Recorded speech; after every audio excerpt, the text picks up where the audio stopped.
And thank you for joining Grabs TV and the Sicko Show. I'm your host, the Matty Man. We are live tonight with AEW World's End, and we are live with 0 Hour kicking off right now. We're getting some recaps from this past week here, obviously, etc., etc., etc. How's everybody doing tonight? Are we ready for about, I don't know, it's going to be a late night. As we're kicking off right now at 6 p.m., I have an estimated completion time on this pay-per-view within roughly about midnight. We're leaning in that general area right now. Don't know exactly how long we're going to be, but we do know it's going to be a long night tonight, so grab your snacks, grab your libations, so to speak.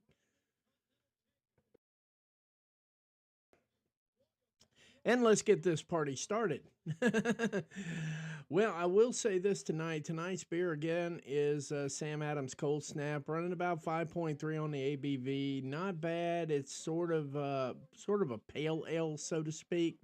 Not an IPA, anything like that. But we're going to have a good time tonight. We've got a lot of matches to go through here on our 0 hour. Let's pull up all that good stuff there.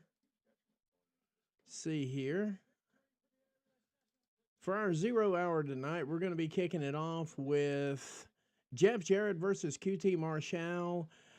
We're going to have the Outrunners in Top Flight going against Action Andretti and the Murder Machines, which is kind of my sleeper, but not exactly. And then we got this brand new rookie. Her name is Toni Storm. She's going to be debuting tonight on World's End. Made it straight to the 0 hour. Just, you know, when you've got talent like she's got, it's sort of an up-and-coming thing there, to be honest with you. But once you get that talent like she's got it, I think the sky is the limit for Toni Storm. And you know what? Push her, Toni. Push her hard, because it's like everything I've seen so far out of her is absolutely beautiful. Beautiful to watch. Good afternoon, good evening there, Catherine. Happy Saturday to you as well. Whew. And then we got the match card itself here. We're going to roll through that one real quick here. We've got a Tijuana street fight. Don't drink the water. We're going to have Mariah May versus Thunder Rosa right there. And then we're going to have, for the TBS title, it is going to be Chris Statlander versus the champion Mercedes Moné. For the Dynamite Diamond Ring, it's going to be MJF and Adam Cole. And for the AEW International Championship, Powerhouse Hobbs going against Konosuke Takeshita. And we have the two Continental Classic matches tonight. Semifinal, Kazuchika Okada versus Richard O'Shea himself. And Will Ospreay versus Kyle Fletcher. The winner of those two matches will meet in the AEW Continental Classic Final. And last but not least, definitely not to be outdone, we have a fatal four-way tonight. AEW World Championship is on the line. It's going to be your champion, Jon Moxley, and he's going to be taking on Orange Cassidy. He's going to have Hangman Adam Page in one corner, and he's going to have Switchblade Jay White in the opposing corner from him here tonight. It's going to be nothing but hell and bedlam all night long. Live on your World's End, your AEW World's End watch along. I am your host, the Matty Man. And actually tonight, for one night only, I'm Bowtie Guy. If you've been to WrestleCade, you know exactly what this is. It's a great big inside joke. But you know what? I didn't go there expecting a gimmick, but by God, I got one. So here we go. We're getting there, though. They're still running recaps for everything here. Think we're going to have quite a few recaps here for a few minutes till we get everybody in position. I hope everybody's having a great night. Like, comment, share, tell a friend to tell a friend. Let's get this place packed out. Let's get this party started all night long, because we're not getting out the door before midnight, and we love it. Once a month, we all stay up past our bedtime, and you know what? That's not a bad thing. Last major pay-per-view for All Elite Wrestling for the year.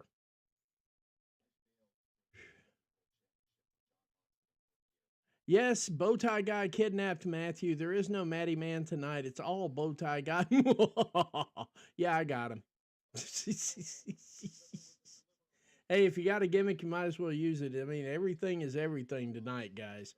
Plus, I thought it might be a little bit of a tribute and a little bit of respect for Tony Khan if I actually dressed up anyway. Talked to my wife about it. She thought it was a great idea. Instead of doing the all-in jersey, which, to be honest with you, as the weather has been down here today, you may see me in that before the end of the night because it has been hot as hell down at the beach today.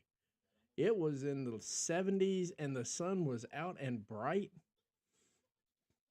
Yeah, it just got hot and stayed hot again. So we'll see how things temper out. If it gets really cold tonight, that's going to be real helpful for me because long sleeves, guys. But it's a labor of love. It's a labor of love. I enjoy doing these things. I enjoy the company, just to be honest with you. The company is always good, and we talk about wrestling all night. It's great. And then you know what? I have 2 or 3 beers, and life is good. Okay? Life is very good. Now then, going through the predictions tonight. Yeah, I know. That's what somebody else was telling me too. From up, we went up to Pinnacle not too long ago here for Christmas, a couple days ago, and I was told it was actually pretty cold up in Pinnacle today too. So I was just like, well, if you're down here, I mean, I do believe it got close to 80 down here today, and I wish the weather would make up its mind, pick a side, get on it, and so I could get hunkered in for the rest of what's left of winter. We don't have that much winter down here. We just have a lot of wind. We have winter tour, I guess that's what you call it. Hell, I don't know. We just gonna make shit up all night. How about that? I'm good with it.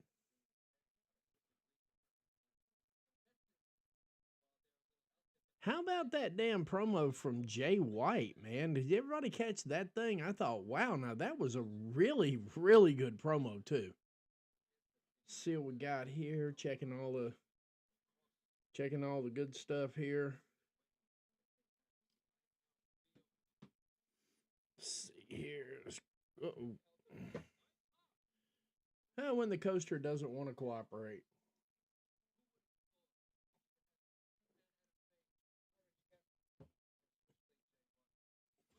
Who would have thought? All right, let's see what we got here. Let's see here. Doo-doo-doo.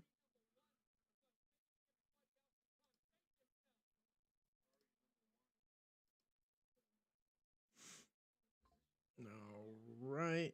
We got a couple things I'm doing here while I'm waiting on everybody to catch up, jump in the stream.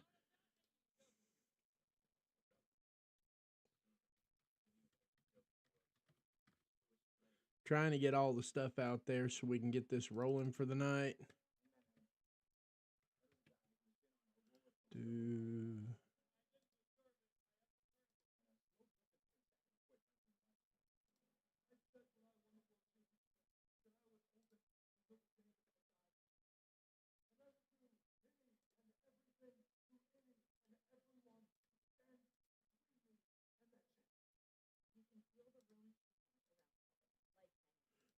see here. We almost ready to kick off this night pretty well here. I'm just getting all the media out here. Give me just a minute here. I want to get that going early. See here.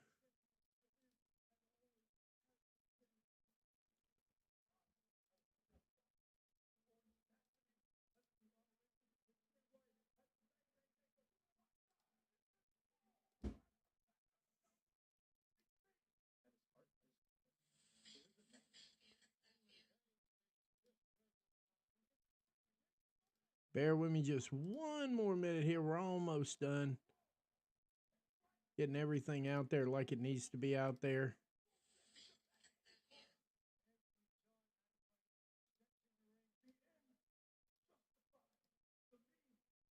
Let's see here.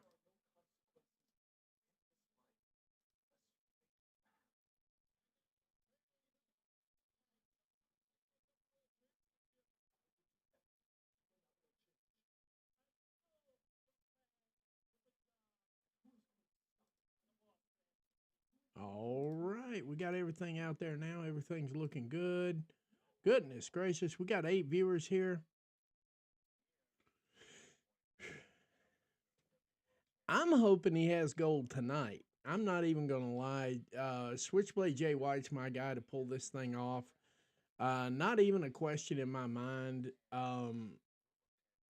If they put the world title on Jay White, it might just go crazy. It really might. Let me check everything else here.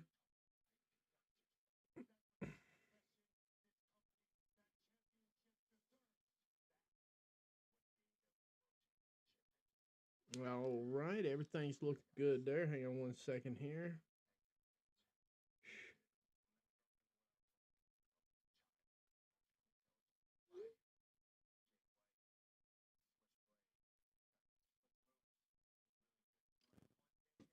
Yeah, Jay White, he's got a couple of slick moves. Like, he's got a lot of them. Hey, we just cracked over 10. That's always good. Thank you. Thank you. Like I said, like, comment, share, tell a friend to tell a friend. Let's get these comments going. Let's have a good conversation tonight. Let's have some fun. Let's have some fun. We're going to be here for a little while. At least I am. I don't know if everybody else is going to be here, but you know what? Hey, it is what it is. So,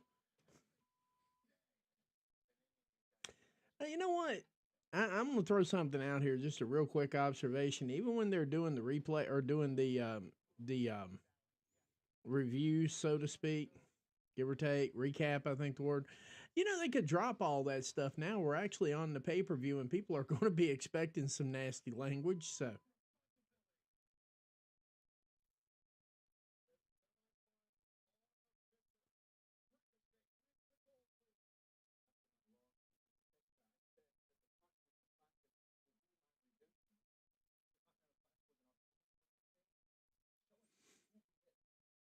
Yeah, Ricochet killed it on the Gold League side there. Ricochet killed it on the Gold League side. We got to admit it. I know that's killing everybody.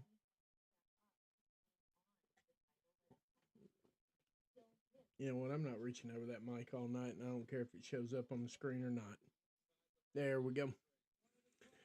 Honestly, though, at the end of the day, I do not have Ricochet winning the title. I do have, believe it or not, I'm still stuck on Kyle Fletcher. I just don't see any other way to make. I mean, I understand what they're trying to do with Ricochet, but it would be absolutely awesome if they go ahead and finish Kyle Fletcher's story and let him and Ricochet work it out, so to speak. Give me about 2 seconds here. We're going to take about 30 seconds here. And how in the world did that happen? That goes here. There we go. That way we don't hit the wrong buttons here by accident. Yeah, because ain't nothing kills the stream like hitting the wrong button, right? All right, we'll be back roughly in like 30 seconds. Give me like 30 seconds to make a couple of adjustments here. We'll be right back, guys. Just literally, I won't be that long.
And we're back. Sorry about that. Just had to get a few things ready for tonight. You know, it is what it is. We're going to be here a minute, and I'm waiting on everybody to start chatting and everything else so we can get a good conversation going here. And from there, we will enjoy this pay-per-view.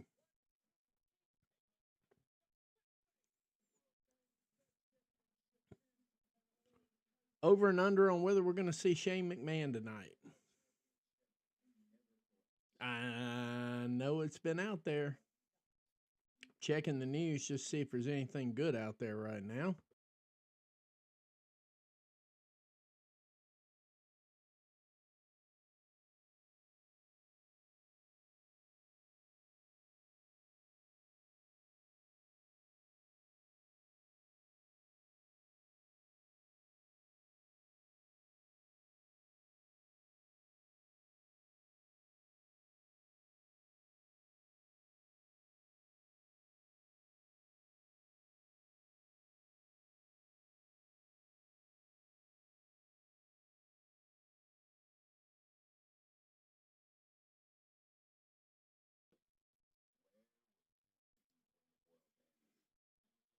Under on that?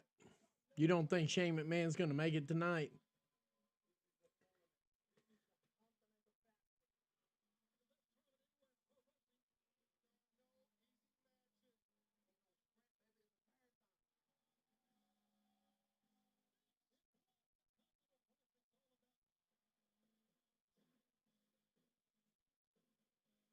That's right. We're getting the Welcome to the Jungle promo right now.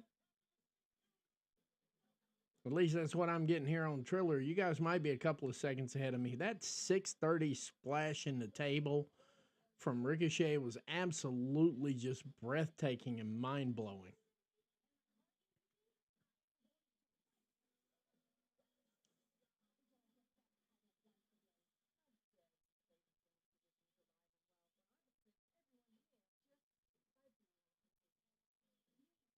I wouldn't be shocked if he shows up, but I think if he doesn't show up tonight, anything after that, I mean, being realistic here and talking myself through the whole thing and everything, if he does not show up tonight, it's a dead issue. I'm not going to say it's I'm not going to say it's wasted time if he shows up at another pay-per-view, because there's always Revolution. Revolution would work too.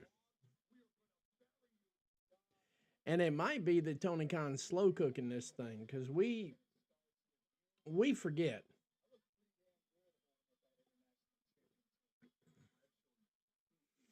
How long did they run the higher power thing in WWE before Vince McMahon actually revealed himself as the higher power? Because that's what they're doing with this. I mean, there's nothing new under the sun, especially with WWE. It's been out there for 70 years. I mean, it's going to be kind of hard to come up with a storyline they haven't already tried or something to that effect. But, I mean, if I remember correctly, now somebody can correct me if I'm wrong on this, but with the higher power storyline, I'm going to go out on a limb and say it was almost an entire year. I mean, I could be wrong about that. In all honesty, I could be wrong, but I remember it taking a very long time to get to the go home part of that thing too. So, and it's not like I'm caring one way or another, because the action and the adventure here is good enough whether we got him or don't got him. Oh, I know they're going to bitch. They're going to find something to nitpick, because if this pay-per-view delivers on the level that I envision it delivering on, they're going to have to work overtime on that. I don't see really a potential miss on the main card at all. Now, of course, the pre-show, we're not counting those as far as hits and misses, but I don't see even a potential miss on this card. I don't even see a potential miss. I mean, at least with the last couple of cards, I looked at a few of the matches and I'm like, this in here might fall short, might fall a little bit flat. Don't know. But the reality of it is I don't see a single one of them on this card. Of course, there's not a lot of matches either, which tells me a lot of them are going to be long. I mean, if you want to call it what it is, we have 12 matches. But 3 of them are going to be in the 0 hour. So on the main card, we're going to have 9 matches. That tells me that we're going to have a lot of, the three Continental Classics are good for up to 1 hour, because they're 20 minutes a pop. So that leaves a lot of time in there to work. That leaves another 3 hours worth of time frame to work on with one, two, three, four, 5 matches. We got got basically 3 hours for 5 matches and an hour for the other three because they're not going longer than 20 minutes. You know, that's the best part about the Continental Classic, especially when you get down to the end of it here and you're like, well, we got 2 matches to the finals. So the most that could be is 40 minutes, and the most the finals could be is another 20. So those 3 matches are compact already into 1 hour. That leaves 3 hours for 5 matches to breathe. And something just kind of happened here out of nowhere. Let me find my remote again.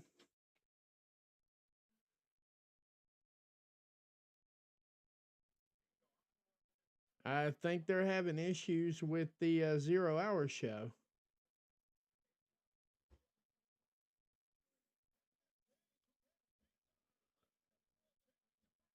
I'm going to say Triller's having some issues with the pre-show here, so let's see how it comes out.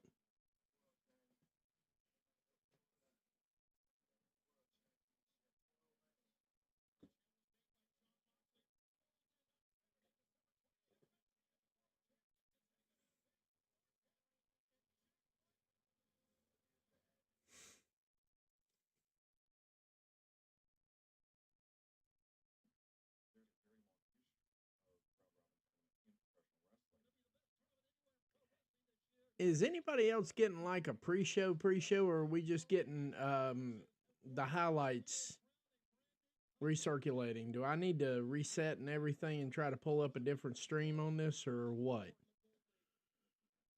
Let me know what you guys are seeing, because right now all I'm seeing is Recap City here.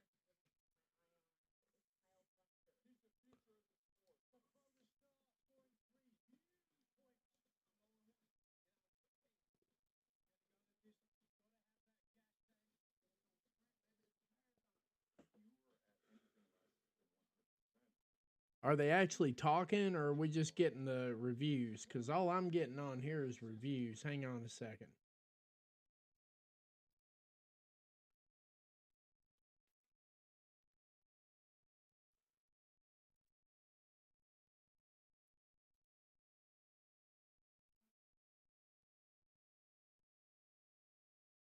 Never mind. They got me reset here, so I'm going to hop over on YouTube, see what they got over there. Just give me a second.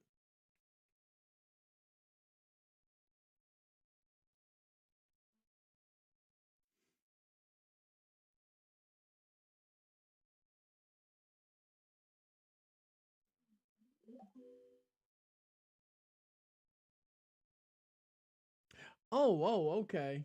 Okay.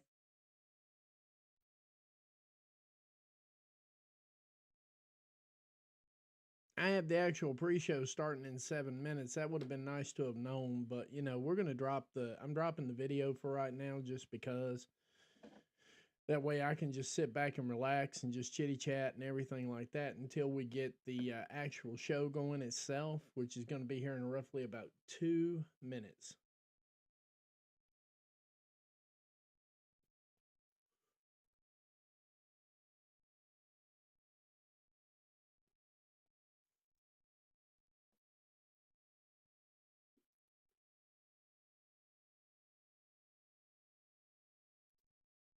So yeah, I'm probably going to jump back over to Triller then.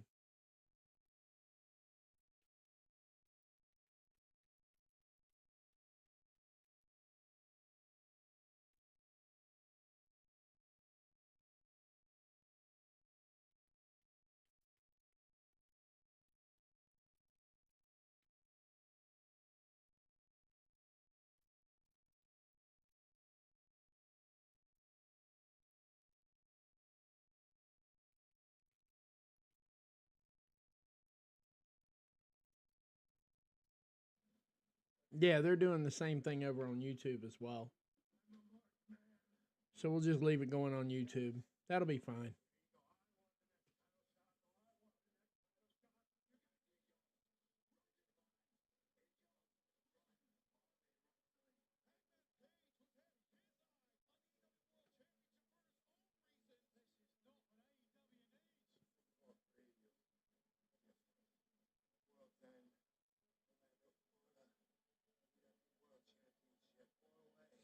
All right. Yeah, we're up to 13 viewers here.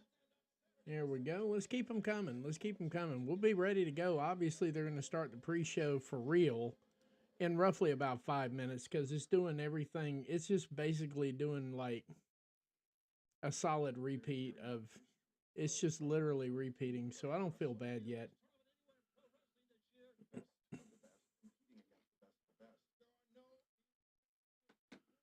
see here. There we go. Now, there we go. Now we got everything straightened out.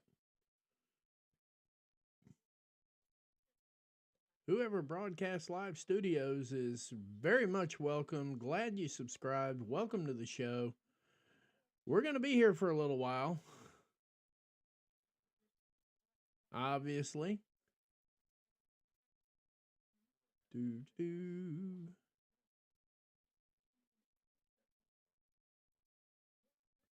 There we go.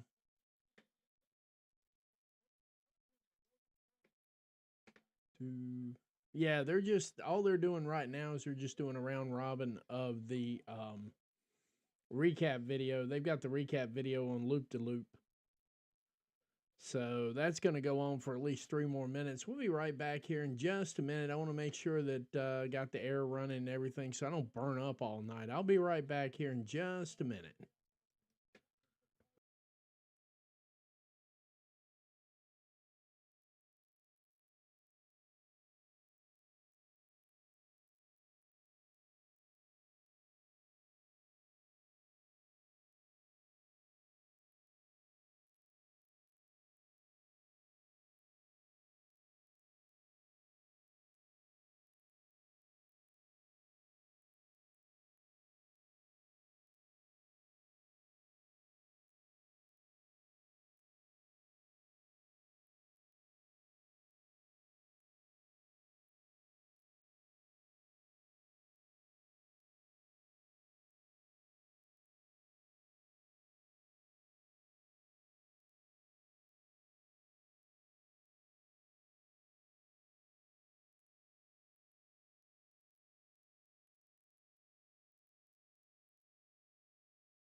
And we're back. Thanks for sticking with us here. We got 18 viewers. We're almost to 20 right now. And of course, now that they've got everything reset properly here, the show's going to kick off in approximately 10 seconds. I've got the countdown going right there. 18 viewers. Thanks, guys. Excuse me while I channel my inner, I'm not even going to say it. Now the show's starting to kick off again.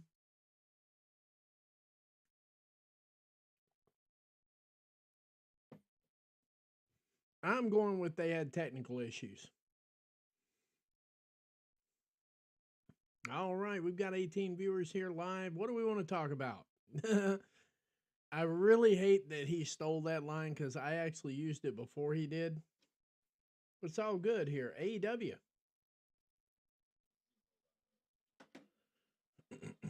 There we go. Now we're live in the building. They're filing in right now.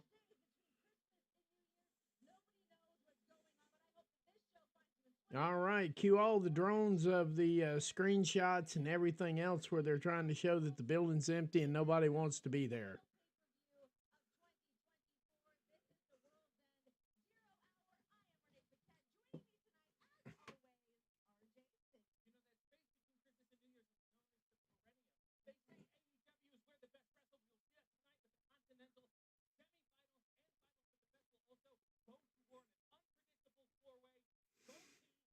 All right.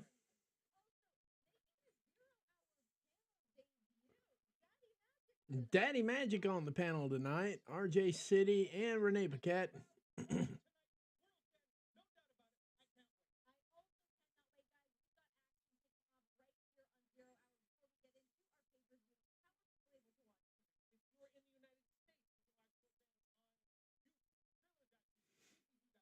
All right, how's everybody feeling about the pay-per-view tonight? How's everybody feeling about World's End? Talk to me, talk to me, talk to me.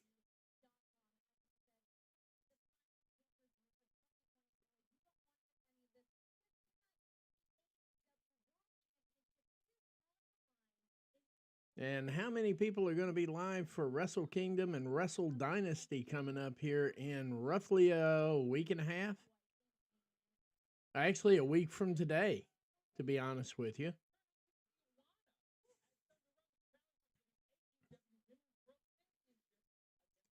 And of course, they're running the card down right now. We're going to go ahead and give this camera one more adjustment here, and we'll be right back on that one.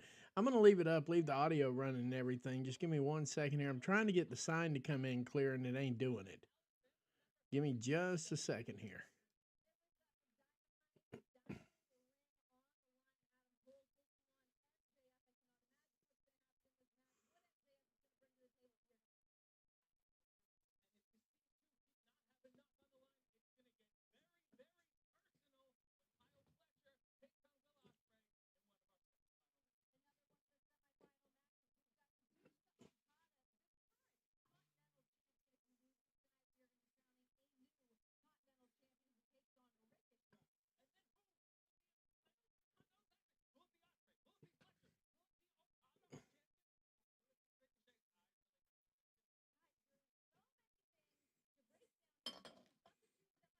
There we go. All right, let's try it now.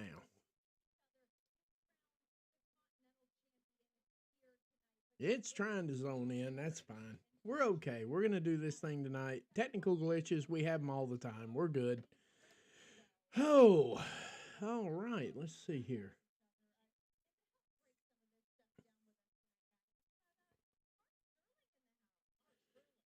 All right, Mark Sterling joining the crowd here now.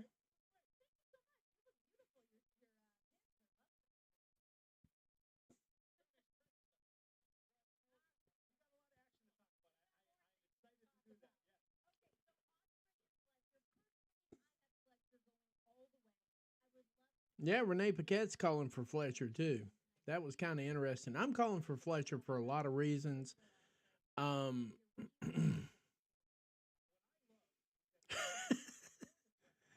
You know what? Let's while they're chewing the fat, let's chew a little fat over that. Now, I would love to blast and roast. I'm sorry, blast was the wrong word. I would love to roast CM Punk from now until Doomsday. I have a hard time doing that because I know he has a morals and conduct clause there, and I'm with Starks on that one. I think they're just clowning him on general principle at this point. If it were me, and I'm dead serious, and I think Catherine's seen this live and in living color here. If somebody disrespects me like that, I'm walking, and I've done it a couple of times, and if you do that 2 or 3 times, then people start respecting you, or you find a crowd of people who do respect you. That's sort of the way I'm feeling about it. And I'm not of the opinion that the money is that good. I think maybe he's banking on merch sales. Hey, we just hit 20 viewers. Thank you. Now we're getting back in the right position here. The money can't be that good. I mean, I don't see it. I don't see it personally. And I mean, of course, opinions are like what we all know what, and everybody's got one. But the reality of it is, I just never, ever, ever, ever thought. Now, I knew once CM Punk got back to WWE, I knew it was going to be kind of downhill roller coaster, because if somebody sends you your walking papers on your wedding day, yeah, that one is my sleeper match as well, Catherine. But if somebody sends you your walking papers while you're saying I do, see, they don't get to the full extent of exactly how those things were served. They actually waited until the ceremony started and served him. At least, I mean, to hear him tell the story. Now, if he's telling the truth, just throwing that out there, if he's actually telling the truth, they were like into the I do's, and then he got the go to hell. He got the go to hell paper. So when you get to that point, if somebody will do that to you and you go back to them, he deserves what he gets. I think it's funny. I really do want to roast him, but part of me feels sorry for him at this point. And I hate to say that, because I never thought I would see myself saying I feel sorry for CM Punk.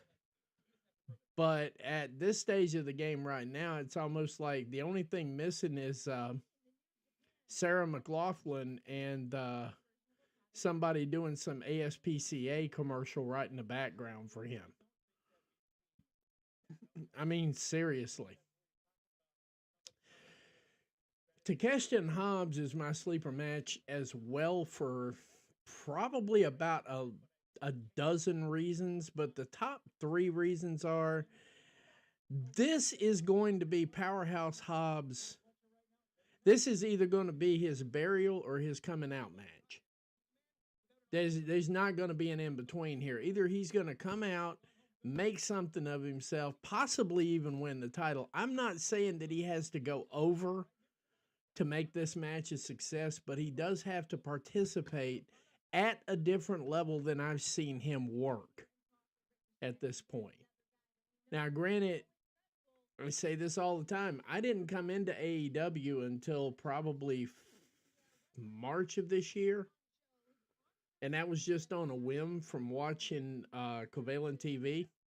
And basically, I did it out of spite, and then accidentally, I honestly liked the stuff. Yeah, I'm not ashamed to admit it. I mean, I thought these guys were just like blowing smoke and shit. So I showed up out of spite, and, I'm not going to lie, the first couple of shows I probably hate watched. But then it started growing on me. I'm like, damn, this is stuff I grew up with, and I started getting into it. So I can't say with a complete assurance that everything I say is correct, but I have seen enough of Powerhouse Hobbs to know that he better either show up tonight, or this could be a very, very, very bad scenario for him. So I'm trying to keep a really good, I'm trying to keep a good prospect, or keep a good perspective on this match. But like I said, this is going to be his coming out night. He either shows up or he goes home. So we don't have a choice but to call this a sleeper match. And yeah, it is kind of warm tonight, guys. So I am rolling my sleeves up just a little bit here so that I don't get too hot. Of course, my wife says I can never get too hot. Love her to death.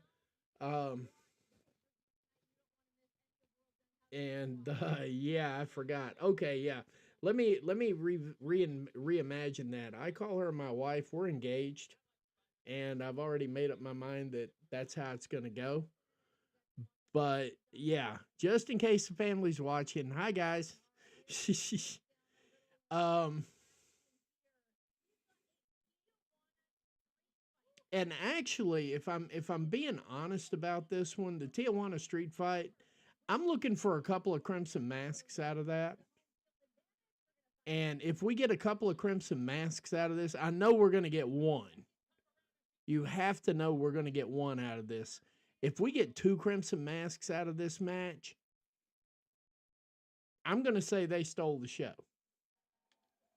I'm not ashamed to say that. I'm right there with them. And oh my God, somebody's showing up in a Transformer truck. Who is this?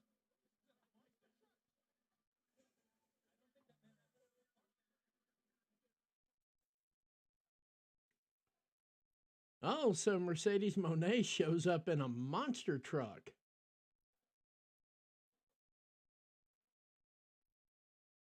Looking like a Christmas tree. Nice truck, though.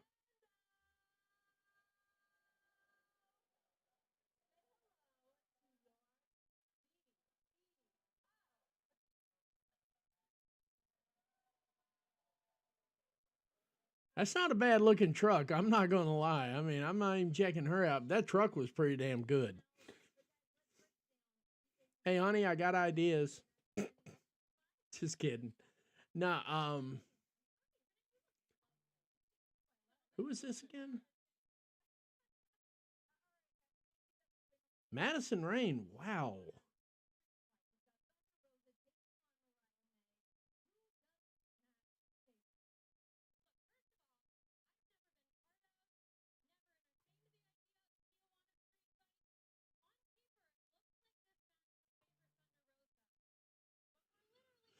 Let's see here. Bear with me just a couple of seconds, folks, and see if anything cool's happening out here. I see an awful lot of stuff going on here. There we go.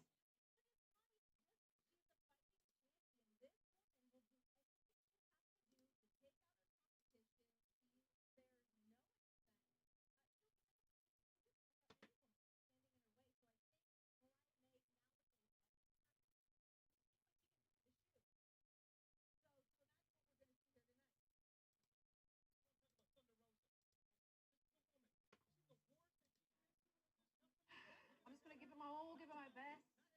See what happens, and hopefully, get more opportunities out of here, and President comes and press, and I got new kit. Check that out. I really feel like part of the crew now, and the hoodie's cool, but I really want to get the pants too. Really cool. It's full on decked out and AEW stuff. It's gonna be so cool. Y'all, Tony Storm dropped a video. You got to see it. You got to see it. I shared it on my page off of, and it's also on Covalent TV's page. They just dropped it a few seconds ago. Tony Storm dropped an intro video, and oh my God, it is hilarious. I just had to look at it real quick just to make sure. It's on my page there on Twitter. It should be right under the video. Reality is,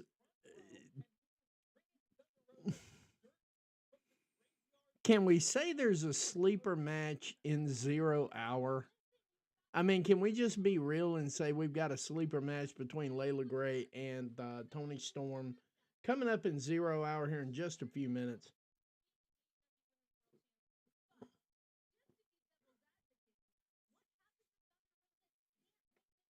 I mean, can we just go ahead and say that she's put a lot of effort into this the show part of this thing here, and it looks like beyond a shadow of a doubt, it's going to at least be entertaining.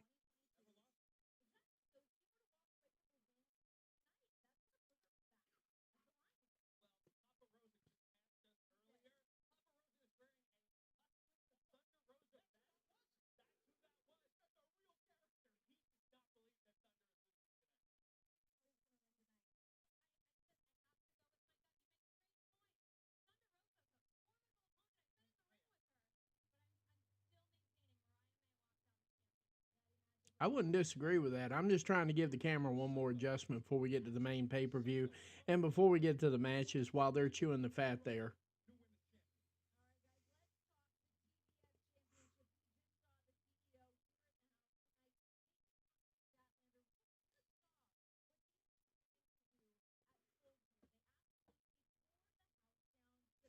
How are we feeling about Mercedes Moné and Chris Statlander? Did I make a good enough argument for that or what? If I didn't make a good enough argument, I can make another one.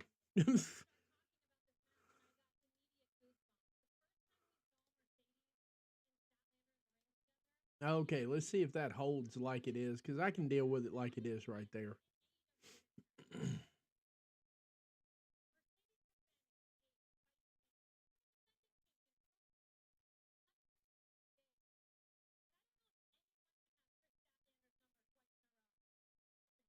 Yeah, I would like to see Chris Statlander win this match for a myriad of reasons, but the main one is to take that title on the 31st. I have yet to figure that part out. Let me look that up real quick because I want to make sure I get that one absolutely correct.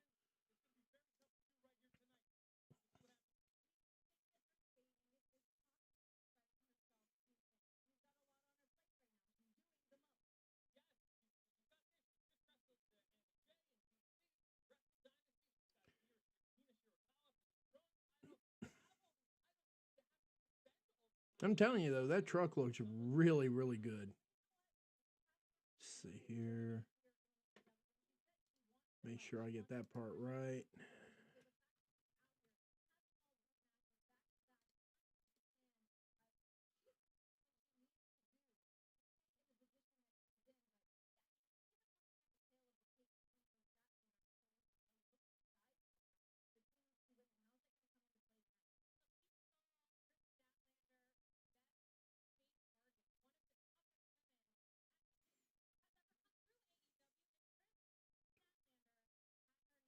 Yeah, the name of the event is, I'm going to go ahead and download this just so that everybody can see it, so they can see what I'm seeing here.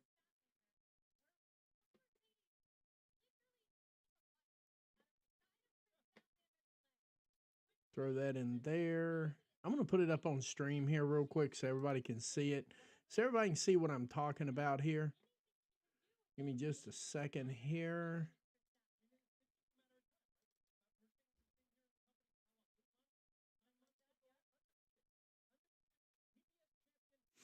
Mm.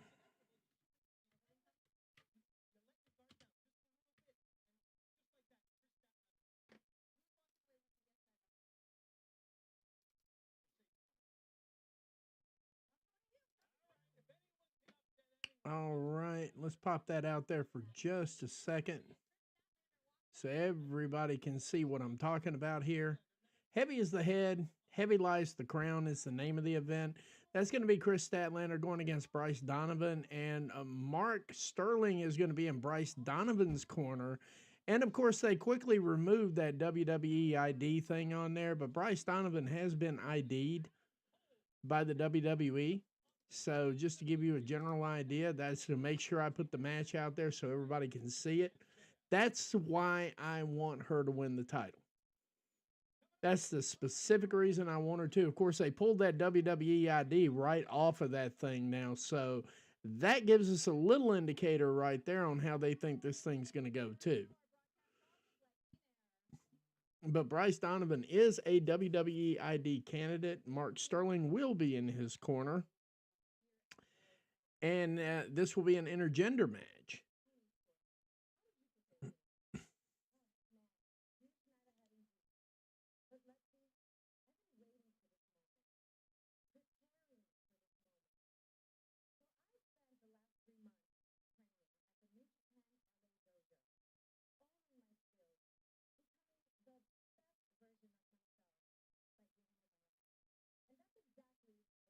Layla Gray dropping a decent promo right now.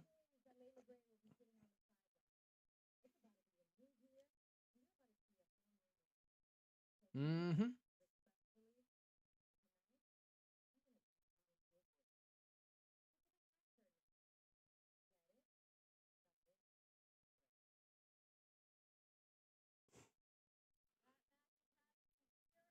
Toni Storm versus Layla Gray. The rookie herself, Toni Storm, going to be breaking in here. I can't even say the shit with a straight face, but it is hilarious.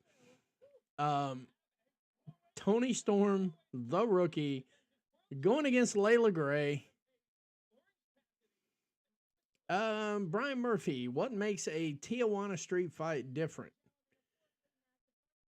I'm going to say it's simply because Thunder Rosa named it that. That's really it. We're going to get a basic street fight. Thunder Rosa, part of the AAA invasion, part of the CMLL invasion, has her own little promotion as well. They're not running any more events this year, but they are planning, I think, on running some events next year. Basically, it's just the name of the match. I think it's going to be your basic street fight all the way across the board. The difference is you don't see too many women doing street fights, and like I said, I think this result, we know we're getting at least one Crimson Mask out of the whole thing. If we get two, that'll make it a Tijuana street fight. Basically, both the women are going to bleed. They're going to bleed heavy. Just so you know ahead of time, that's probably where this is going. But the notion of just calling it a Tijuana street fight, I think, is just simply because, number one, they don't want to catch a copyright strike. Number two, they don't want to have any arguments with WWE. And number three, I don't think WWE's ever ran a quote-unquote Tijuana street fight. Yeah, I don't think it really makes it much different. I think it's just naming conventions. You know, there's certain things that they allow to go on between the companies, like they'll say Hurricanrana and things like that. But like AEW calls theirs a Poison Rana, and I forget what WWE calls it. They try to stay off each other's trademarks. Some of them you can't trademark, but I mean, as far as the street fight part goes, I'm going to say that's what it is right there. Brian Murphy, new commenter. Thank you. Thank you for that, by the way, guys. Just so everybody knows, when you ask questions, I do answer them. I'm perfectly fine with that, and that's probably the best part of the show these days, you know, is having long conversations with everybody, and we take everything in stride around here. This is just easy going. If it's your first time being along for one of these watch-alongs, we take everything in stride. We do it as a fan. If I'm about to do something analytical, I give everybody a heads up just so you get an opportunity to hit the mute if you don't like what I got to say. You don't have to listen to it. It's great. I don't mind. Just don't run away, because when I do analysis from the brain, but we're watching from the heart tonight. You know, and I do that for WWE PLEs too. I don't trash them or anything like that. That is the question of the night. That's the one here. Productions, Vundacast. I hope I pronounced that right. Vundacast. That is the question of the night for me personally. I've had that in the back of my mind. I'm glad you brought that up, because Christian's still walking around with the equivalent of the Money in the Bank briefcase, and that's really what I'm calling it, what it is, and not what they want it to be. It's a copy. It was arrived at slightly differently than a Money in the Bank, but I mean, at the end of the day, that's really what we're talking about here. Christian was showing up last night at Rampage, brooding, pun intended, up in the stands, watching all hell break loose, holding on to that contract in his little contractor's pack there. He was shown holding it and smirking. I don't know if that was an allusion to what we may see tonight. Nobody's really picked up on that either. You're one of the first to do that. It's in the back of my mind just in case, but I like to try to keep things as natural as possible. So I don't really set topics. I let everybody else drop them, and then we just work from there. I got a couple of topics on the back burner for myself here. What would actually happen if... I mean, we've talked about all of the possibilities here, but we haven't really talked about the possibility of a Kyle Fletcher and Ricochet program here at the end of the night, because I do believe they're going to get those matches out of the way pretty early. I think MJF and Adam Cole are going to be the curtain jerk for the main show. I think they're going to be the kickoff. They got to get that match out of the way, get it done and over with.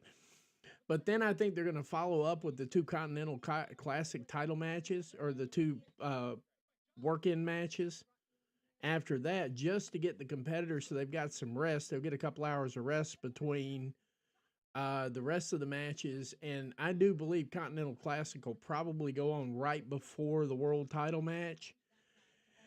I don't think anybody's had a conversation at all about what happens if we wind up with Fletcher and Ricochet. I mean, my concept of that particular scenario right there has Okada and Fletcher in the finals, and Fletcher going over Okada.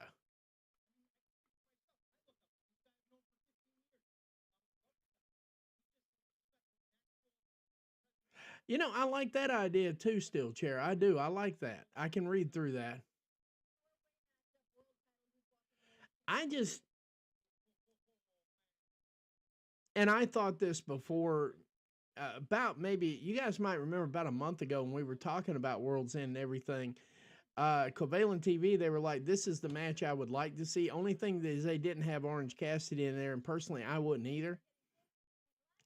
But as we are approaching this thing, as we're approaching this thing, a couple of things they've been radio silent on that require some kind of like a what's going on. They've been radio silent on the complete world title picture altogether.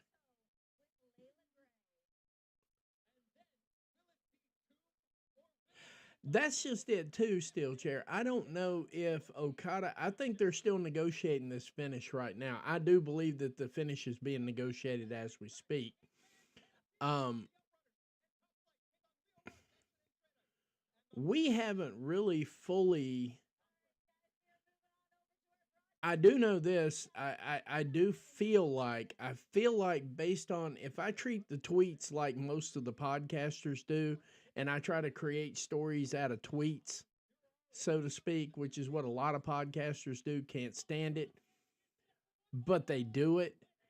It should be noted that Mike Bennett tweeted about an hour ago that his trip to Disneyland had been canceled, or Disney World had been canceled for the night. So, for everybody talking about what's going to happen in the Dynamite Diamond Ring match, I got a feeling what everybody thinks is going to happen is exactly what's going to happen. I think Taven and Bennett are going to turn on Adam Cole, and I think that's where that's coming. We got the rookie herself, probably one of the greatest rookies I have ever seen in my lifetime. The rookie, Toni Storm, making her way into the ring right now.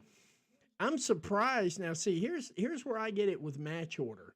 I would have this match leading into the pay-per-view.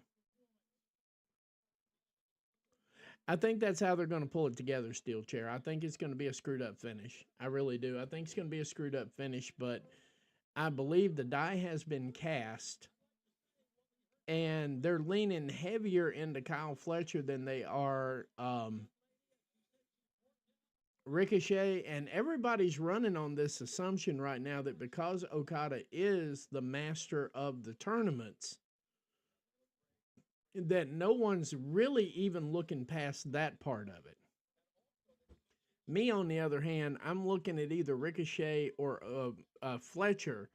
And the closer I get to this, and the fact that they didn't have Toni Storm do the close tonight, the close for World's End, tells me that they are definitely, they're still negotiating this thing. Runs up and shakes hands with Layla Gray. Now, that's hilarious. I don't care how you cook that one right there. That's hilarious. But yeah, I mean, I understand what you're saying there, Reese. I believe that, I believe it would be bad.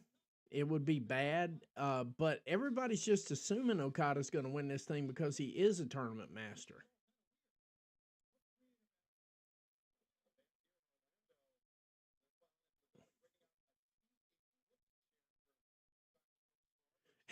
The fans are already into it with the "She's a Rookie" chant. That's hilarious. Takeshita should challenge the winner. He's going to show up on my award show, by the way. Takeshita is going to show up on my award show in a couple of places. I think that Takeshita is, honestly, he's going to be one of the candidates for 2025 Wrestler of the Year. The man works his ass off. He's going to work tonight, and I'm willing to bet. Yeah, title versus title. However, I'm with you on that too. Defy has a show tomorrow night, and I haven't even looked to see if he's working that one, but it's clean across the country. He's going to work tonight. Hop a plane. If he shows up for that Defy show tomorrow night, which I will be watching, but I will not be doing a watch along for because that requires you to have Triller and all that stuff, and it just puts too much pressure on people. But if he shows up at Defy tomorrow night, I'm sorry, but that's your 2025 Wrestler of the Year, because he's been doing that stuff all the time ever since he got that title. Like, he'll cut a pay-per-view with AEW, and then he'll cut a pay-per-view with Defy. I can talk. Defy, and then turn right back around and be on the New Japan Pro Wrestling Super Show, whatever they're calling them, the ones that are $20 on Triller, which I'm just actually getting ready to subscribe to New Japan so I can save a ton of money. That has been, I mean, he's not even in the conversation with a lot of people. People that are throwing out, this is my, what the hell just happened there? I don't know if that happened for y'all, but on Triller, everything just went in fast motion there for a minute. I really believe they're having technical issues tonight. I really do. I believe it. Yeah, they're having technical issues. At least with Triller. I don't know if that's happening on YouTube. Somebody tell me if that's happening on YouTube.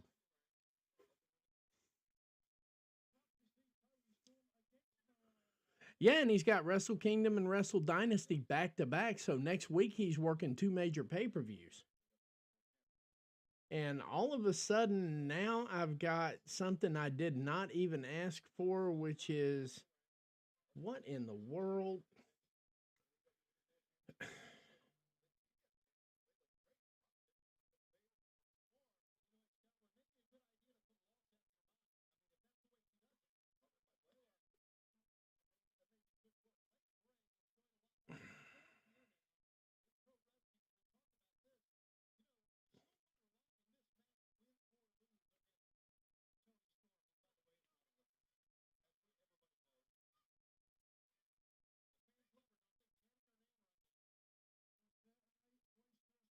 There we go.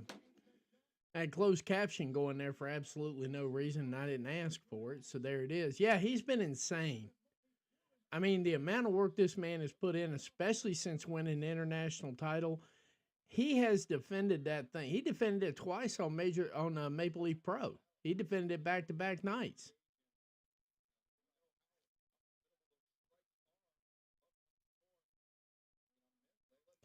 I was going to make him my Rookie of the Year. I was going to make Braun Breaker my Rookie of the Year, but the problem is he won Rookie of the Year last year with everybody else, so I can't make him my Rookie of the Year this year.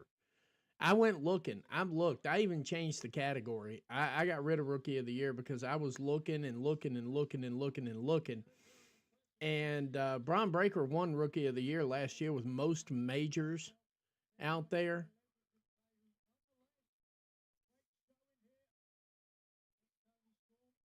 I got Drew McIntyre as my quote unquote entertainer of the year. If they insist on being insist on being sports entertainers, I insist on calling them that.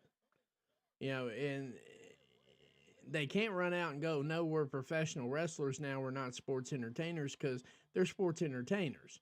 So I made him my entertainer of the year. I didn't exactly call him my wrestler of the year. My wrestler of the year is Bryan Danielson. Just simply because he worked complete stuff. And he worked it at a level that was beyond his medical condition. So that's why I gave it to him. That's coming out for the video. Probably, I should have a video out by Tuesday. This is going to be a lot of work. Yeah, this is going to be an absolute lot of work. I'm actually putting a production together for the for my awards show, and then me and someone else here haven't really fully put that show together yet. I haven't put everything together for it, but for the review of it, I'm going to have a co-host on that one. We're working through it right now. It's going to be Catherine, and at least that's what we talked about. I don't know if she's changed her mind. I don't think she's changed her mind about it. We'll do a review of it. I'm going to put out the awards video, and then I'm going to review it one piece at a time, and then everybody's, of course, going to have plenty of input. But I've been working on that now for 3 days, and I literally had to change. Like I said, I had to change Rookie of the Year to something else. I forgot what I called it. But I got rid of Rookie of the Year altogether because I couldn't find a rookie that I would put Rookie of the Year on. I was going to do Braun Breaker. That was going to be my WWE. Okay, here you go. He's decent. I'm going to go ahead and put it on him. But they gave it to him last year. So, I mean, if I give it to him this year, it looks stupid. Tony Storm with the actual...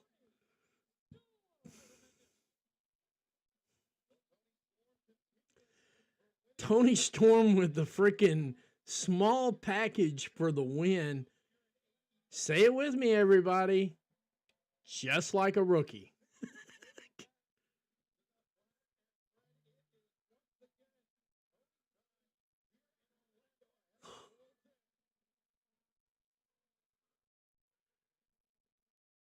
How in the world? I'm going to say this out loud because, quite frankly, I haven't had Sports Illustrated in a bazillion years, and I don't plan on ever re-upping for it in the first place. But can someone explain to me how you split Wrestler of the Year between Tony Storm and Roxanne Perez? How did you split that between them? Roxanne's not even close to this stuff.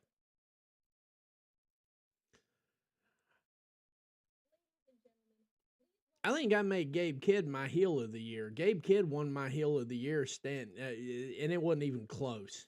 I mean, for everybody else, everybody talks about their heels and all that. Gabe Kidd is my heel of the year, and it was not even close in my mind. Yeah, the most devastating move in wrestling, the small package. Yeah, I mean, how do you even have Roxanne Perez in that conversation? I mean, now don't get me wrong, Roxanne Perez is a phenomenal wrestler.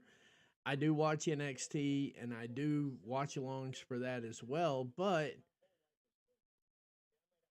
I don't see how they made that leap to say, well, we're going to have co-champions this year because we got to shoehorn a WWE star in there somewhere to make sure it's heavy WWE. They could have just left it at Tony Storm. They gave everything else to WWE except for like a couple of categories. It's like, if they had 10 categories, WWE had 7, AEW had 3. And of the 3, they wound up sharing one with a WWE wrestler. So I don't know what ESPN was on with that. I don't know how much cheese they got from WWE. Yeah, she's not even in Vacour's. She's not in Steph's league. She's not in Gulia's league. If they turned Gulia loose and she started having tables matches, she'd wreck the entire division, except for maybe Zarya and Stephanie Vacour. It'd just be those 3. If she started doing table matches, she'd wipe out the whole division in 6 weeks, with the exception of those 2 women. So I really don't understand what they were on when they put that thing together. It just didn't make sense to me. I looked at it, and of course I didn't rag him. I did rag the journalist himself. See, I didn't rag ESPN. I found the actual journalist himself and ragged him. And it was hilarious. I'm blocked. Didn't care. But he needed to be ragged for that. There's that. That was just nothing but a simp post right there.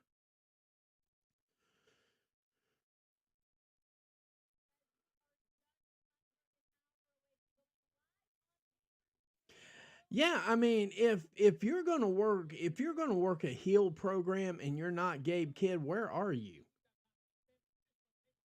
I mean, if you are not working a heel program like Gabe Kidd is working this year, who are you and what are you trying to accomplish? Ricochet's not even on that level yet. He's getting there, but he needs more promo skills. And I'm not even going to, yeah, I mean,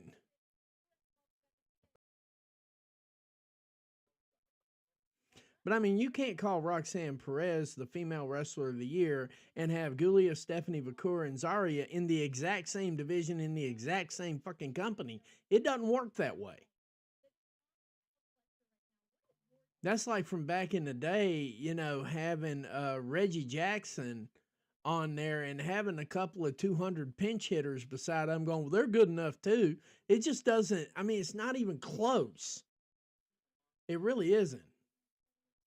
You know, I thought about that one too. Now, Jada Parker is one I thought I could put one on. But if I was going to choose between Jada Parker and Sol Ruka from that scenario, I would probably, it would be hard for me to choose between Jada Parker and Sol Ruka. That's the one. I'm still getting through parts of it. Some things I know I have solidified. Like I said, Gabe Kidd's my heel of the year. Bryan Danielson is my wrestler of the year. Actual pure wrestler of the year. Toni Storm is my female wrestler of the year. You know, my female thing. And when I break it down into categories between men and women. Um, and Will Ospreay's my male wrestler of the year, and I'm not stuck on that one just yet. I'm letting that one sit. But my overall wrestler of the year is Bryan Danielson. Um, it, and it ain't even just that he made everybody his bitch. His mic skills. I mean, the first time I heard him, I thought he was rambling on like a babbling idiot. But then I actually sat down and listened to him. Like, I'm like, let me give this guy a fair listen, because the first thing I said when somebody said Gabe Kidd, I'm like, he babbles like an idiot. No, you got to listen to him. And he's got that thick British accent, which I can handle. I worked on International Drive in Orlando for years. I had a tiki bar down there. So, I mean, the accent doesn't throw me off. The language doesn't throw me off. I had lots of friends like that. So once I actually sat down and listened to him, I'm like, this kid's got it. But he's got a heavy, thick accent to him. That's the part of it that I think that's going to have Gabe Kidd translating over to the U.S. market is I'm not 100% sure that maybe him and Will don't need to sit down and go over some phonetics. Does that make sense? I'm not trying to be rude, Steel Chair. It's just one of those things where I can pick up the accent because I was immersed in it for several years, and I can understand what I'm hearing. Will Ospreay sounds when he's talking, he sounds to me like I'm talking right now. Gabe Kidd is just a little thicker on that thing. It's almost like he's not Irish. I know that, and and by the way, I would never say that personally because I understand the connotation that goes along with that. But he doesn't have a thick Irish accent, but he has a thick. And I'm trying to figure out what Shire that accent goes along with, because I've not heard it before. So to speak. I've not heard that particular accent that deep. David Finley Jr. is somebody too. I'm not 100% sure that him and Gabe Kidd couldn't come over in a package deal and actually make the if Tony's going to throw bags at people for stuff and he needs a tag team division built, I'd like to see them two right in the middle of it too. I'm not even lying there. I mean, I'm not even lying. Yeah, I appreciate that, Steel Chair. I'm trying to navigate around to say what's on my mind on certain things. I'm saying I understand him, but his accent's so thick, I'm thinking it's going to have a hard time translating if they bring him into the AEW market. I mean, Ospreay already has a hard time translating across the U.S. market, and I believe 99% of the problem people have with Ospreay is his accent. I believe the accent part, the vernacular that comes from being an Englishman bothers them. I think proper King's English bothers a lot of people. I think that's 90% everybody's problem with Will Ospreay, that, and they can't imagine a dude that can do the quote unquote flippy shit on the level that he does it on. I don't think that they like that part, but I really think a lot of it is just hate on the vernacular, because if you notice over in WWE, what's her face down there running around with Chelsea Green, she gets the same kind of hate. She takes it in stride, and she doesn't do a lot of talking on the mic for that exact reason. I wish they'd get JD Squarehead and calm him down a little bit on the mic. I don't think he needs a mic in his hand. I think Finn Balor Club figured that out. I'm not sure that he hasn't had some vocal coaching there to kind of tone it down just a little bit right there. But I think Gabe Kidd could probably there's absolutely no reason in the world why he couldn't work monster matches in AEW. I just think that's the one thing is slowing him down. Nottingham. Okay. So there we go. So his area, they just have kind of a thicker accent, kind of like if you're in New York. If you're in New York, there's a Manhattan accent, there's a Brooklyn accent, things like that. I mean, I understand him perfectly.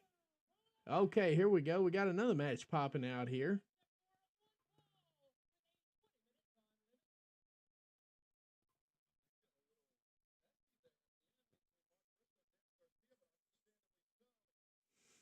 All right, let's see who they got coming down the ring now.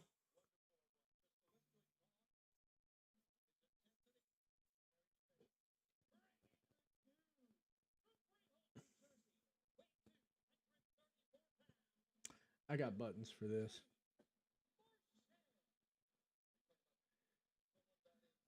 I got a button for this. We do not care.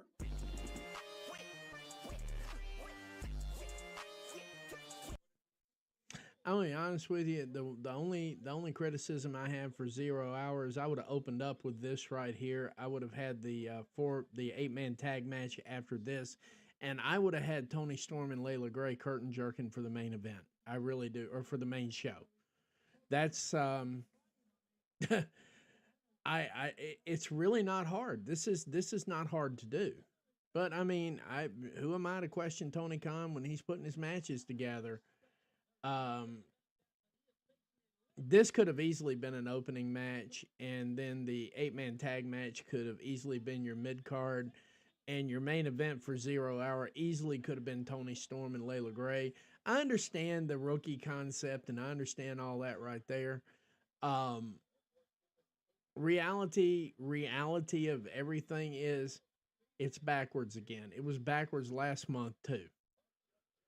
I don't understand what it's going to take to get match order correct on that thing, but it was backwards last month too for 0 hours. So I'm going to have to kind of get used to that. The matches are good. Nothing wrong with the matches. Love the matches. They're just backwards. If I'm booking this right here, I book this one first, the 8-man tag second, and then I know Tony Storm's going to bring the fire, and I know Layla Gray's going to bring the fire. I maybe tweak that match a little bit, and she doesn't finish out with the fruit roll up or the small package or anything like that, and have her sending the buyers to the pay window going into the main show, because I don't know.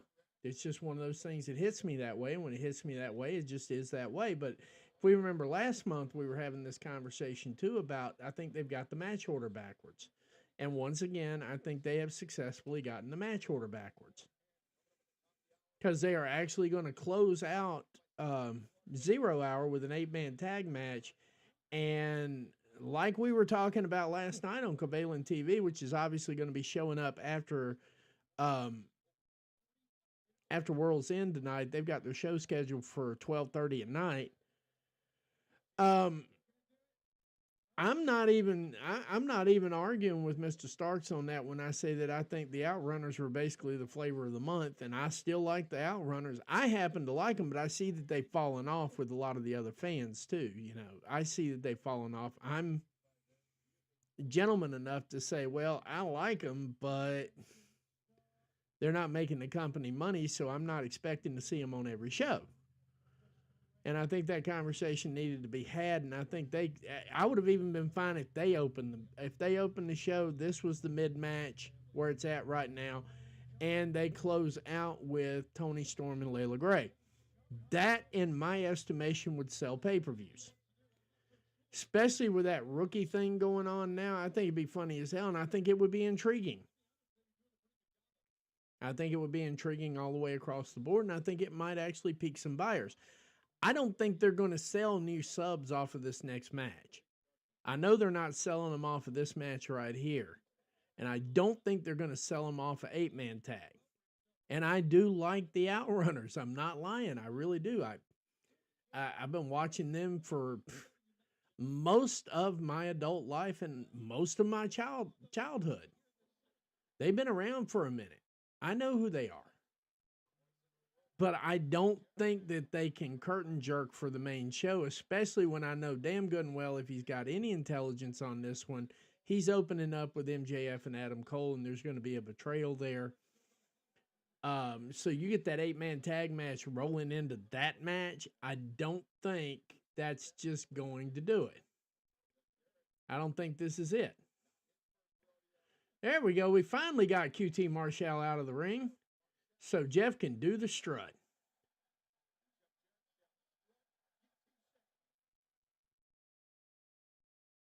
And I mean, the crowd is relatively into Jeff Jarrett. I just don't think they're into QT Marshall that much. So I mean, that's just a thought I got on it. I mean, if I were doing it this way, it's kind of the way I would do it. But hey, that's why we all have opinions, right? Give me about 1 second here. I'll be right back.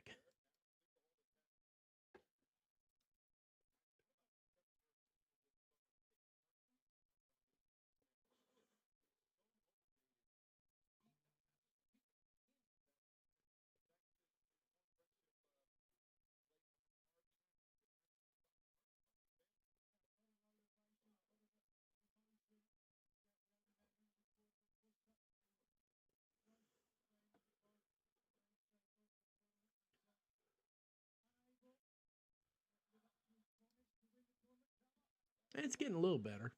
Maybe it'll come in before the end of the night.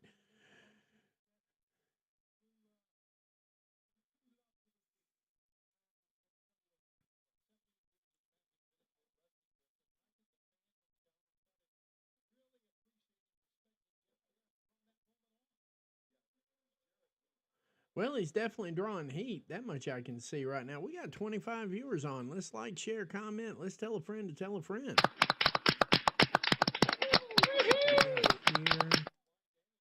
Holy crap.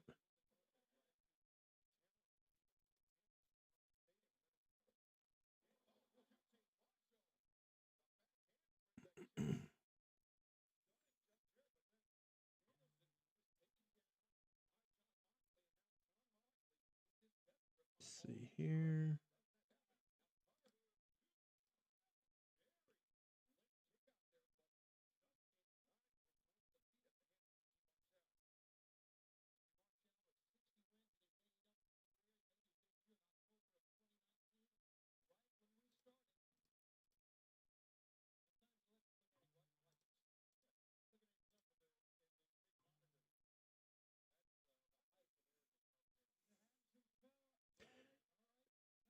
And that is worth talking about right there.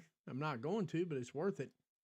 Ticket sales and so on and so forth. Always a good hot topic, but we're not doing that right now.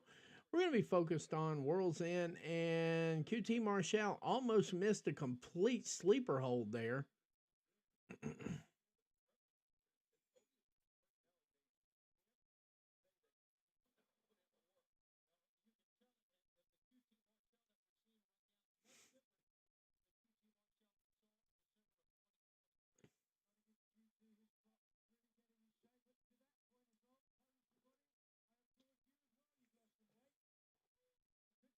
Looks like both men are down in the ring right now.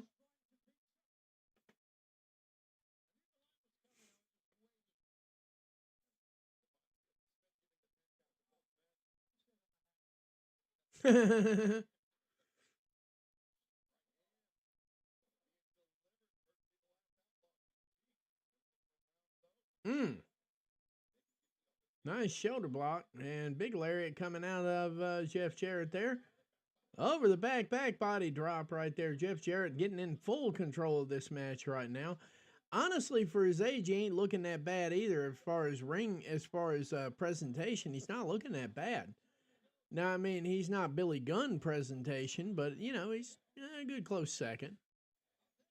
We were just trying to figure out how Billy Gunn maintains those incredibly youthful looks that he's got at 70 years old. You wouldn't know he's 70, or I don't know how old he is. I said 70, but if I'm not mistaken, he's pushing 70, 71 at this point. It looks like he's about 45. I'm guessing that's what happens when you work out every single day for like hours at a time. But yeah, I mean, it is what it is. They're not looking that bad for their age and so on and so forth. And Jeff Jarrett can still go. I don't think QT Marshall doing a figure four is going to resonate. Resonate with this crowd very well, but it didn't happen anyway. Big elbow coming from Marshall. Marshall heading to the top rope right now. And he's about to get that Ric Flair welcome.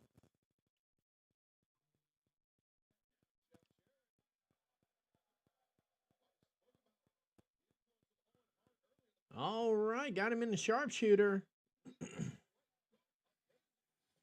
Got him in the sharpshooter here. We've got 30 minutes left here, 35 minutes, 34 minutes actually, before World's End officially starts.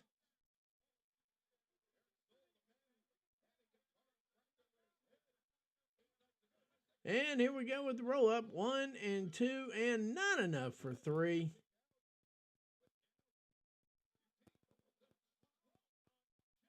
He just hit Jeff Jarrett with a stroke. Not enough for 3, though. Not enough, not enough, not enough. He's not going to get the job done with that.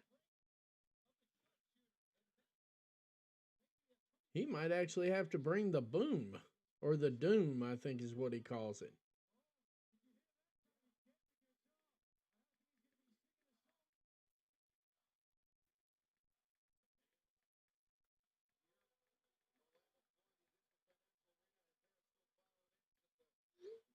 All righty.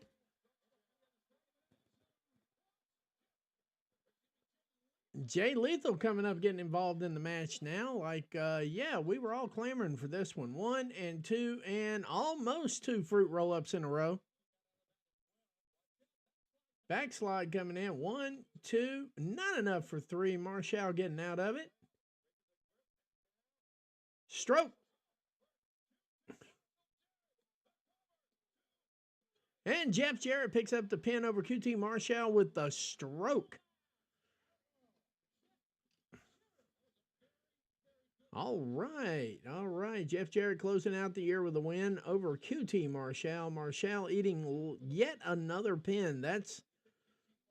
I've forgotten how many pins in a row that Marshall's eaten, but I know he ate one last month to the Costco guys. And I mean, obviously it is what it is, but hey, we picked up another viewer, whoever you are. Hey, I hope you're doing well. Let's see what we got here.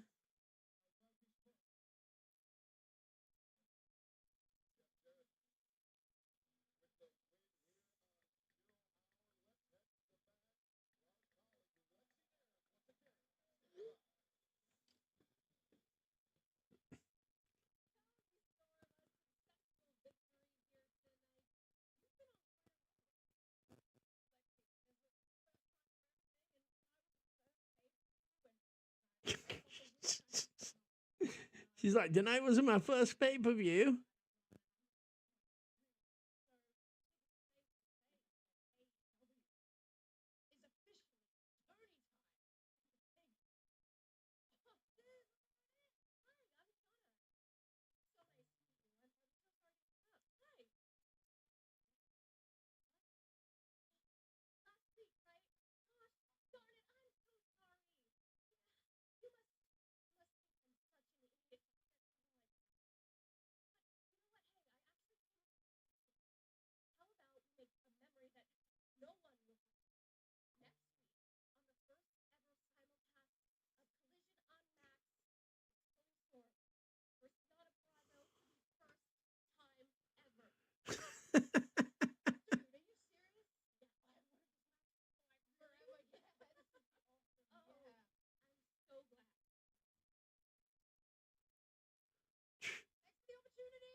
Thanks for the opportunity.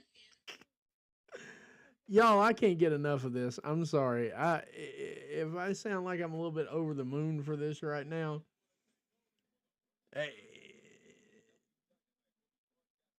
I don't know if there's a gimmick Tony Storm can't pull off. Okay, I don't know if there's a gimmick Tony Storm can't pull off, but so far,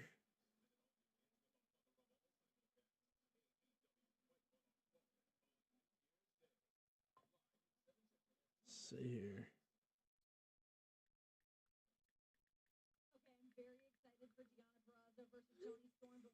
Deonna Purrazzo, Tony Storm. Warner's already having a stiffy. You know that's happening right there.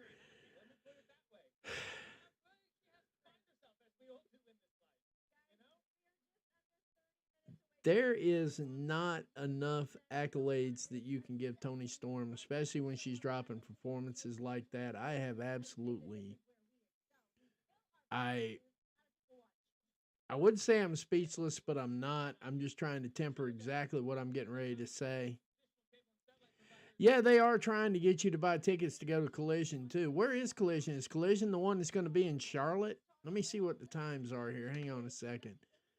I know they got one happening. Yeah, I mean, the 4th, that's the one in Charlotte. Yeah, they're trying to get me to go to Charlotte. I can see that right now. Yeah. You'll never relinquish Deonna to anyone. Well, you know what? I think Warner might have a problem with that. So here we go. For January 4th, in Collision Live on Max, it's going to be from Covalent TV. It's going to be Werner and Weekly Steel Chair in a one-on-one for Deonna Purrazzo. Yeah, Tony Storm's got a couple of spots in my year-end awards. It's I have no problem saying I'm not even ashamed. It's not even close. I mean, as far as the women's division, I mean, WWE can talk about they've got the best women's division, and yeah, they can do that till they're blue in the face on that, but there's not a female on any roster, and I would venture to say probably even New Japan or anything like that, and hold a candle to Tony Storm on any level at this point this year. And if this rookie thing takes off, it looks like she's got a stranglehold on 2025 right now. And just for kicks and giggles, I'm throwing her out there as my rookie of the year anyway. So, and we just hit 30 viewers. 30 viewers. Thank you. Thank you. Thank you very much, guys. Thank you. Thank you. Thank you.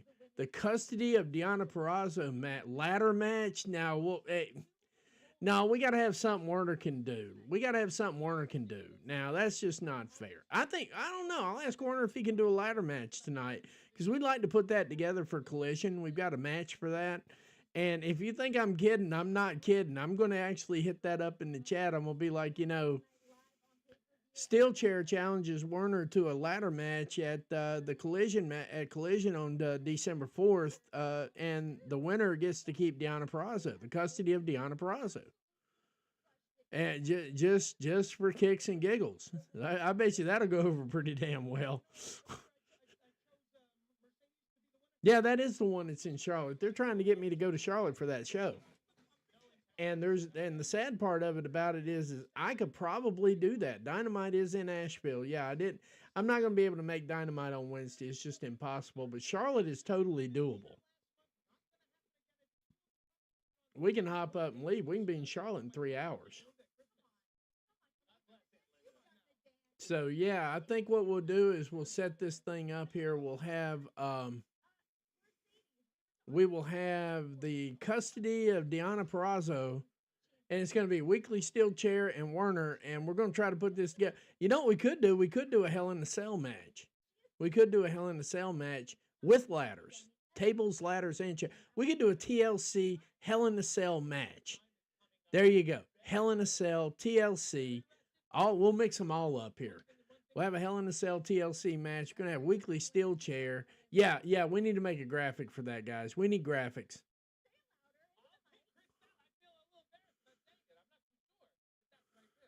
Yeah, it's totally incredible. I think she's already got a stranglehold on 2025, and it ain't even started yet.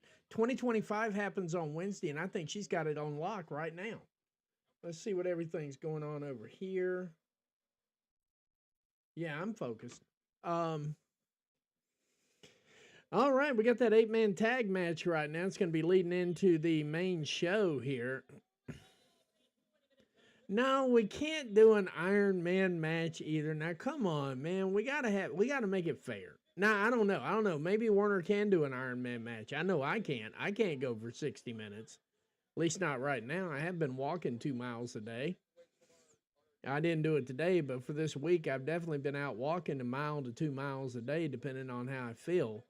Been trying to get myself back into shape here because obviously the only thing about doing podcasting that nobody ever talks about is you spend an awful lot of time sitting on your butt talking to people. And the downside to that is you spend an awful lot of time sitting on your butt talking to people. And I think that needs to be studied. You know, I've got to figure that part out. I spend a lot of time sitting down. Like I said, we're going to be in this thing till at least midnight tonight. Yeah, we could do a 30-minute Iron Man match. 30-minute Iron Man rules. Let's float that tonight. If you're going to be there for Covalent TV, let's float that tonight just for shits and giggles. I think everybody would have fun with that. And they've got on my screen here, they've got the Outrunners coming into standard television like it's closed circuit.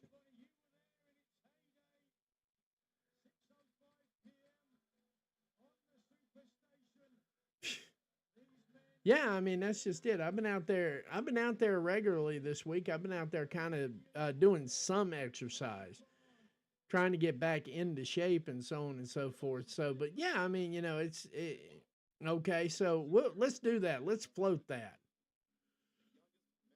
Let's float that just for kicks and giggles. We're going to have we could also have a last man standing match too. I mean, there's lots of matches we could do here, but it's going to be we do know definitely it's going to be custody of Deonna Purrazzo. We know it's going to be weekly steel chair. We know it's going to be Werner. Now, will the real Werner please stand up? Oh my God, this is hilarious.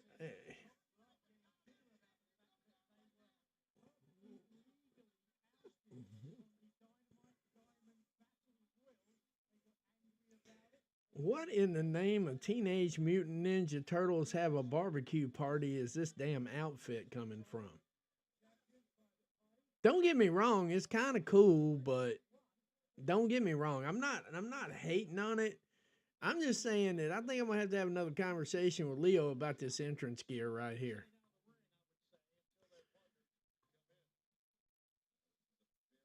All right, if there are any children watching this stream right now, you can go ahead and cover your ears, count to 20, and I'll be done with what I'm getting ready to say.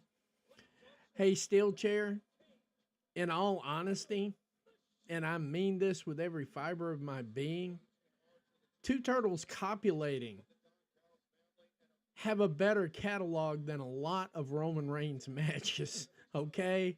I'm not kidding about that, and I didn't say a bad word just in case the kids ain't listening. But Two Turtles copulating have a whole lot more entertainment value to them than a lot of Roman Reigns' matches, okay? I haven't seen it personally, don't get me wrong, but that's just an old saying that we have around here. Leo Rush is ridiculously good. I like the presentation of him. I'm just talking about those entrance jackets they're wearing with the spikes and so on and so forth. You know, that's the part that's kind of... And they just left the murder machines in the ring by themselves. I don't know if that was pretty smart.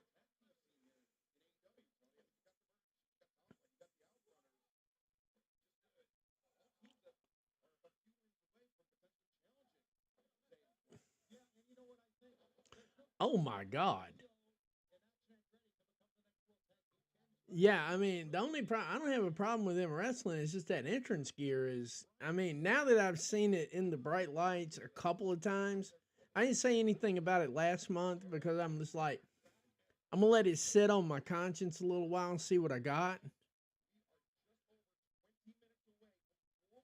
Yeah, I mean, that's not really a big thing. And I mean, if the WWE fans are going to pay money to see it and they're going to eat it up like, you know, I don't know, like the dollar menu at Burger King or some shit like that, that's their right. I just don't see... all of Roman Reigns' matches in one. Pick some seemingly undefeatable opponent. Talk the match up for 3 to 3.5 weeks. get in the ring for the premium live event. See, I'm even respecting what they call it. I'm not trying to be a dick about that part there. Show up for the premium live event, look weak as hell, wrestle to the worst of your ability, and then have the bloodline come in and clean up your shit. That's every Roman Reigns match in 3 years. I could book a broomstick for that match and still come up with the exact same results, because the broomstick's going to get the shit beat out of it at the end of the match, and Roman's going to pin it. You know what? I think they've got something on. I think they've got something on tap for the Murder Machines. I have heard. I'll tell you what we're doing. I'll tell you what we're doing here, guys. I'm gonna let this one out of the bag because I'm proud of this one. I'm proud of this because I have 2 interviews that I actually put together on my own with no help, nobody looking over my shoulder, the whole 9 yards. One of them's going to be with Riho, and the other one's going to be with Bishop Khan. So when I get through doing that interview with Bishop Khan, I'll have a better handle on what the tag team picture looks like in AEW, because we're going to talk an awful lot about the tag team picture in AEW, because I think Gates of Agony belong in there somewhere. And I keep saying at the top of my lungs, and nobody's listening to me, this is the bloodline people think they're getting. Yeah, no. I'm not disagreeing with you on that, Stampede. Murder Machines, if you have Murder Machines, Gates of Agony, and, well, we can throw the Outrunners in there because they're jacked, stacked, and packed too, so it ain't a big deal. I mean, they're not going to win, but they're big enough, they're formidable enough. But you get those 3 teams in there together, then you throw FTR in there, and if the Young Bucks ever come back, that's a pretty damn stacked tag team division right there. Now, it's only 5 teams, but you can work that right. You can work that thing perfectly. There's not a reason you can't do it. It's like the other night we were talking about the brand split thing. Everybody's like, oh, we can't do a brand split. Brand splits are stupid. Brand splits are this. Brand splits are that. The only thing you need to do in AEW to have a brand split is to create a second title for the women's division.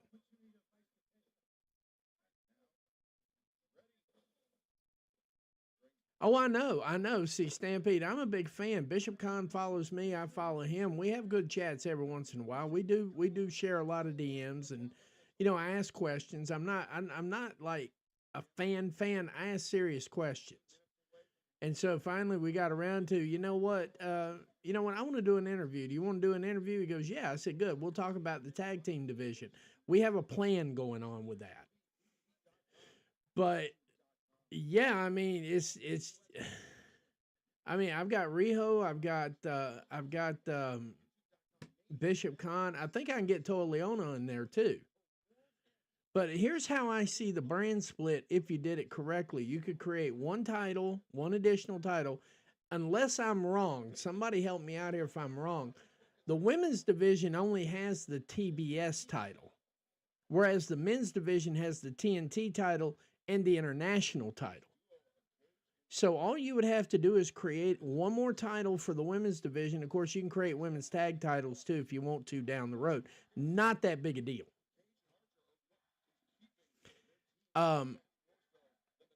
Then what you can do is put 2 titles on one show, 2 titles on the other show, and just have the world champion travel between the 2 shows. You don't need 2 world titles. You just need some mid-card titles to establish whoever the top guy is on that show. So if you've got something that establishes the top guy on either show, then your world champion just has to travel, and you can alternate off pay-per-views. You can have one pay-per-view, like let's say for shits and giggles, that tonight Moxley would be working the Collision top guy. Let's say we put the TBS title on Collision. That way we got Daniel Garcia the hell off of Wednesday. There's a strategy behind this. So let's put the TBS title on Saturdays on Collision.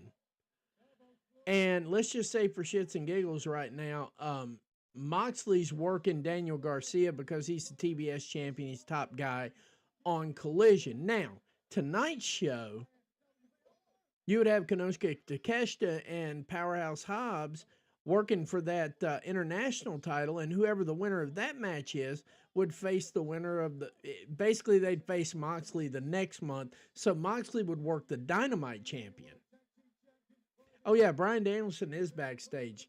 Treesap's not reporting that. He sniffed a tweet that got deleted by accident. I saw a tweet pop, and then it got deleted like a while ago. And I'm like, oh, Danielson's there. This ought to be interesting. But that's how you could do the brand split. Like right now, you have Takeshita and Powerhouse Hobbs working the title tonight, working the international title. You could have John Moxley working the TBS champion, which unfortunately is Daniel Garcia. But he could be working Daniel Garcia tonight. Of course, he's going to whip his ass. So whoever wins the match tonight on the international title could face Moxley at the next pay-per-view. And you'd have a couple of months of build-up. You'd have Grand Slam. So, and any time in between there, too. See, that gives you an opportunity to put titles on people, try it out, check it out. But at the end of the day, you have Moxley work 6 programs, or the world champion work 6 programs with Dynamite. Hey, Cindy, how you doing tonight? You have Moxley working 6 programs with, or the world champion, 6 programs with Collision, 6 programs with Dynamite.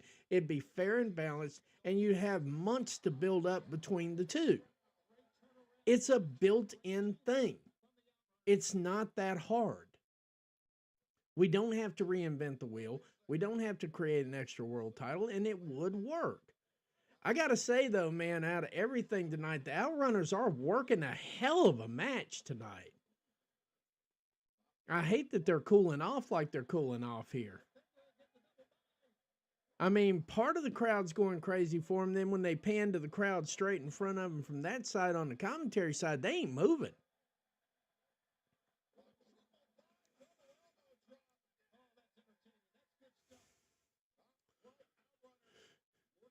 Now that popped the crowd pretty well. How you doing, Cindy? How you doing?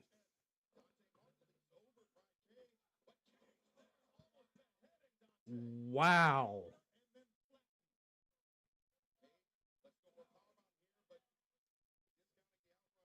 So we just going to start beating people up like that. All right.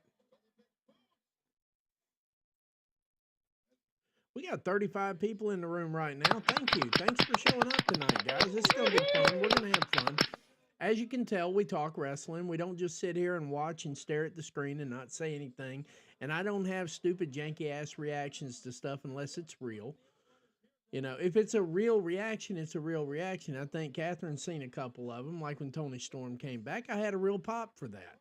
But I don't sit here and try to create moments to go viral or anything like that. I don't think I'm ever going to go viral. If I do, that'd be amazing. But keeping my expectations correct. But I'm not sitting here trying to do janky-ass shit to get people's attention. I'm not looking for spots. I'm not looking to be on the next training video for AEW. We just sit down and we have good times. Yeah, Danielson's at the show. Like I said, that was a tweet that I saw for like 30 seconds, and I was going to respond to it. And as I was responding to it, it got deleted.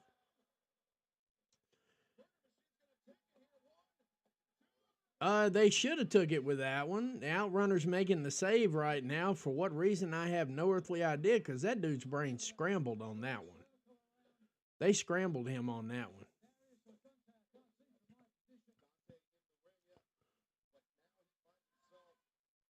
Leo Rush getting ready to steal the pin.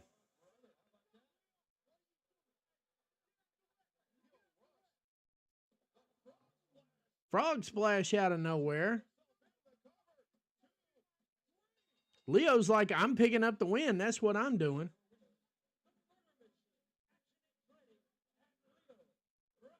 How is it that we're winding up 10 minutes early? Is that me or, you know?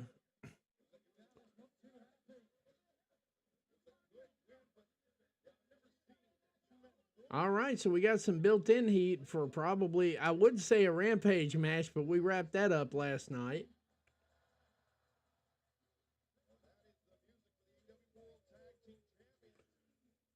Private Party making their way down to the ring right now.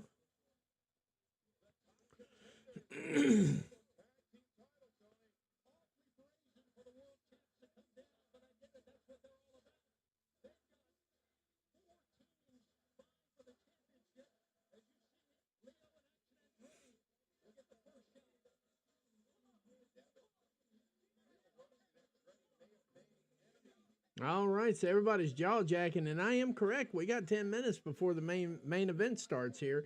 Give me about 30 seconds here. I'll be right back. Give me like 30 seconds here. Let me get everything coordinated and everything. I'll be right back here, literally. Literally like 30 seconds. We're just taking a little break.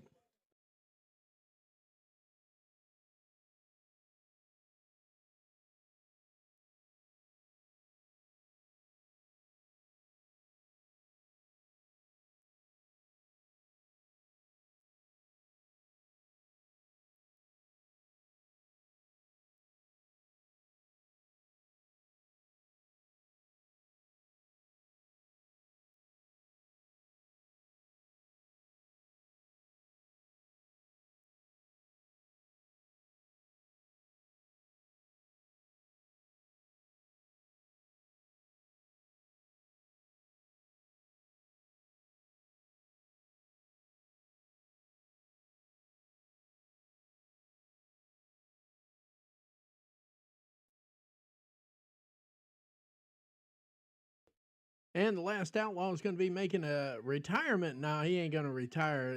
I don't know that he's going to retire right away. I'll be right back. Give me like 20 seconds here. We almost got everything adjusted.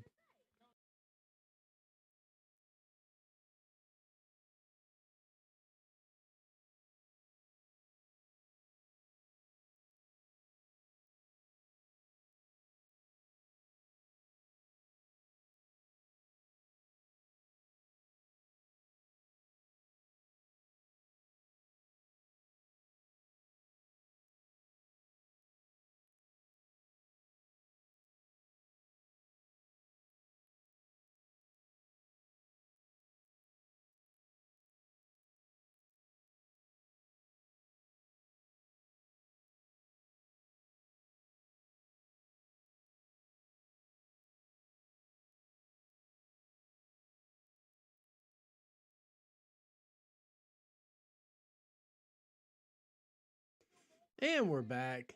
Yeah, we're back. Just that, just a little bit. Nah, it's too much. There we go. There we go. You know what?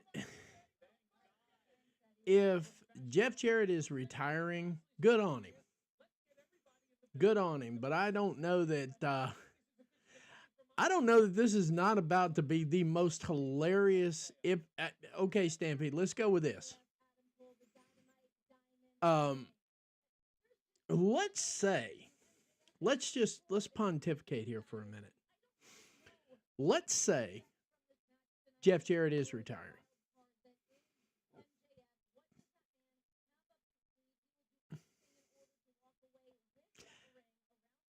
What would happen? Now let's let this sit here for just a second. Let's say that Jeff Jarrett combines two things into one. Yeah, it would be very fitting, steel chair. Absolutely.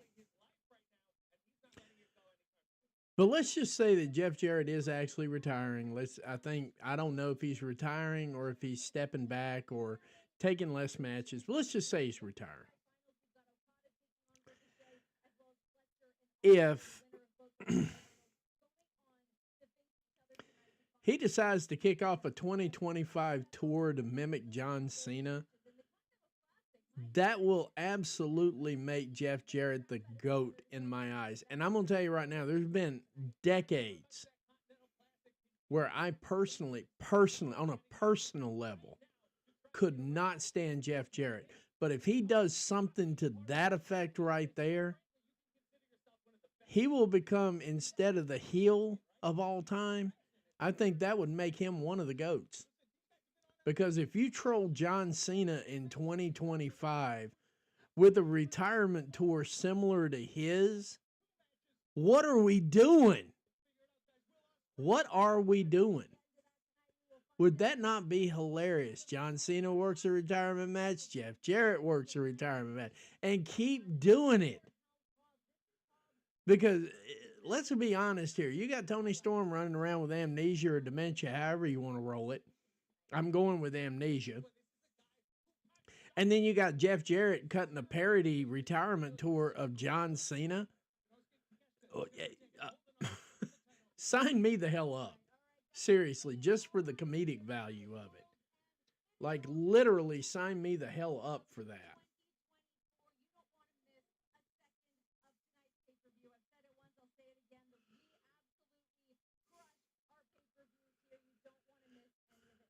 Yeah, no, I'm totally fine with him being a lead booker. I'm perfectly fine with him being a lead booker in ROH, Collision, and Dynamite because Jeff Jarrett can book shows. I have no problem with him doing that whatsoever. Just think about this. You got Tony Storm running around, can't remember who she is, and then you got Jeff Jarrett running a parody of John Cena's retirement. Oh my God. Tony's set to troll WWE for the entire year. I mean, in all seriousness, and look, I'm a moderate Jeff Jarrett fan as long as he doesn't take, I don't even mind when he gets in the ring as long as the matches aren't longer than about 10, 15 minutes. I'm good with that. I believe he's still capable of working long matches and working them crisp, clean, direct to the point, putting over or getting put over. But if he were to, I mean, I don't know that it's got anything to do with that steel chair. I don't know that it really has anything to do with Tony's booking prowess, more so than it does the programming of a lot of people. I was fortunate enough to be in yet another space the other day. And a lot of the comments that came out of that space absolutely blew my mind. It's sitting there going, anybody can have a Corvette. In the structure and the way the United States works, if you make more than $35,000, $40,000 a year, you might not eat well. You might not eat well, but you can own a Corvette. You might be eating ramen noodle every day for the rest of your life or for the next 6, 7 years, but you could physically own a Corvette and make payments on it and so on and so forth. You can't do a Ferrari like that.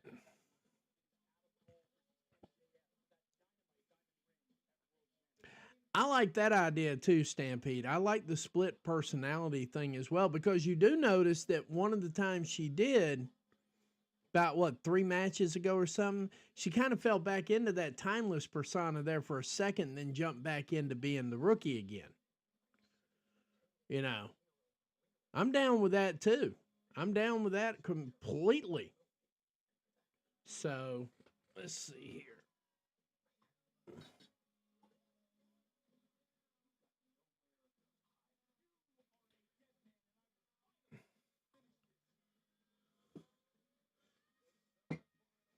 I mean, a lot of people are missing the... I'm not saying people are missing the point of this Dynamite Diamond Ring match. But in my estimation, they're clowning Cody Rhodes right now.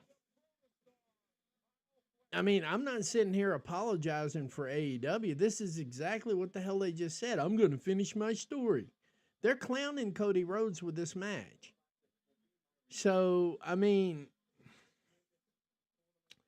I don't know. One thing I do know right there is if we get that going together in 2025, the meltdowns are going to be epic.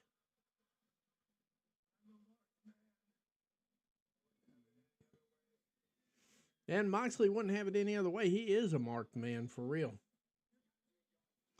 We are 1 minute away from World's End, the main show kicking off here. We might take about a 30 seconds so I can get the TV moved over correctly. I'm waiting to see how this transitions. Last month it transitioned fine. I just want to make sure it transitions like that again.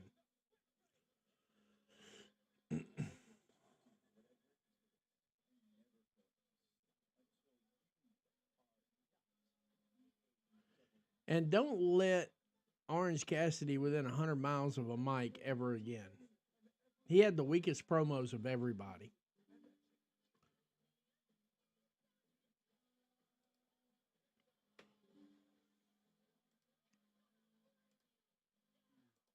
Ugh.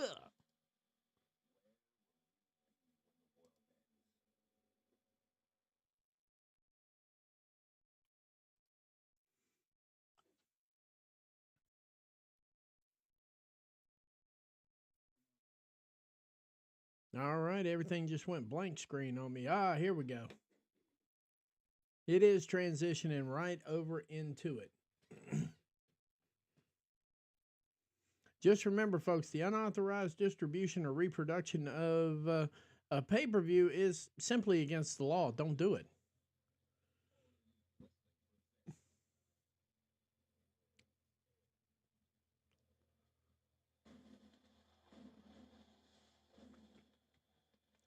Lots of pyro kicking off here.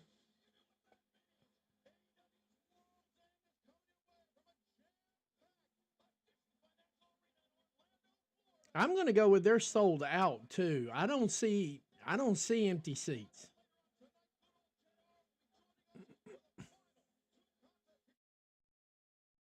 Okay, what just happened?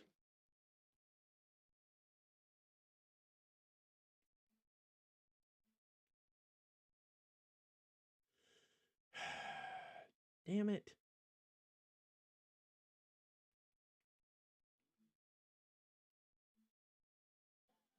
There we go.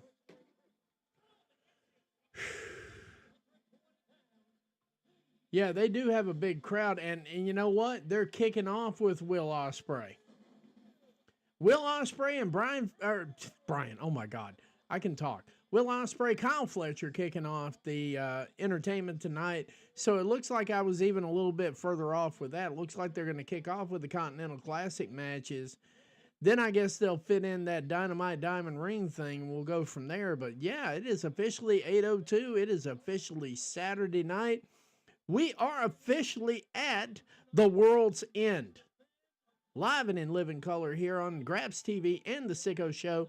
I'm your host, the Matty Man. Actually, I'm not your host, the Matty Man. I have been kidnapped by Bowtie Guy. And if you don't know who Bowtie Guy is, I got a good story for that one too.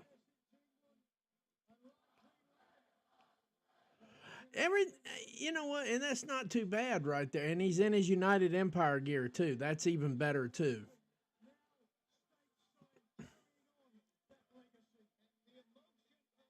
I don't know. He's looking awful super serious too. And now Kyle Fletcher making his way down to the ring right now. I'm with you on that one, Run-In Wrestling Pod. Hey, welcome. First time comment I've seen. You might have commented before and I missed it. But this first night for you too. Thanks for being here, man. Tell a friend to tell a friend to tell a friend. We'll get through this thing tonight. We only got 4 more. We got 4 more hours at least here, so these might as well pop a beer, sit back, relax, or pop a soda if that's what you're doing. Sit back, relax, and all hell's getting ready to break loose here. All hell getting ready to break loose. This has the potential to be the match of the night right here. If it's even remotely close to last month's matchup, this has an opportunity to be a match of the night. The Protostar versus the Aerial Assassin. We've got Will Ospreay and Kyle Fletcher kicking off AEW World's End tonight. We are at the end of the world. It is the end of the year. We are kicking it and et cetera, et cetera, et cetera.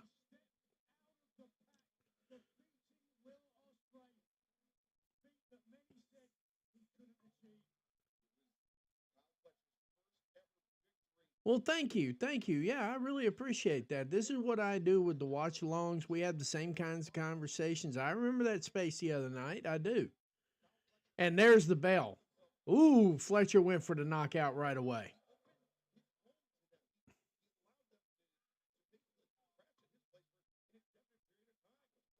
Missed. Uh-oh. Caught in midair.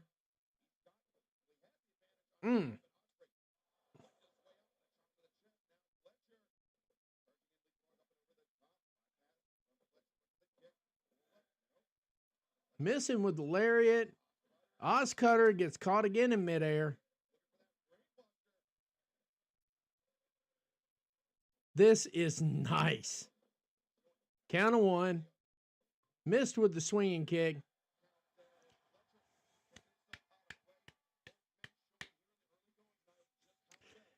That was a nice exchange right there. That was a nice exchange. And we're, what, a minute into this match already? You know, I was thinking about that too, but the way they've been balancing this thing here, if Fletcher doesn't win, it's going to kill a story to death.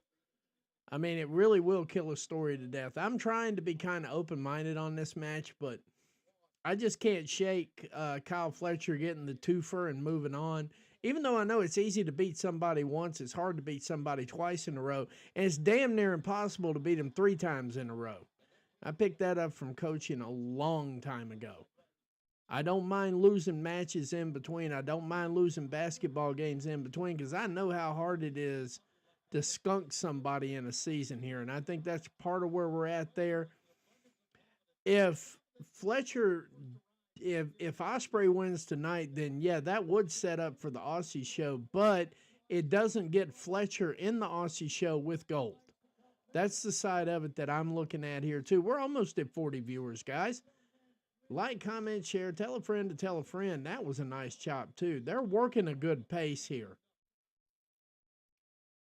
Now, my question is really simple here. What happens if they, here's something else we haven't talked about either. What happens if they wrestle to a time limit draw?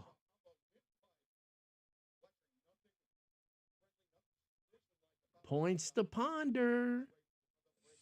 Points to ponder. What happens if they wrestle the full 20 minutes on this show right here and we've got a draw? There's not overtime in this thing. Uh-oh.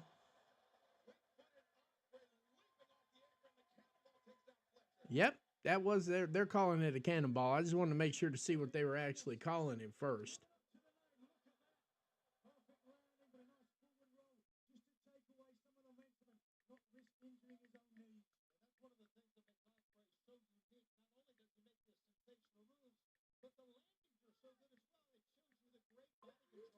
There we go. Now, see, that's just a question, Steel Chair. We don't have an answer for that. I mean, we don't have an answer to that. What happens if one of these sets of guys ties? Nice power bomb to the ring apron right there. Obviously working Ospreay's back.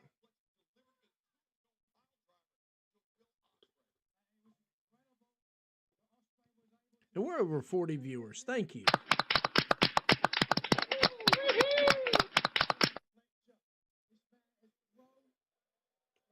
That might work too, Pod. That might work out as well. I'm just wondering right now because it dawned on me as this match was kicking off.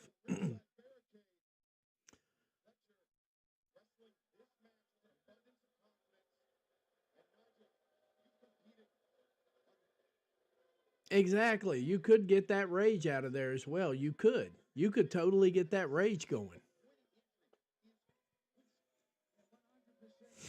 Somebody with a sign saying Ospreay's better. Kyle Fletcher just takes the sign out of his hand, rips it in half. And he's got another one that says Ospreay's still better. Oh my God. He's got another sign. Tore the guy's sign up. He's got another sign. This is good. I know, Steel Chair. And I'm sticking with mine too. Uh-oh, we've got blood already.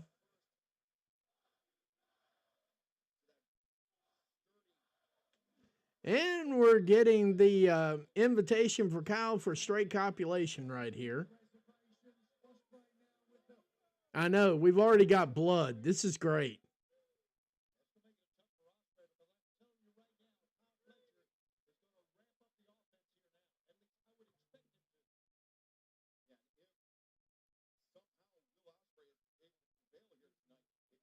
We're getting there. Big boot to the head. Boy, Ospreay's working on a crimson mask here. See, that's what I'm thinking too, Pod. I'm thinking we're not done with this particular scenario. Yeah, I mean, that's the part of what I'm thinking. We've all been talking about what happens if so-and-so wins, what happens if so-and-so wins, but we hadn't thought about what happens if they tie.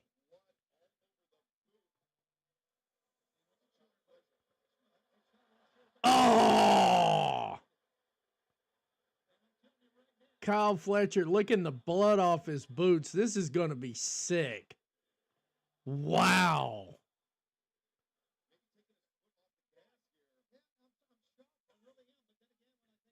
I think we're going to get a sicko pay-per-view tonight, guys. We're going to get a sicko pay-per-view. Tony's going to bless us. Look at this. He is leaning into that, too.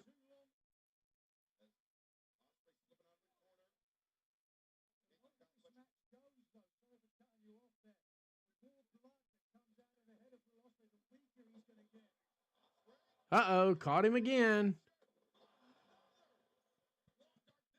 Speared him into the corner. And not enough for 3. Whew.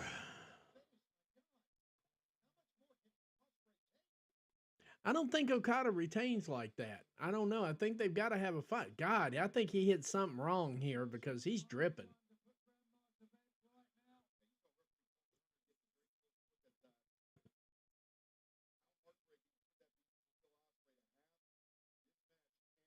No, he's dripping now. He's leaking big time. Yeah, we already have blood, like right out the gate.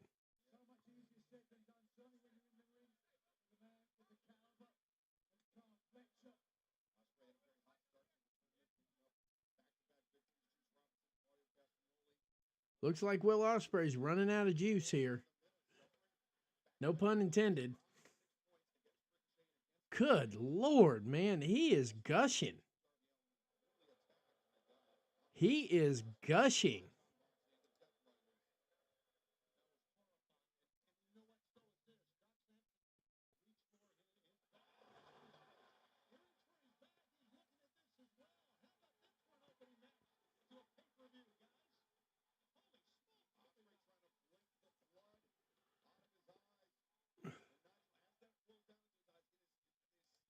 That lawn dart, yeah, I agree with you still. That is,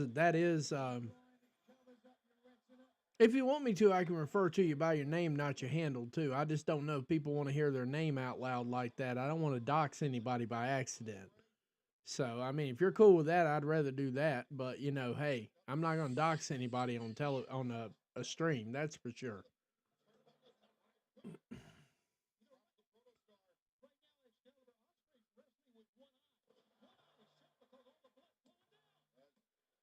Not enough for 3. What in the world?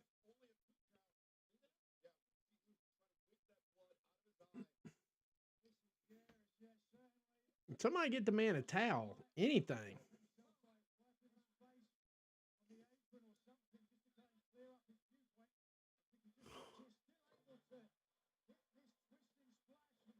Yeah, that story doesn't require a title. I agree with you. Ooh, super kick.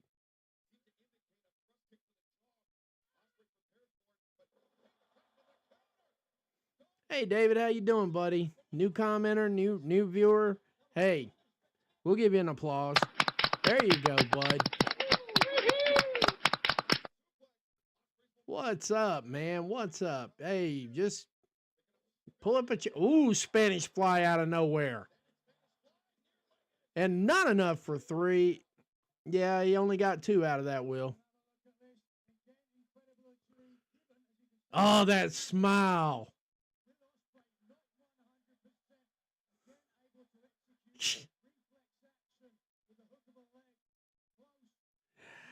Yeah, I mean, you know, it is what it is. I mean, you know, it's just, I understand where you're coming from on that. Personally, I'm not 100% sure I'm cool with it, but at the same time, times come, man. Times come, stories move on, you know, and so on and so forth. Trust me. I mean, I'm with you on that.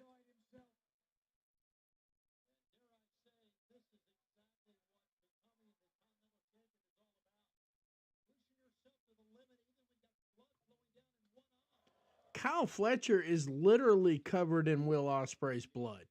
Now he's getting pissed. There we go.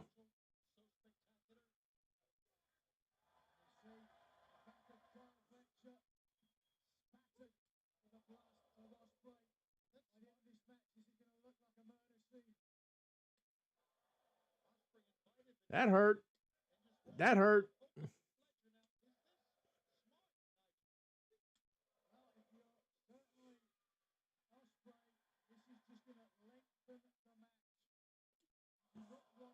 I'm telling you right now, the way this thing.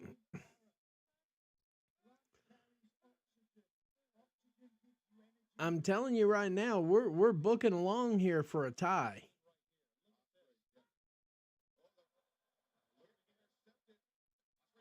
Oh, hello.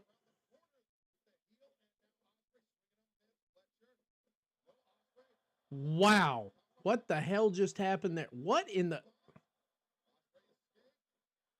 Oz Cutter? Oz Cutter out of nowhere. Not enough for 3. Fletcher kicking out at 2 3/4.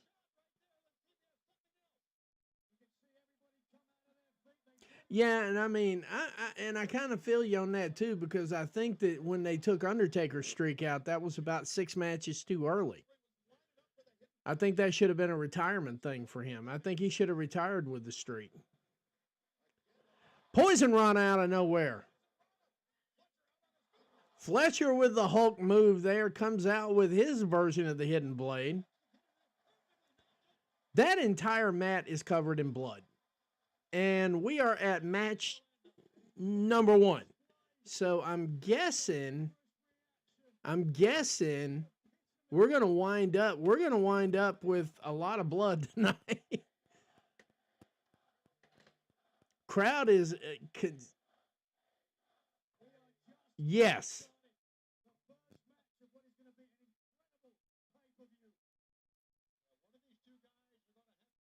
Ospreay's going to need stitches if he's going to continue. That's for sure. I think that gash was a little bit out of control, and I think Ospreay's going to need stitches. They're head to head down here. Pause. Big headbutt.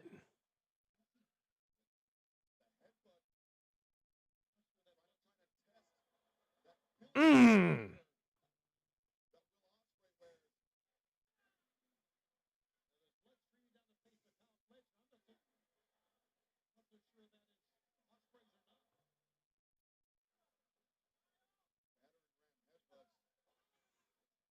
Uh-oh. Oh! Ooh! Caught him with a super kick in mid-air. Sucked him right into that one, pause. And, yeah, caught him with a super kick right out of mid-air.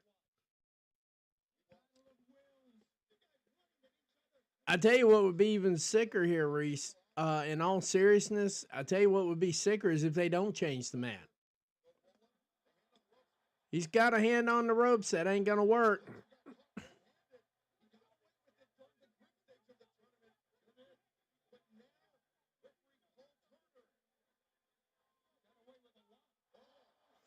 Nah, Baron Corbin ain't getting anywhere near AEW.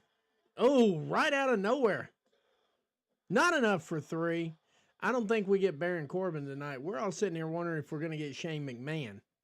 That's the name we're all looking for here. Or, I don't know, maybe I'm the only one looking for Shane McMahon.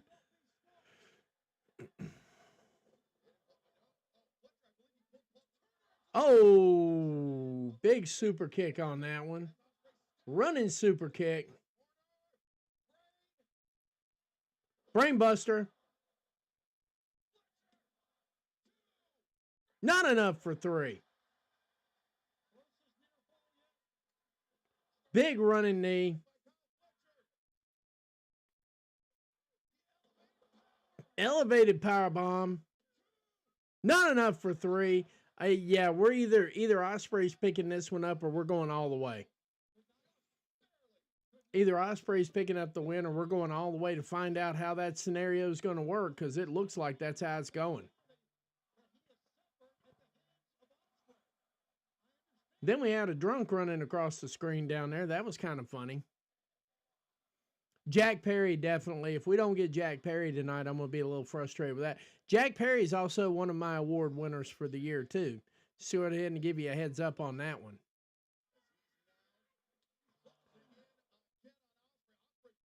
Okay, they're calling something. What are they calling? What are they calling? What are they calling? Running solid kick.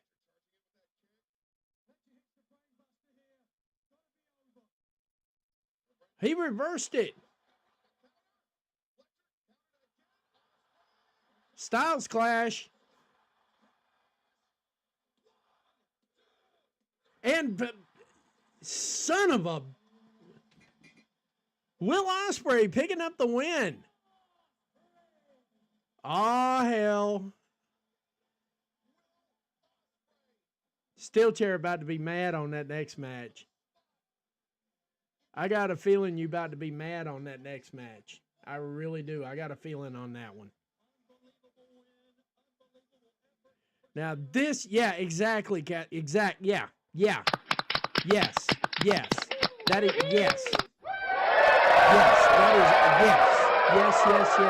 yes.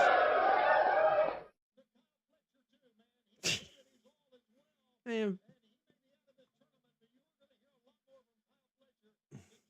Honey, hold your ears.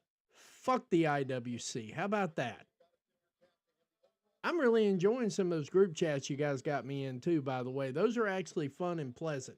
The reason I didn't do group chats is because we have a couple of people whom I shall not mention nor give them credit in any way, shape, or form. One of them's still hanging around in one of the group chats, but he's smart enough to keep his damn mouth shut.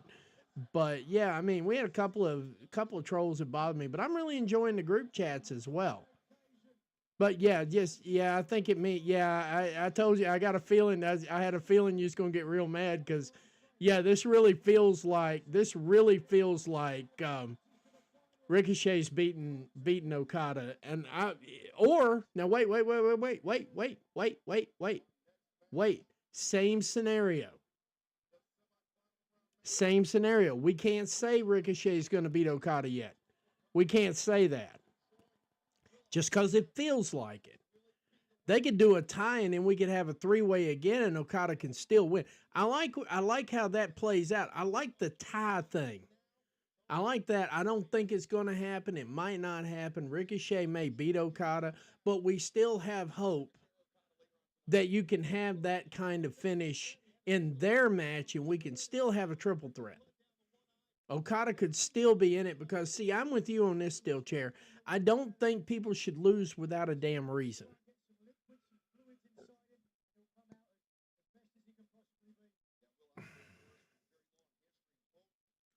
But what I'm saying too, we're not done with this yet. This could be a big swerve, no pun intended. This could be a big swerve. We could be getting swerved right now. And of course, like you said, they're going to have to change the mat out, which, by the way, I got a feeling that mat right there is going to be $1,000 autographed. Did y'all get those mat prices on there? Oh my God. I mean, I've got the last Ospreay and Kyle Fletcher. I got in the early ones there. I got number 3 out of 10 from the print side. I'm gonna get the one from this one too, by the way. But I don't think there's if it's a time limit draw. No, they could still make this. They could make this a triple threat. We haven't had that happen. But I'm just wondering if Tony wants to test the waters and make it into a triple threat. That's the whole thing right there.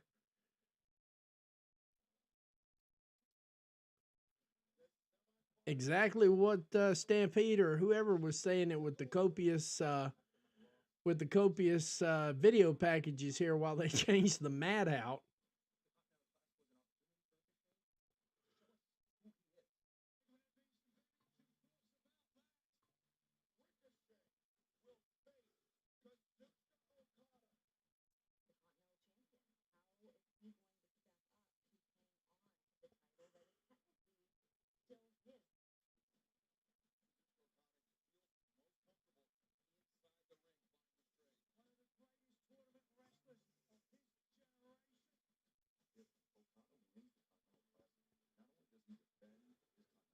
Yeah, here's that big long video package. I'm letting the camera rest for a minute because, you know, I'm working on stuff on production in the background here a little bit while they're doing that as well. I just want to be able to have conversation with everybody too. There we are. I'm back now. But no, I think we could still get a tie. I don't think there's a word for the tie here. I don't think there's been any word issued just in case they have a tie.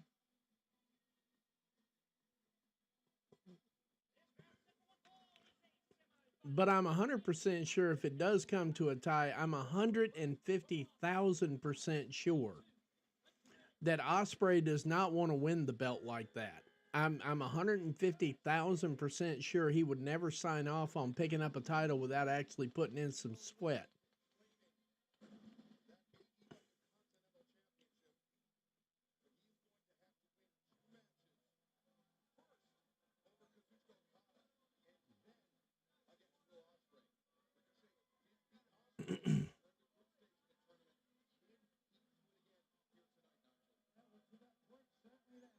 I will say this, the transition of Ricochet from what the hell are we going to do with him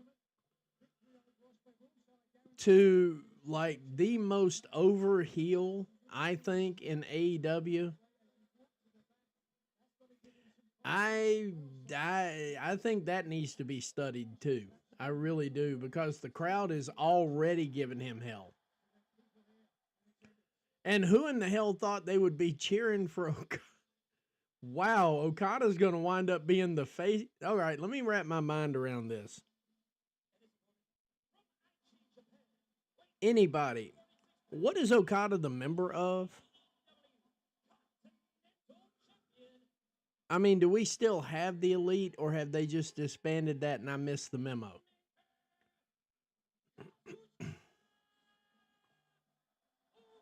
Oh, trust me, after I watched some of his matches, Reese, he's my guy too. I would like to see the Okada that they got in New Japan Pro. I'd like to see him fight Ricochet tonight. I'm hoping that Okada shows up and fights Ricochet tonight. I'm hoping that Okada really just steps up and says, all right, son, this is how we do it. And Ricochet's got no excuse because he's been to Japan too.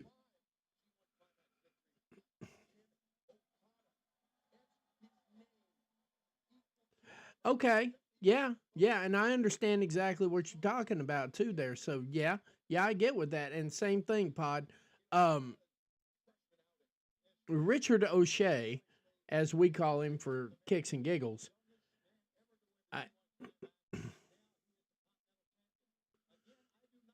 This is really Okada's tournament to lose at this point.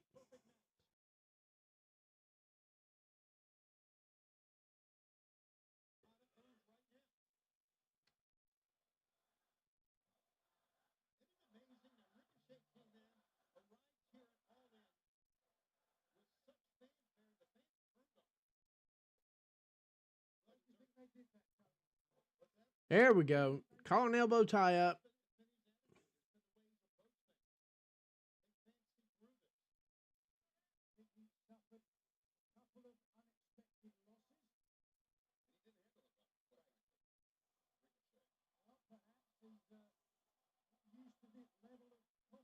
All right. One more collar and elbow tie up. Let me take a look at this real quick. I'm not being quiet because I feel like it. I'm studying something.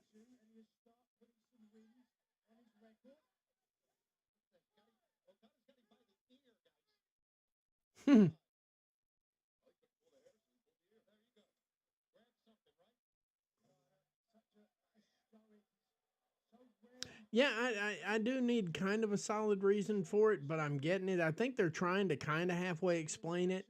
He had a couple of losses. He didn't handle them real well, so he turned heel. Um,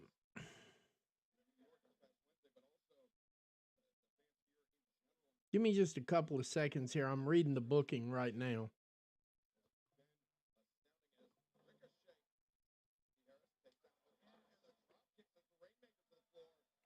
I'm still at 50-50 on this one. They didn't give me much in that collar and elbow tie-up.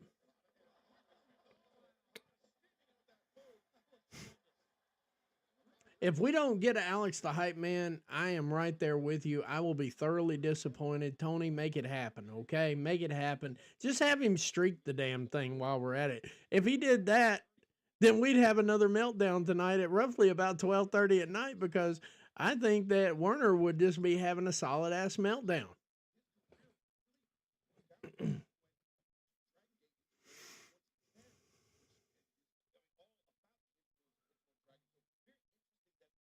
Yeah, I wouldn't disagree with you on that one, Reese. I just think that the Continental Classic, they got to make the Continental Classic make sense to everybody else, and I don't need it to make sense. I understand it. I don't need it to make sense to me, but a lot of the other side of the fence, they need stories, and they need a lot of other things.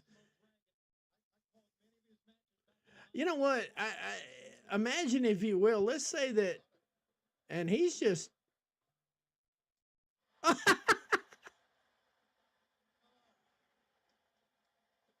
and the crowd just popped their ass off for that. The crowd is popping their ass off for this. Richard O'Shea is, y'all know it takes two to tango, right? When I say things the way I'm saying them, y'all know it takes two to tango, right? Richard O'Shea is putting over everything Okada's doing. Uh-oh, that ain't good. That wasn't a good idea. Ricochet's putting over everything that Okada's doing. That's a good sign. That's a very good sign. If I read that collar and elbow tie up pretty well, it's about to get ugly in this arena. Oh my goodness. Planned Parenthood right there. Planned Parenthood. I was laughing at it too. I mean, seriously, he bitched him out like nothing.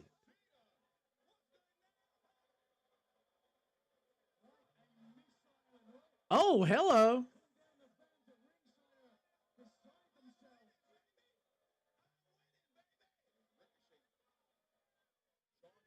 At least in this scenario right here, Ricochet doesn't have to give long promos. If they made the title more relevant, I get it. And now I'm getting out of this exactly what I read in the collar and elbow tie up. Okay, I was reading the booking here a little bit.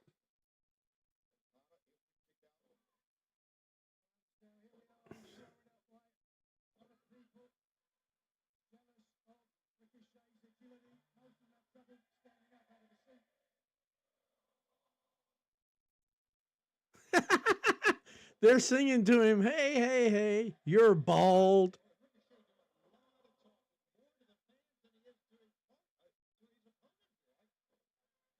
Wow, that was good. Right across the bridge of the nose with that side stomp.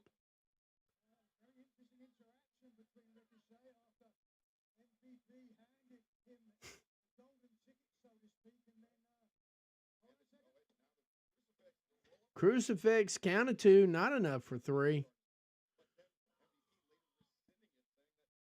Shoulder crash to the back of the neck. Another one.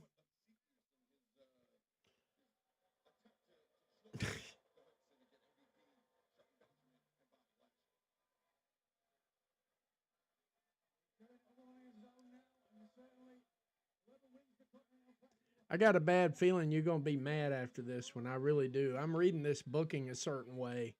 I might be reading too much into it, but I'm reading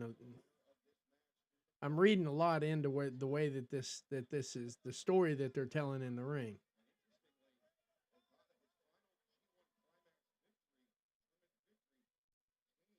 Uh-oh.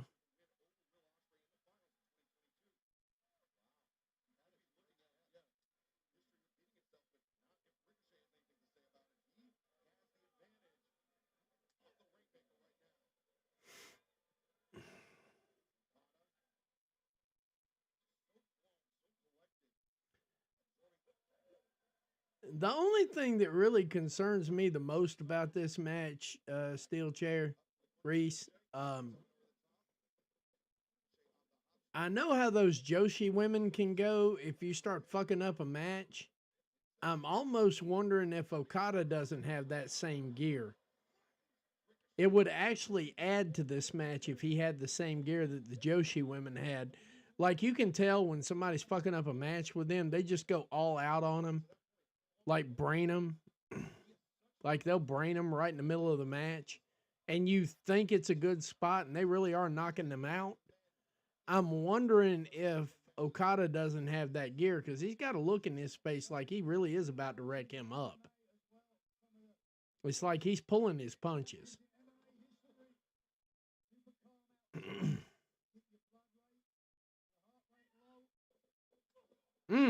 Nice. DDT spiked him dead in the ring.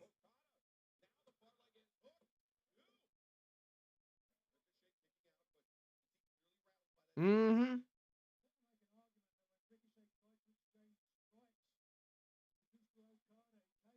Mm-hmm.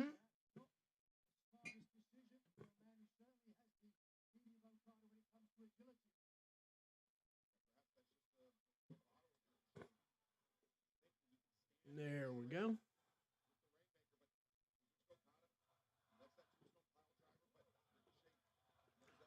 Pint never hurt anybody.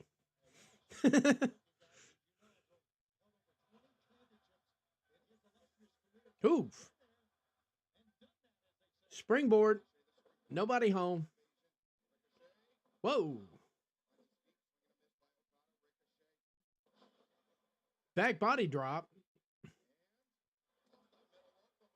Moonsault. Not enough for 3.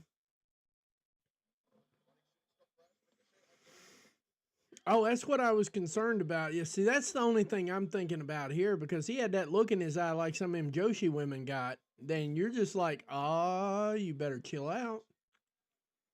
Somebody's about to drop kayfabe and you ain't going to like it, you know. Because they can say what they want to, and I know Ricochet's been to New Japan Wrestling, but he ain't been there recently. You know? I mean, everybody thought, he's been to New Japan, he can handle it. He ain't been there recently. In fact, I think he's going back for the first time in 8-10 years coming up in a week. Uh-oh.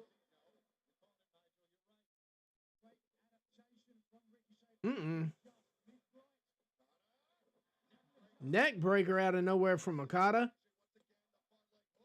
And not enough for 3. Ricochet kicking out right at the last possible second. You know what? That's on my to-do list to hit the G1.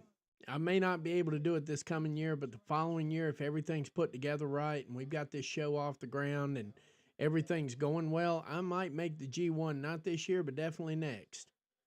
There's some things I want to do when I'm still young.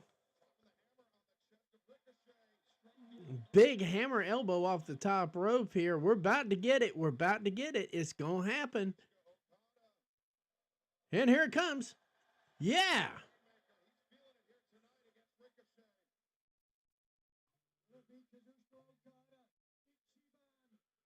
Rainmaker he was getting ready to drop out with.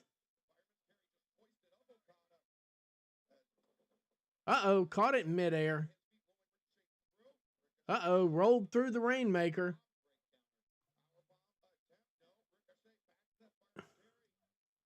Big elbow. And that drop kick. Oh, my God.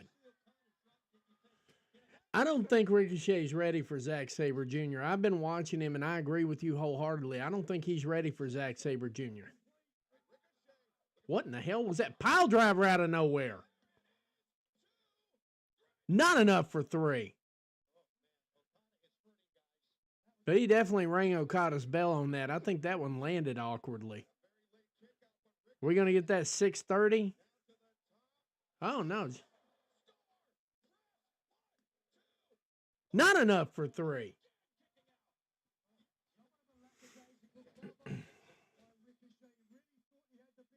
I will say this right now. Both men are definitely putting it all in the ring right here, and Okada is showing me some stuff.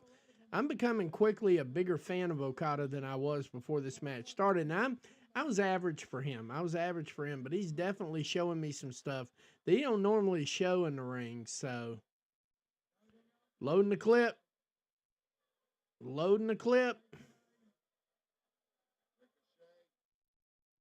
Oh, big duck. Big high knee. Holy shit. Another one of those fantastic drop kicks. There are exactly 0 people on the planet do a drop kick better than Okada. 0. And I've seen a lot of them.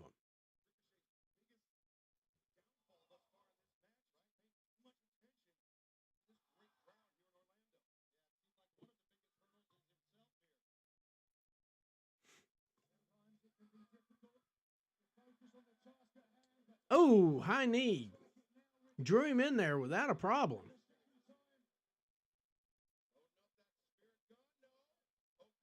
Wow. Rainmaker. Rainmaker out of nowhere. There you go. You got Okada. I saw that Rainmaker and you went, yes.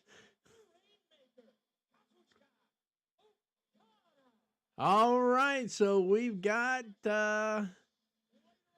later on tonight, we've got Will Ospreay, Kazuchika Okada.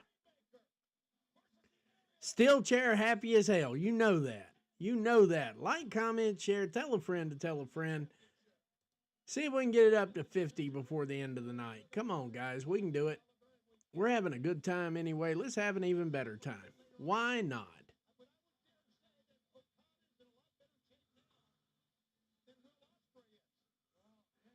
All right. Let's see if I can find anything that's just absolutely goofy.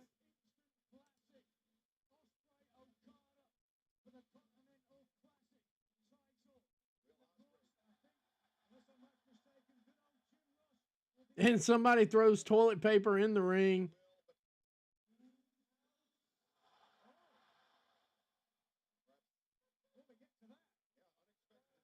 All right. Apparently, Swerve Strickland got something to say. Oh, no, no. Swerve said he was going to clown him. Swerve said he was going to clown him. Let's see what Swerve's got in the clip for him. You know Swerve's got a full clip for this one.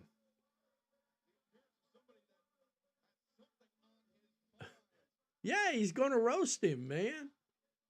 Hell, I wouldn't be surprised if he smoked him like, yeah, y'all call the cops. We about to have a murder on live television here.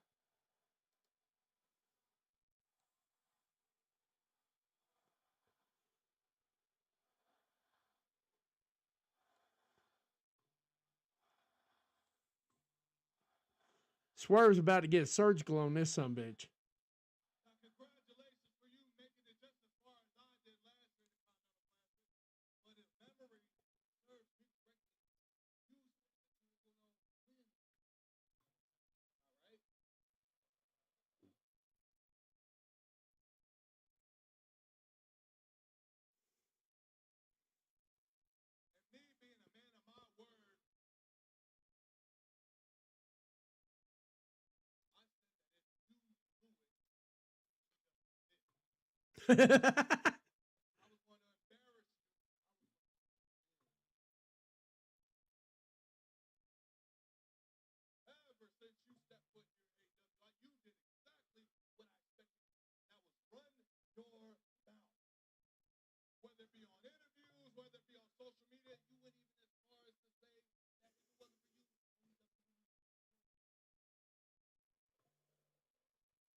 He about to get humbled.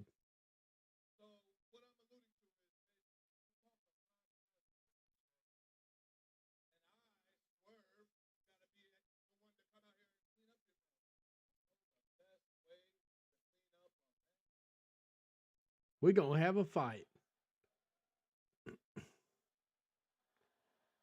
Oh!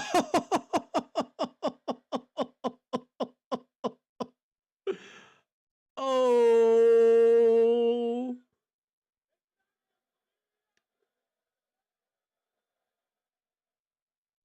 He's throwing them to the fans. You know what's getting ready to happen.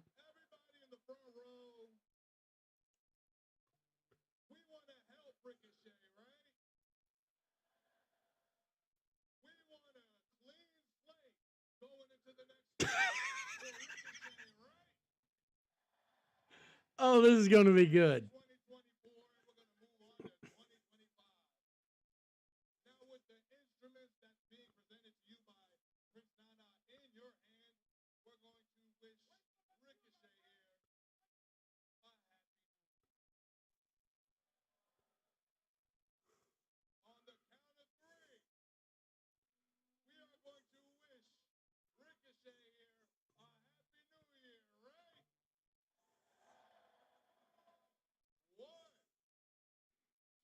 Oh, hell.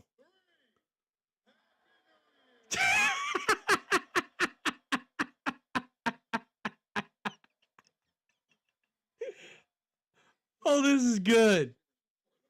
And if you want to start a feud, can anybody think of a better way to kick off a feud between Swerve and Ricochet and calling him by his home name?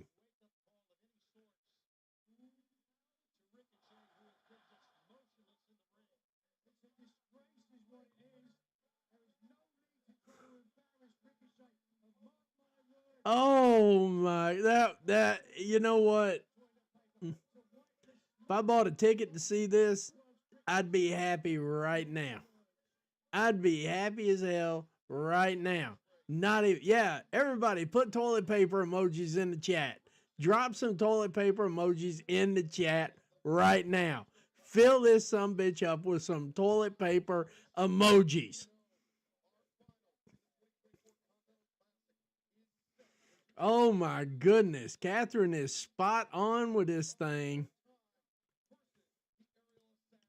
In fact, you know what? I'm joining in the crowd too. I'm gonna throw some toilet paper in the I'm gonna throw some toilet paper emojis out there.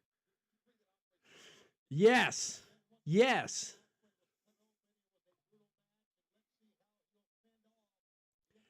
I got a feeling this feud right here is gonna feed families. And I know a lot of people throw that out there and they make it sound like it's something it really ain't. But yeah, keep them coming. Keep them coming.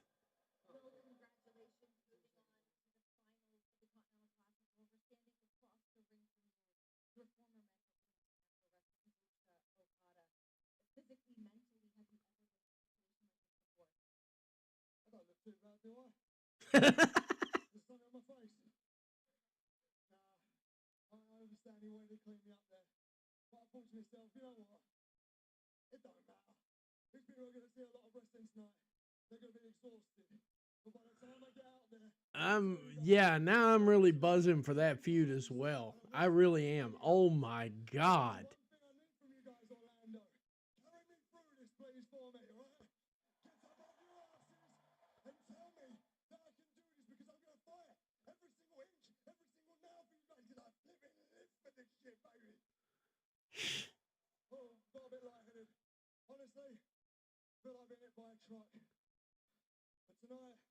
Now, see, he's still putting Kyle Fletcher over.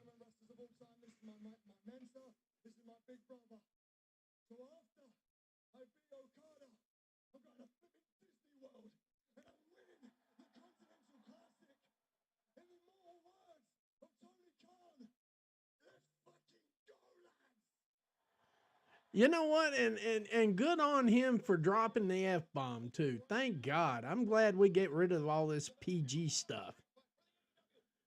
All right, we got the Tijuana Street Fight here. Tijuana Street Fight coming up next. No, it ain't a piss break. This is going to be a decent match here, but I am going to darken here for just 1 second. I'm going to take like a minute in between this just so I can go refill the supplies here and everything. Give me about 30 seconds here. I'll be right back. Just give me like 30 seconds to go get some water and tea. And of course, we got to keep something to keep the beer glass full. But we'll be right back here in just about 1 minute. We got 45 viewers, by the way. Thank you.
And we're back.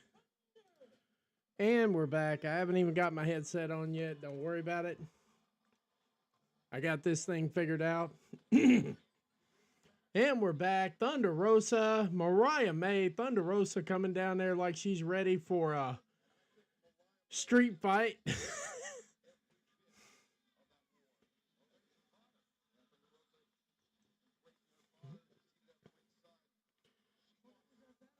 I'm going to break something else down for you, Steel Chair. If you want to look at it for what it is, we got 5 matches in, and it is almost 9 o'clock. They kicked off at 6:30. So that's 2.5 hours. 2.5 hours, we got 5 matches in already. I mean, I realize nobody counts the 0-hour stuff and all that, but just for reference, for the other side of the fence, we got 5 matches in. We're 2.5 hours.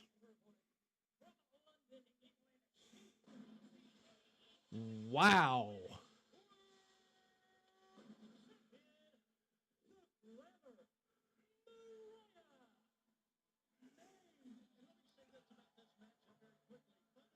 Thunder Rosa trying to be stone cold. That's correct. Mariah May dressing in dark clothes. I'm wondering how much blood we might get in this match.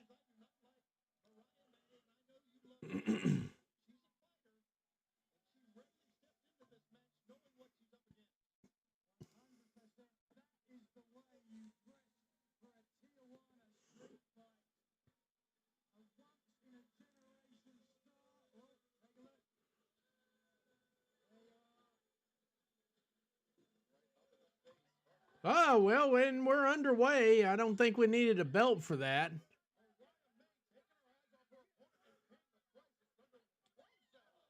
I've got Mariah May in this match as well.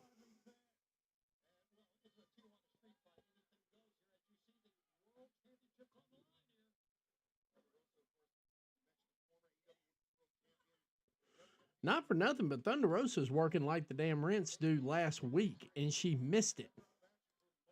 There we go. Damn. Lost your headgear there, woman. Not enough for 3, obviously.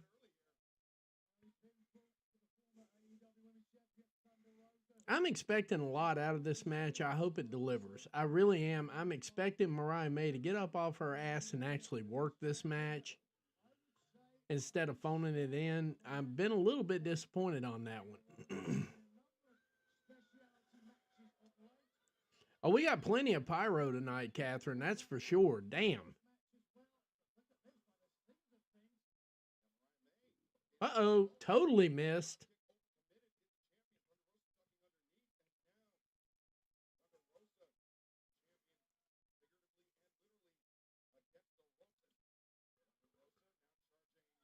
Oh, I don't know.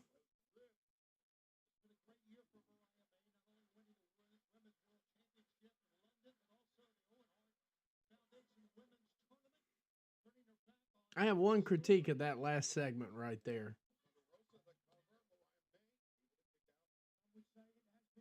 Yeah, her last few matches, she's been working like the Rents do. I just had one small critique on this one. I think they could have sold really, really well if Mariah had ducked that thing and she had gone right through the ropes and right through the table. Because the table was right behind that shot.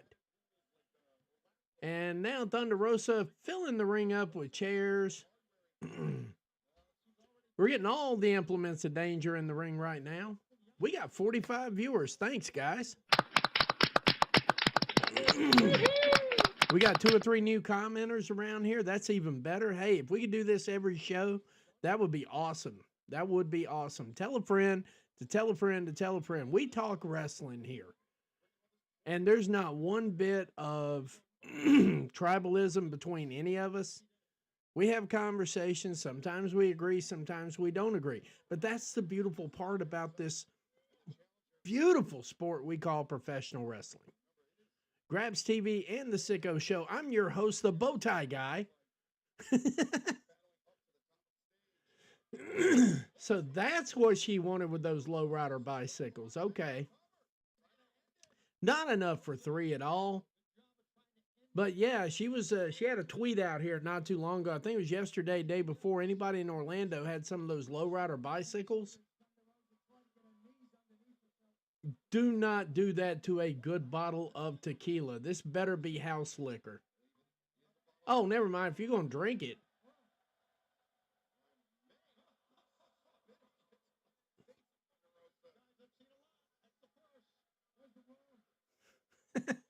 It's just something. It was a video they gave out. And actually, this right here is actually from WrestleCade. This is, I didn't know any better. I showed up like this. It turned into a gimmick. That's all.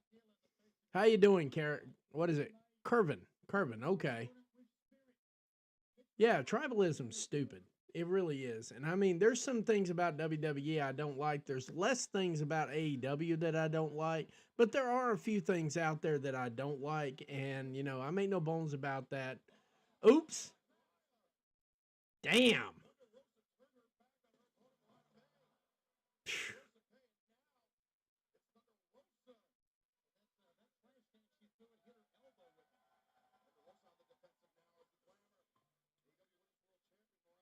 All right, some blood here would be nice, you know. Yeah, it is. But Curvin, I mean, you know, Dr. Eggman, I don't even know who that is, and I didn't do Sonic the Hedgehog or anything like that. But this came out of an actual wrestling group or an actual wrestling company. I went down for a place called WrestleCade, and I didn't know any better. It was like I was in training. And they were like, okay. I don't dislike everything. We'll put that into perspective. There's a few things that I don't like. There's a few things I do like. In WWE, there's a lot of things I like. I follow the wrestlers, and some of them follow me, and we have great talks. I just don't like the way the companies run. You know, and I don't like the pre-programming. I don't like a lot of what gets said there. So that's just pretty much it. I enjoy the wrestlers. I enjoy the matches. I will actually talk about a plea. We do pleas here just as easily as we do pay-per-views. So, I mean, it is what it is. You'd be hard-pressed to find anybody in this dais that would agree with that. But yeah, I do like about everything about wrestling. I just don't like the way WWE's run. I like the wrestlers. I don't like the booking. I think the booking's ridiculous. But that's not the wrestler's fault. You show up to go to work, you do something at your job that people don't like. It's not what you're doing, it's what you're told to do. It's just like any other job. So, nice knee right there. What do we got? 1 and 2, not enough for 3. We still don't have anything that I was looking for out of this match just yet. Maybe we've got it. Maybe we get it. Maybe we don't get it.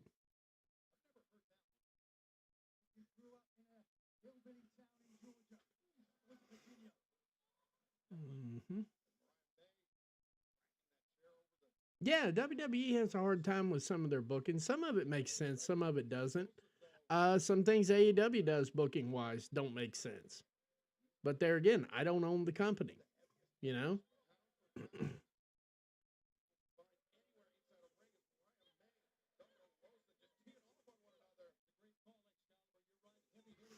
Mm-hmm. Let's see.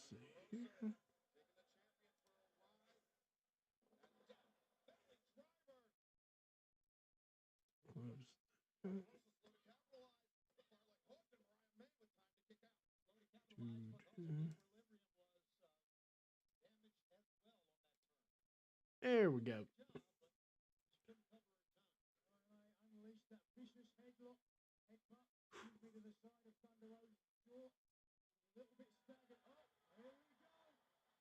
There's the pinata.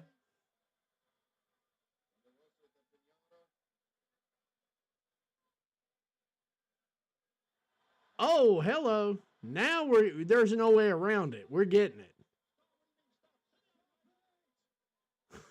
There is no way around it. We're getting it now.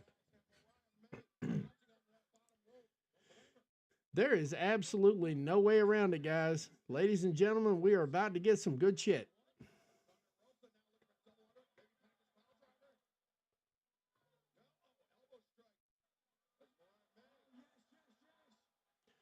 Ugh. That didn't do Mariah May any good either because she sat down and not enough for 3. Wow. Thunder Rosa she's been stuck, that's for sure. I don't know. David, I have my own thoughts about how January 6th is going to play out. And in fact, I don't. I think they're making a whole lot of ado about the Tyson fight, and I don't think WWE is going to get with even. I don't even think they're going to be in the zip code of 60 million. I don't think so. Now, you will get. I would say you'll probably get 15, 20 million, maybe.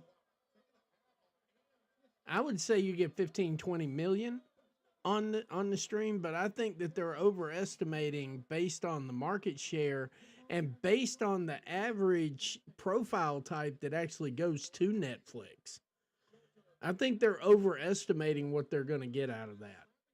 Whereas with Cinemax, which is still pretty much if you look at it for what it is and not what they want it to be, Cinemax is still Skinemax. Ooh, big that had to hurt. The profile of the average customer for Cinemax or Max or whatever we're calling it now. That thing's done changed names 5 times since anyway. The average participant, the average consumer for Max has a mindset that goes along with AEW. The average consumer, I don't even think WrestleMania gets that close. I don't think it's entertaining enough. I don't think it has the same buzz as a Tyson fight. I just don't think it does. I don't think it has the same buzz as a Tyson fight. But I think that it's like I put a quote out. I put out a tweet the other day that actually I put out a tweet this morning that I said AEW has a better shot of breaking Max than WWE does of breaking Netflix. Because the parties involved, the people who consume the product, that's what it comes down to. I mean, my wife loves Netflix. She's got it, the whole 9 yards. And the movies she tells me she watches don't come anywhere near WWE.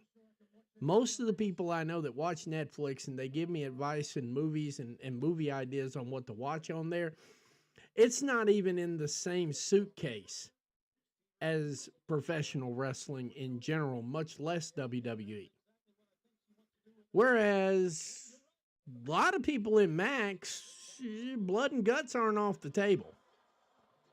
Nice running drop kick. I knew we were going to get one of those off the table. That's part of a Thunder Rosa match. If Michael Cole were sitting there, he'd go, vintage Thunder Rosa, because she does it in about every match. It's pretty damn cool, though. That still takes an awful lot of timing and a lot of effort, and you got to hope your table don't slide out from under you. I don't think that WWE's got the goods to break Netflix. I believe AEW has the goods to put a strain on Max. I really do. I think that AEW and the crowd and the mindset, I think they've got the goods to strain Max out.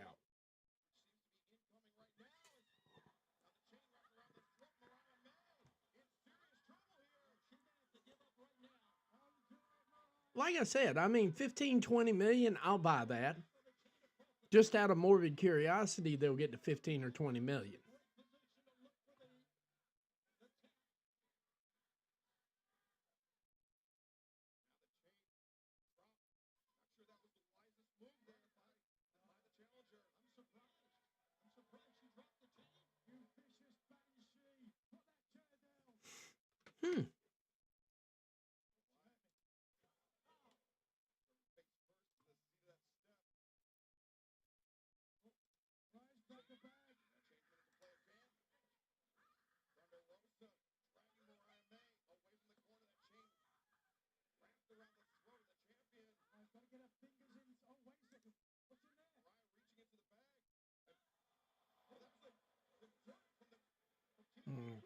Okay.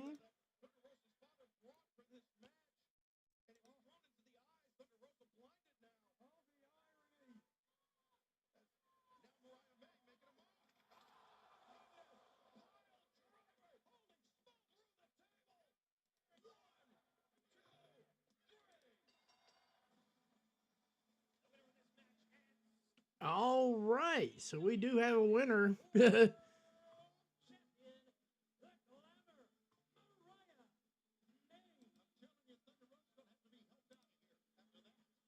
we go.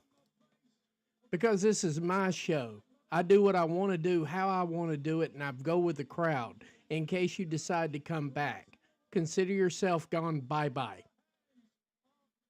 Okay? That's why I'm doing it that way. I don't mind if people come in here and have conversations. You start telling me how to run my own damn show, you can get the hell out. Bye now and go.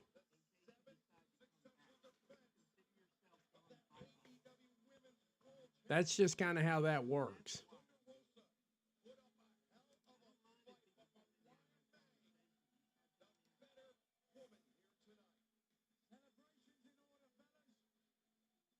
Yeah, that was a good match right there.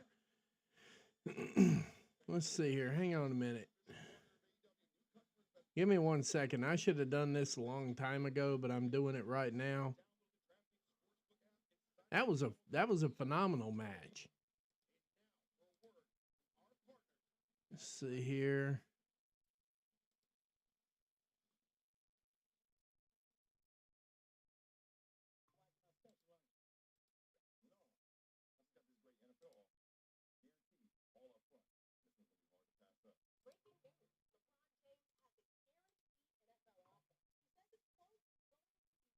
All right, now we're in a better space right now.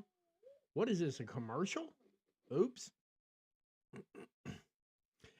Weekly, you and Catherine now have moderator stuff, so if that kind of shit happens again, just pack their ass up and kick them out. I put both of y'all in there as moderators. That was one of the things I did. I don't mind people coming in here and I don't mind having discourse or anything like that. But you come on anybody's show and you start telling them how they need to run it, then you can go bye-bye. That ain't what this show's all about. We're all about positivity, having a good time. And if we're having a good match, then we can talk about a good match. But a lot of people just weren't into the match, so we were having conversations. See, that's how you keep it interesting. But yeah, I went ahead and packed both of them up. Yeah, but if anybody starts getting out of line like that again, just pack their ass up. Just send them packing. I ain't even playing. We're not playing with that stuff. So both of y'all have moderator. It's just you. Both of y'all have the wrench. Just go on and drop them. Not even a question. So, and we're getting the video package right now for MJF and Adam Cole. I think, it's not a bad one to go with or so on and so forth. But, hey, give me a second. I'll be right back. I just need to collect myself real quick.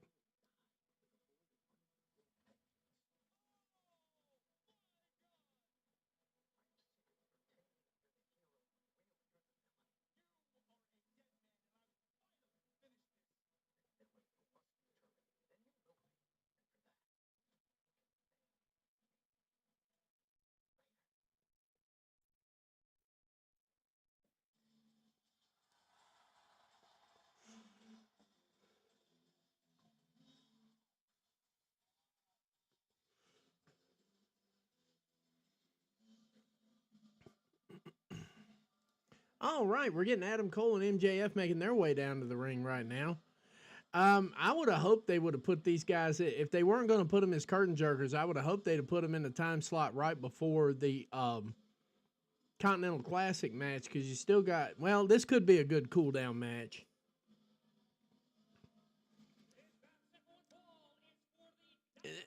I think, David, we're in a no-win situation on this one, and I'm going to back up a little bit. I'm going to bring the mic with me here just so I can sit back a little bit. I think we're in a lose-lose situation on this match here. At first, I was saying Adam Cole needs to win this match to go ahead and stop the insanity. I would like to see Adam Cole have a solid blow-off here. But yeah, exactly what Pod said. As soon as I saw Mike Bennett saying, well, our Disney plans have been canceled, I got a feeling they're going to get involved in this match at some point in time in some way, shape, or form. And that's probably where we're going to wind up at. Yeah, exactly. That's probably where we're gonna wind up at. And I just don't see an end to this thing. I think Tony's got his teeth sunk into this feud, and I do believe that we're going to wind up with some kind of extension down the road.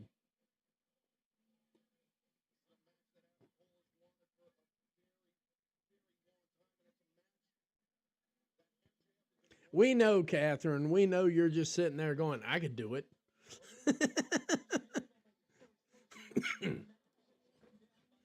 Yeah, Catherine, we definitely know. We definitely know. There's not even a question.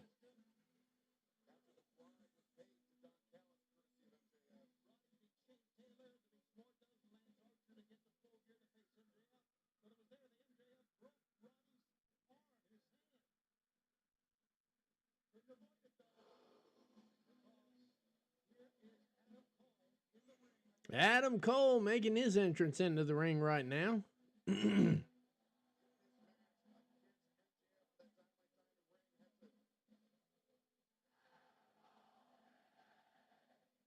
The entire crowd is behind him, too. That is crazy.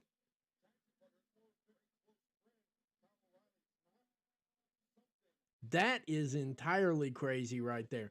Now, if Adam Cole actually wins this match, we get a turn.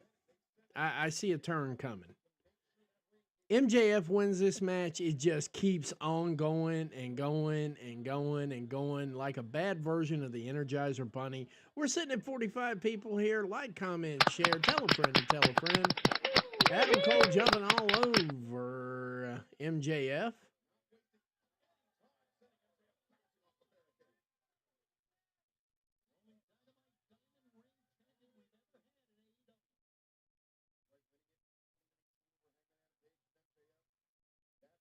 All right, Michael Cole. Adam Cole making his way up to the MJF ducking out of the match yet again.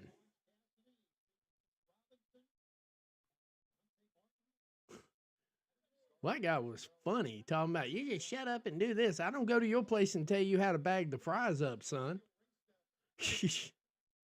Yeah, it would have worked out better if Cole wasn't injured.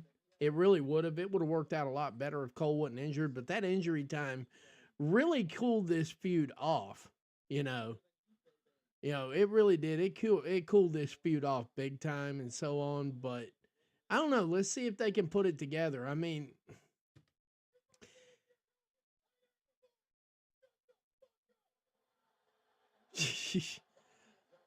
well, I guess MJF not shy about telling people what they can do at the arena. Adam Cole bleeding. Like, we were all clamoring for this, weren't we?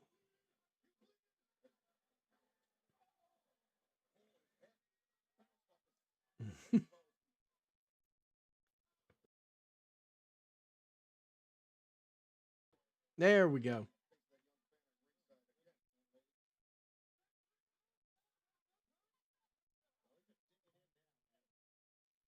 Yeah, Adam Cole bleeding. Who saw that coming without. Anyway.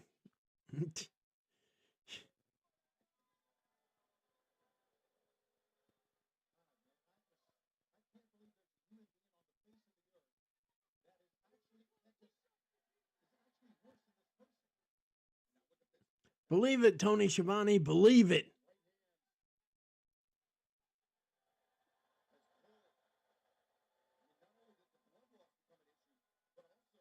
I kind of wonder what's going on with all these delays and rests in the middle of all this. I wonder what they're covering for in the back on that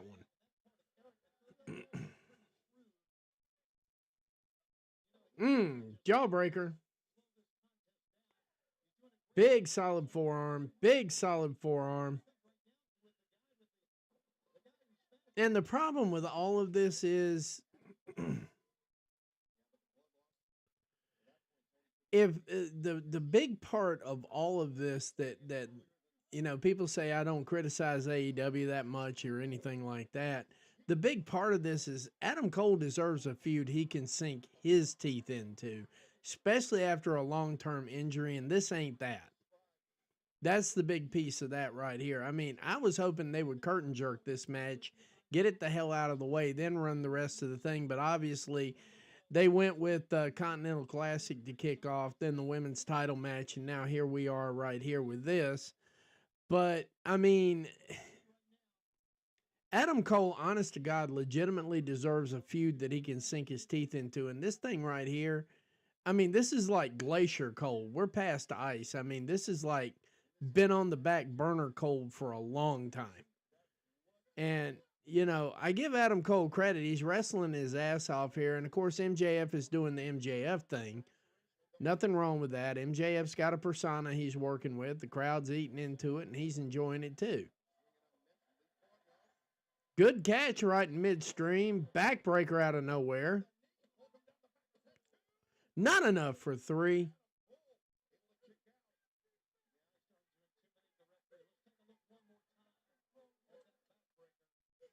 I think the referee just pointed over to him and said, I'll just stop the match right now. And quite frankly, yeah, keep pissing the ref off.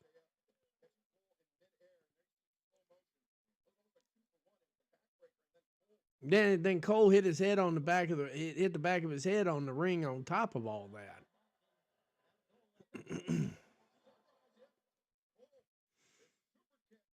It's been real simple on that one, David. I want them to push Orange Cassidy, the Acclaimed, and Chris Jericho a hell of a lot less than they're pushing them right now.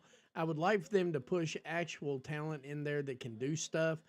Or if they want to break up the Acclaimed and send Anthony Bowens out on a single run, I'm down for that.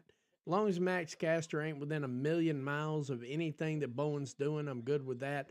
Really, honestly, just get rid of Max Caster, get rid of Orange Cassidy, and put Chris Jericho. Give Chris Jericho a pencil and tell him to go book. Because I think Chris Jericho is brilliant in match strategy and everything else. Chris Jericho is an absolute genius behind the pencil. The problem is he gets, the thing about it is once he gets in that ring, it's all Chris time. I don't know if he actually remembers how to put anybody over but himself. And that's the problem. Chop block out of nowhere.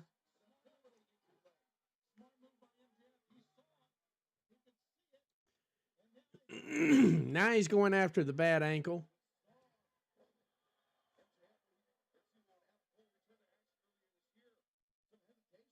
But my big thing is when we're bringing people back in like Adam Cole and things like that, I think we need to get them going with an actual feud that they can sink their teeth into.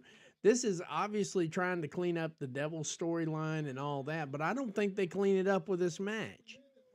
I don't think this match cleans any of that up. So, I mean, it is what it is on this. I don't think that this match is going to accomplish anything except kill time. And that's just a constructive criticism. I mean, it's just what it is.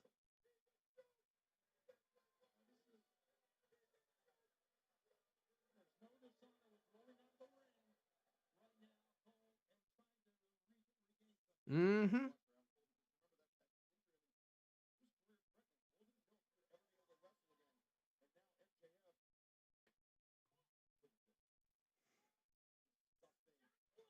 Working that leg out. Yeah, I mean, it's not really that hard. I mean, booking is not that terrible. I mean, Jim Cornette, much as I dislike him, he tells the story beautifully. You're riding down the road, you see two people fighting, maybe you want to stop and watch the fight. And if one of the guys happens to be a little guy in there, and you happen to be a little guy, and you see the little guy winning, well, you want to hang around and watch the rest of the fight. And eventually you might want to pay money to see that fight. Wrestling, really serious, honest to God, is that simple. It is that simple. There's nothing complicated about this. People make it complicated by how they want to try to do these matches. But wrestling itself, wrestling as a sport, is not that complicated. It doesn't take a room full of bookers. It just takes one person that understands that one concept. The problem is, if I'm riding down the road and Max Caster's getting his ass whipped, I'm keeping on driving and going, good. I hope they finish the job. Same thing with Orange Cassidy. Really, honestly, and I hate to say it because Chris Jericho is a GOAT 2 years ago. I mean, Chris Jericho is a GOAT 2 years ago.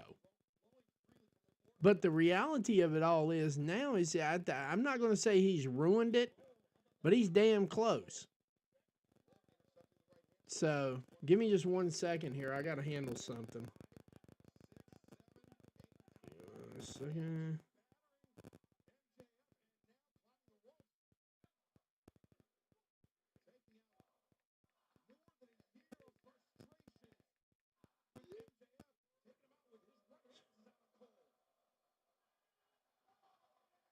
What the hell?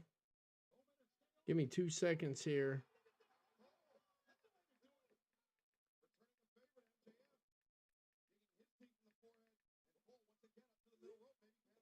There we go. Panama Sunrise. And MJF's bleeding too.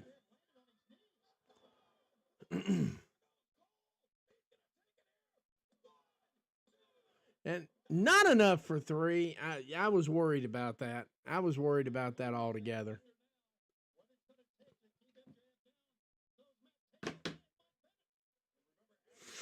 So yeah, I mean that's about exactly where I expected it to be. But the problem is I don't see the end of it. I had something I had to deal with there. I don't see this being the end of that, and it worries me. Because Adam Cole has got to have something he can sink his teeth into or he gets bored. Much like everybody else gets bored.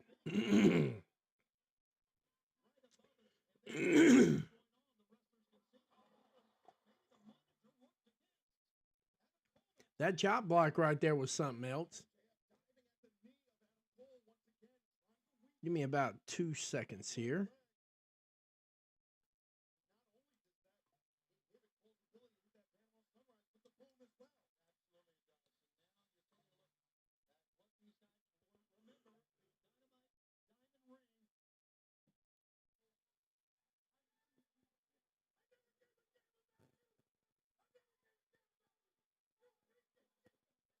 Now we're going to fisticuffs.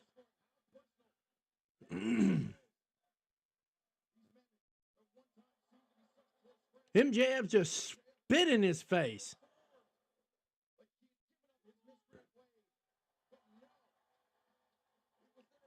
I think we might just get the blow off here that we're looking for. Figure 4 coming up from MJF. Camera's acting up, guys. I'll have it back up in just a minute. Everybody say hi to my good buddy Jennifer. I think she just joined.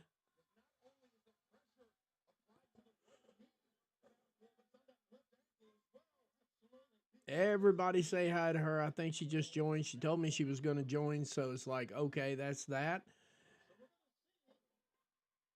But I kind of feel like a boss now. I've actually packed 2 people up. Now you feel like a boss. You're not a boss until you fired somebody.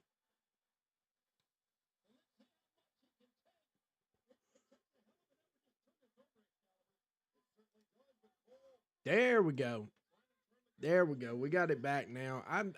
I do have new cameras coming in, especially for my portable setup and everything to do portable interviews and so on and so forth. Promise you this is going to get better. I apologize for that part of it. Can't help it. Budget constraints. You know how that works. But yeah.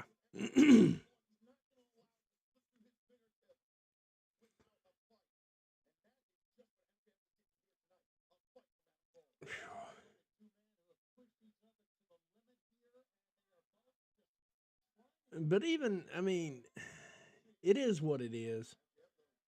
That's a really deep question, though, David. That was a good question. That was just a solid, good question, and it deserves a better answer than what I gave you. But we're working on it. I'll have that in my mind, and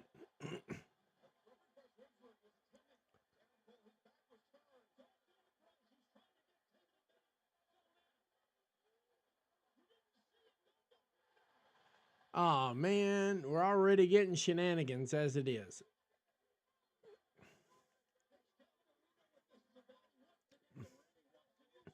Yeah, Excalibur, we know what this is about. The turn's about to happen. They're selling it too hard.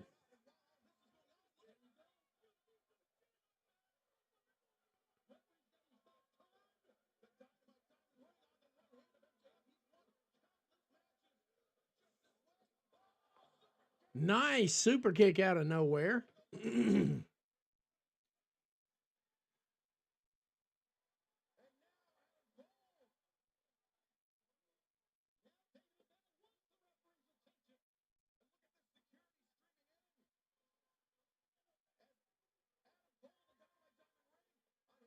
Ooh. Planned Parenthood yet again. Heat seeker out of nowhere.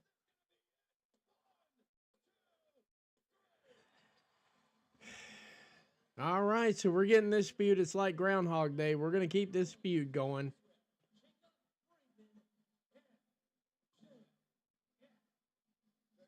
Yep, like I said, I just at some point in time, I think this match was thrown in there to be a cooler, and I think they succeeded.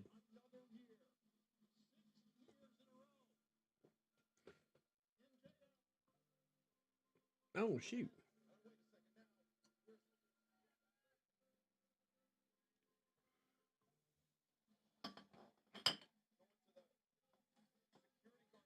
All right, he's bringing a chair into the ring now. Let's see how this plays out, because you got me on this one. You got me on this one.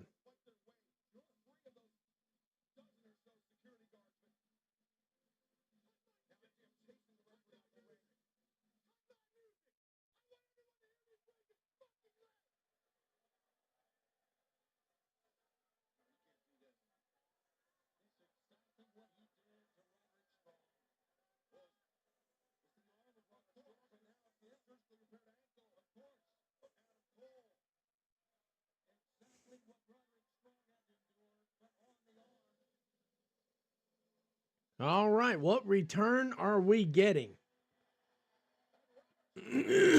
Roderick Strong. Roddy's back.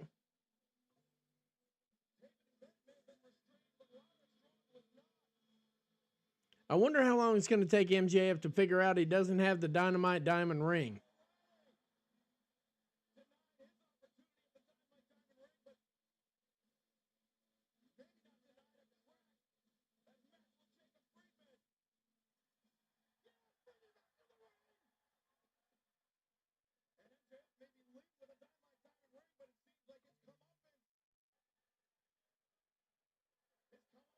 We picked the wrong people who were flipping.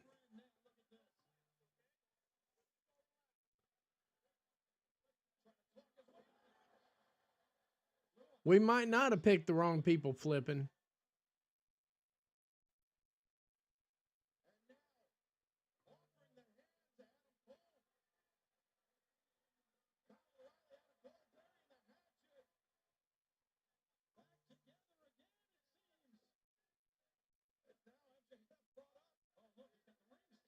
Mm.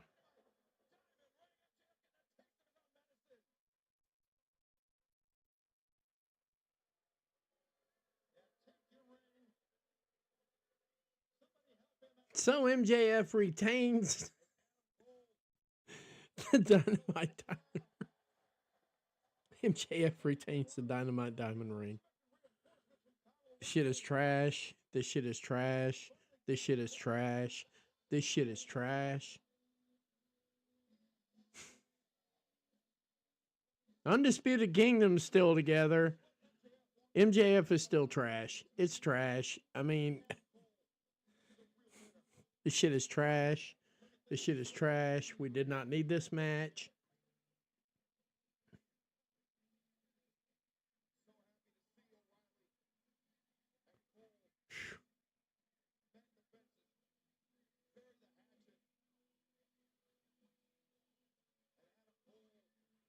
Adam Cole limping his way up to the ring. Limping his way up to the ramp here.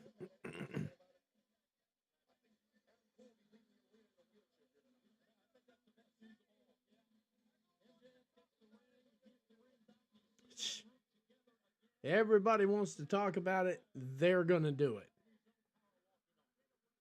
Mm-hmm.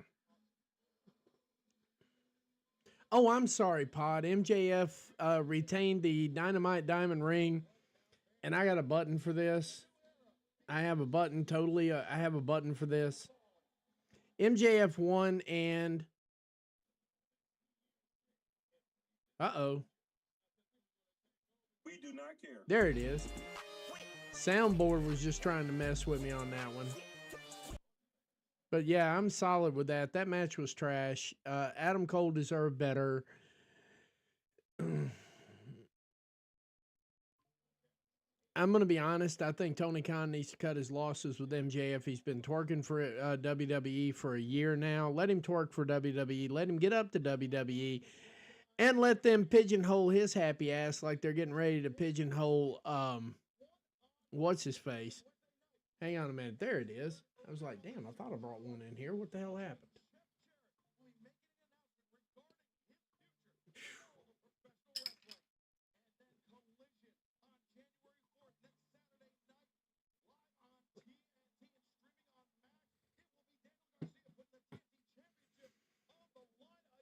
There's another match that doesn't need to happen either, but I mean, for everything they're doing to get me to Charlotte, that one right there almost sent me home.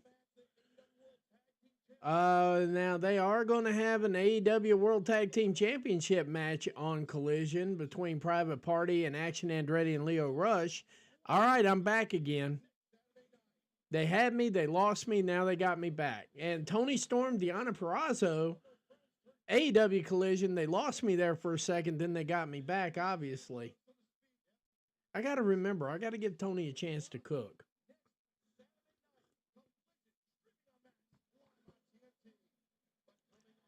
AEW International title coming up next. We've got Takeshita versus Powerhouse Hobbs coming right up. Next match right on. Pod, now that I know what's going on, I'll change up the whole flow for you because I do appreciate new people in here. Even though I packed those other two even though I packed the other two people up because they were trying to tell me how to run my show, now that I know you're in here and you don't even have the stream going on, I can change the whole flow of the show. I can still answer, but I can actually give commentary the way I used to do it back when we had a whole bunch of people in here too. I quit doing that because I got a stern talking to, not from AEW.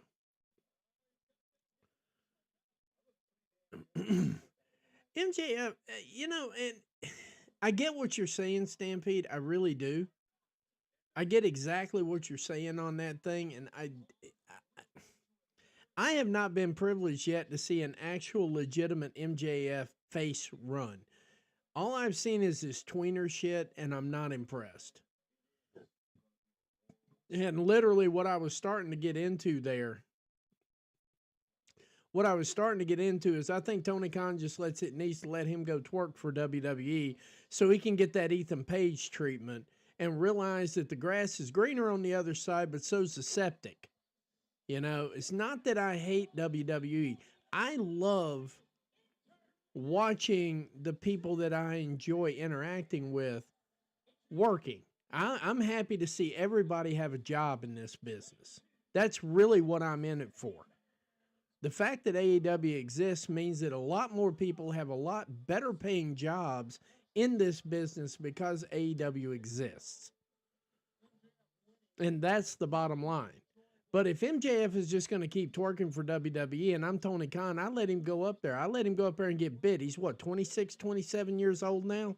He's got time. He can come back after he's been humbled by the entire experience, because if he gets up there, and I think Ethan Page is getting ready to find out the hard way, they are not going to put Major Gold on an AEW transplant. They're not going to do it because the AEW fans would just sit there and praise the fact that an AEW original's got gold on him in WWE. So that shit ain't happening. Ethan Page, I know you've listened to this show a couple of times. You're fucked, dude. They're not going to do it. Tell you they're going to do it, they are not going to do it. You might want to call Richard O'Shea because he bought the same shit. And after 8 years of it, he's like, nah, I'm done. But yeah, I mean, that's the whole thing of it. Takeshita in the ring, though, now, our palate is about to be cleansed because we have actual professional wrestlers. Not that Adam Cole is not, and not that MJF is not. But the match that we should be getting out of Konosuke Takeshita and Powerhouse Hobbs is going to be one for the ages. This is my sleeper. It's Catherine's sleeper. It's a few people in here sleeper right now. We're getting lined up for that right now. But like I said, Pod, man, I got two ways I run this show. I can do both of them simultaneously. I can call and answer questions. I can give you a play-by-play. Trust me, I'm good at it. Ask anybody in the building. I don't get the names right on the moves all the time because everybody has to protect their name, but I know what's going on in that ring. Trust me. Believe that. Oh, yeah, Aubrey Edwards is in this match, so you know something fucked up's going to happen. But anyway, getting back to the fun flow of the match here. Nice forearm. Takeshita starts off with a solid forearm. They're trading forearms right now. I wish this crowd would quit chanting meat. Crowd is chanting meat, by the way. Solid forearms from Powerhouse. I need him to get a little bit more active than just throwing forearms. Double shoulder block between the two gentlemen. None of them are moving right now. They're trading shoulder blocks. Powerhouse Hobbs got over on Takeshita, knocked him halfway across the ring. Looks like Powerhouse has showed up to wrestle. That's exactly what it looks like. I got Takeshita in this match, too. That one I do have. I have Takeshita in this match, no question.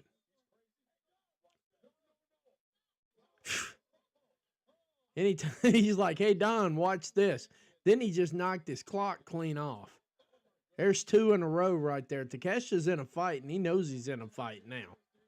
Takeshita is definitely in a fight here. Give me 1 second.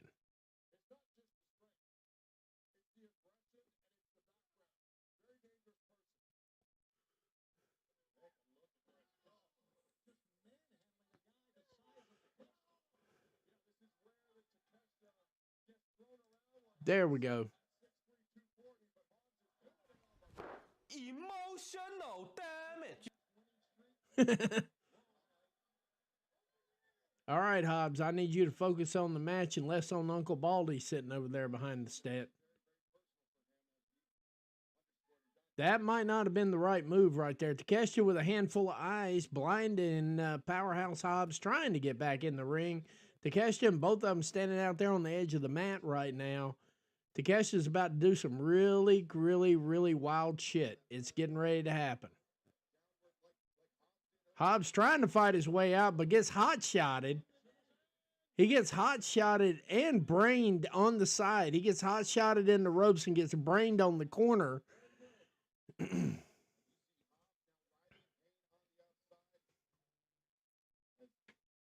You know what? If we had AJ Styles, if you want to trade MJF for AJ Styles, put it on the table. We'll take it. That one I'll take. That one I'll take. I see those going all the time, David. But I'm telling you right now, you put MJF on the trading block for AJ Styles all day long, twice on Sunday. We'll even give you a bonus if you take him and keep him. Oh, yeah, he'd be unrecognizable in WWE, but I think he needs to go, and I think he needs to find out for himself. I think he needs to find out how the politics work. I think him and Britt Baker need to find out that the machine doesn't give a shit about them. The machine gives a shit about the machine. As long as they're doing record profits and everything else, that's what they care about. And if you wasn't in the game to begin with, they're not going to let you in. They're going to give you something like they gave Ethan Page the NXT title, but that ain't shit. They gave him the developmental title.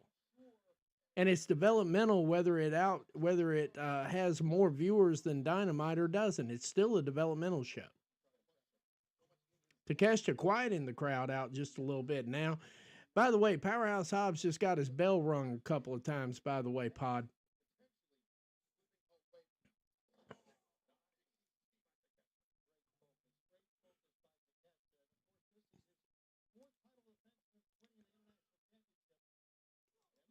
I don't know. I don't know that I think she thinks she's going to get there and they're going to shower her with some stuff that she just ain't entitled to.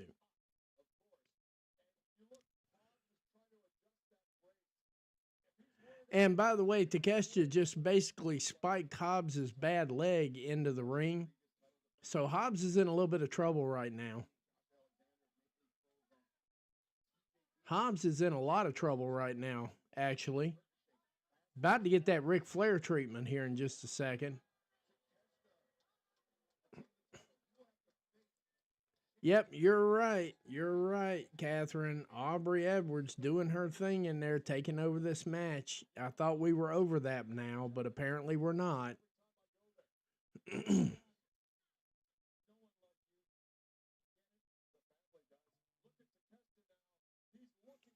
Takeshita trying to bring Hobbs in the hard way. Hobbs is having none of it, though.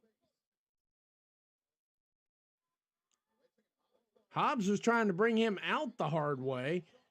Takeshita bringing Hobbs in the hard way with a suplex. Hobbs is hobbling. Hobbs is hobbling, that's for sure. Hobbs is definitely hobbling. I think the interesting part of this match is we're actually watching Takeshita work slow, just to show you he can do it.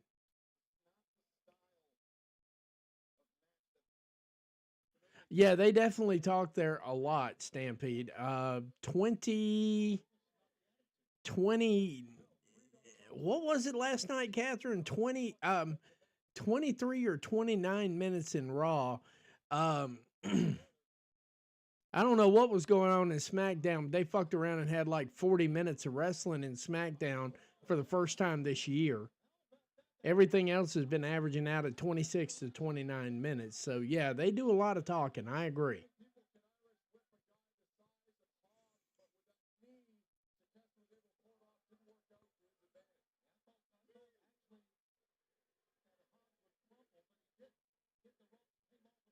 Hobbs is trying to get it going here, but that leg just ain't that leg ain't cooperating. It just ain't cooperating. That's how it is. Let's see what we got here. We got 49 viewers. We're one away from 50. Who's going to be number 50? Who's going to be number 50? Let's see here.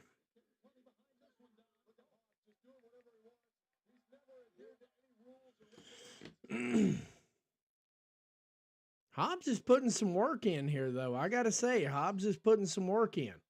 Running power slam. Running power slam. I would go Takeshita's top 3 in the world. And only because he's young. Takeshita's top 3 in the world. If he had 2 more years on him right now, he'd be number 1. He's definitely one of the hardest working men out there in professional wrestling. Like I said, I'm going to check the Defy schedule for tomorrow because I'm betting you, because usually he works a pay-per-view with AEW and then runs over and does a Defy one. I'm betting you he's going to be in that Defy match tomorrow. And if he is, I'm going to watch the show. I'm just not going to do a watch-along for it because I don't think a lot of people really want to sit there and listen to me talk about Defy wrestling. Oh, he tried to do a pop-up and Takeshita was having none of it. This is actually this is a more solid matchup than I thought it was going to be. Hobbs was going to try to do a running power slam. Takeshita got him in the mood.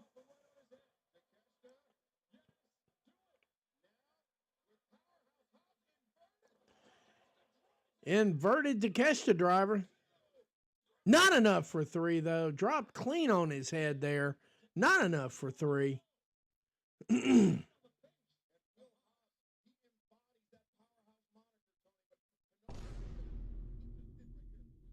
We're bringing the boom tonight.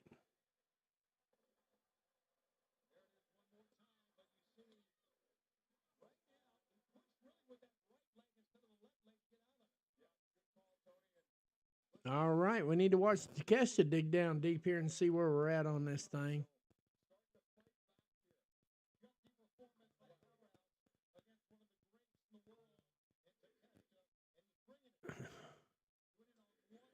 They are exchanging lariats right now here, Pod. Neither one giving an inch. Pause.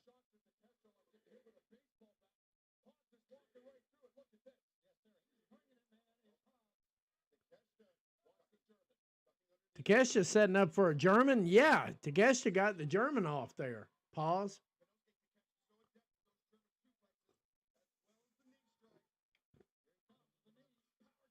Was heading for the knee strike. Powerhouse blocking. That was a solid elbow. Uh-oh. Hobbs turned that one into a power slam, and that looked really crisp right there. That looked really, really good.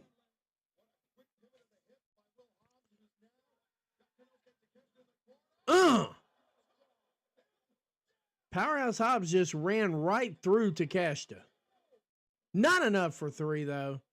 Takeshita is out on his feet, though. That's a fact. That is a fact.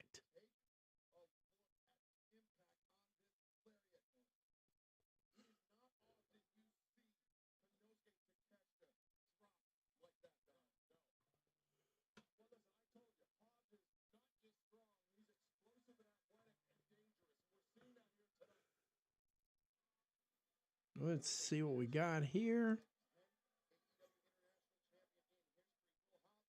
I mean, literally, Hobbs just took him clean out. Takeshita reverses and chop blocks the bad knee, which both of them are bad for Hobbs, but either or. Blue Thunder Bomb from Takeshita. Hobbs just hulked up.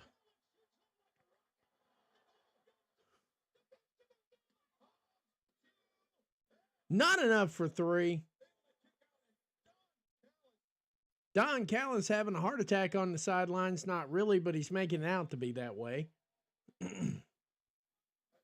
Hobbs is working to the level that I expected him to work tonight.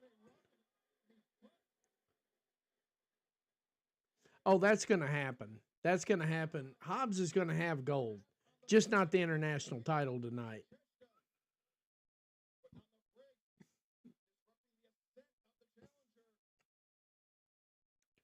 Takeshita going for a superplex off the top rope.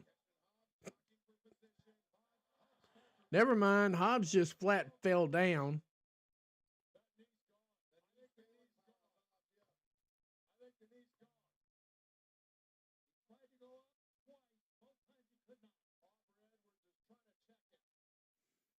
Hobbs is not wanting to stop the match. Edwards is trying to stop the match. Hobbs is not having any of it.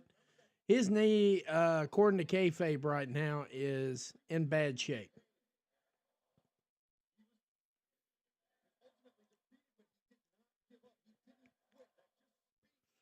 Takeshita out there trying to do a superplex again. Superplex. Hobbs just got his bell rung in 8 different languages. Takeshita from the top. Senton from the top rope. Takeshita getting set up to finish out this one here. Looks like everybody's going to get their wish on this one.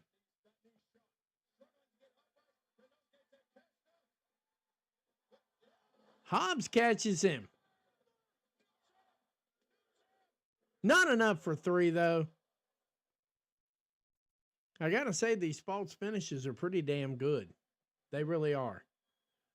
They're not your usual run-of-the-mill false finishers. And his name is John C.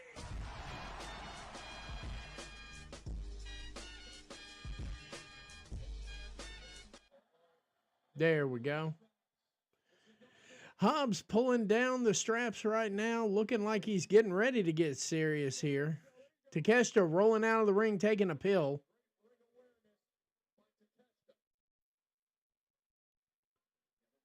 All right.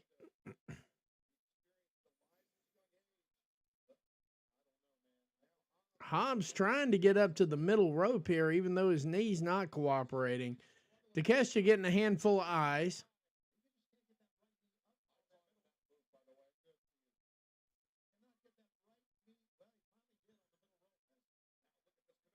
I got a bad feeling this is going to be a crash from hell right here. Belly to belly, Hobbs to Takeshita from the top rope. Both men are down right now. Both men are down. Both men are down. Hobbs Favoring that knee, I hope this is a work and not a shoot. Because I had high hopes for Hobbs. He's adjusting his brace. That's what he's doing. He's getting it the hell out of the way. It's messing him up.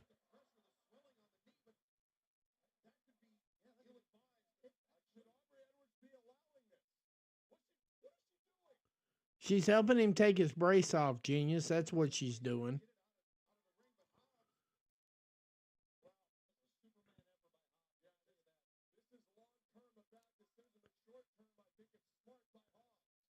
Yeah, get the equipment out of the way. Oh!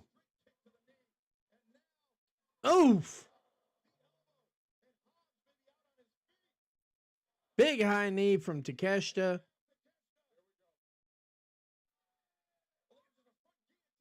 Yeah, that's right. He's got him in the guillotine right now. Hobbs is fading. Hobbs is fading. That was, yeah, Hobbs is starting to give up. No, he's fighting back. One thing we are finding out here is Takeshita can work a slow match if he has to. And Takeshita picks up the win with a blue thunder bomb out of nowhere. Not really out of nowhere. But what we did determine out of this right now is that Takeshita can work a slow match. That was a question I had coming into this thing too. Because when you got two big men in there, pause, chances are you're not going to have a bunch of high flying. You're not going to have any of that stuff. You're not going to have a lot of speed. Takeshita just showed us he can work that speed too and work it convincingly. Takeshita with the big win right there. Valiant effort from Hobbs. I think pretty much we'll let him go for another week or two. I think Hobbs just earned his way onto the roster here again.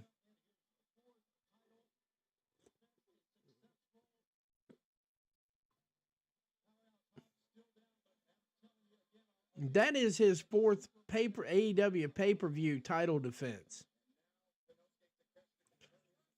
I think it's a safe bet to say that Takeshita is going to keep that belt as long as he wants to at this point.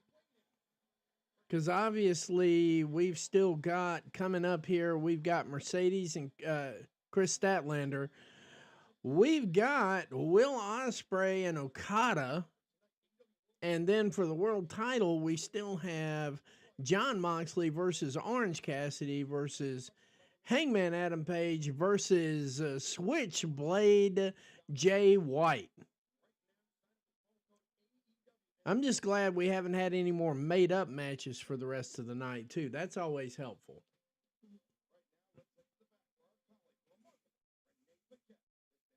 All right, we got a backstage interview here. Kazuchika Okada. Hang on. That way Pod can hear it. Will, you're like my younger brother, little brother. You're on another level, but not my level. Bitch.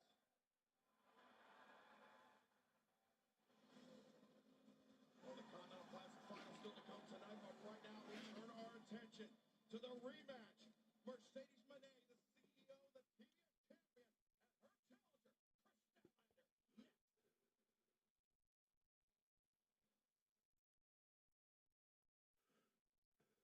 We're getting a video package right now for Chris Statlander and Mercedes Moné. But yeah, the good news, Pod, is Tony Khan's not running around trying to copyright strike me, so I'm okay with him. I can do the volume. I can do the volume for that, so you can actually hear some of the interviews. I'll be happy to do that for you, buddy. Anybody shows up, spends time with us, we treat you like family. If you're in here, you're family. You know, unless you're those other two guys that I packed up. But otherwise, you know, when you're in here, you're family for the most part of it.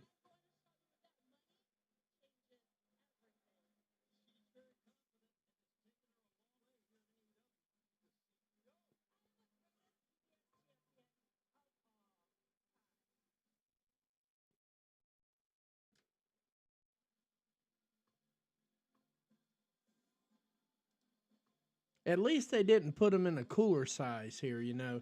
The sad part of it is, though, is I'm afraid that Okada and Will Ospreay are going to be in that cold thing, man. They're going to put them in the cold slot. Yeah, normally if you catch us on the watch-alongs for AEW product, I actually do break bad and show some video with it too, because Tony Khan's made it a point not to copyright strike me, and he could and he didn't. I've been informed that they could, but they chose not to on multiple occasions. Whereas WWE, they'll copyright strike you in a heartbeat, so I had to change the format of the show. And that's why you see a lot of this going on now. Catherine, I will say this, and I don't say this very often, but Camille's radio silent right now. I don't know what they're setting up for, but I do know that if you paid attention to the We Hate AEW having a pay-per-view on Saturday run that they did this week, Camille was a big topic. So I'm not going to say I'd be surprised, because once again, I want to point out that I pointed this out earlier at the beginning of the show. This right here is worth mentioning. Bryce Donovan is a WWE ID'd prospect, and I'm still having a hard time figuring out why Smart Mark's right there with him. But, you know, as you can see, this is coming up December 31st. It's going to be on Tuesday. So I would definitely like to see Chris Statlander walk into this event with gold. Hang on a second here. Let me clear that back out so we can see what's going on. But, yeah, I mean, I have an agenda. Personally, in the back of my mind, I don't see it happening. For the same reasons we've been talking about all week, Mercedes 3 belts coming out of Wrestle Dynasty.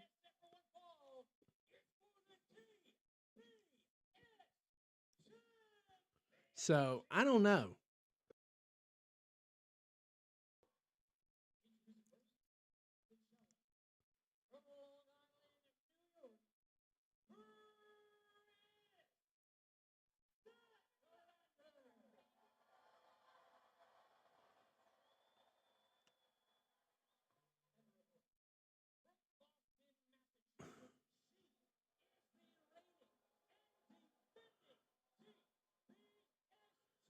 Well, I tell you what, that gear is reigning and defending too. I don't know if Josh Roberts got around to that. But that gear is reigning and defending too. She's the reigning and defending gear champion going into any match.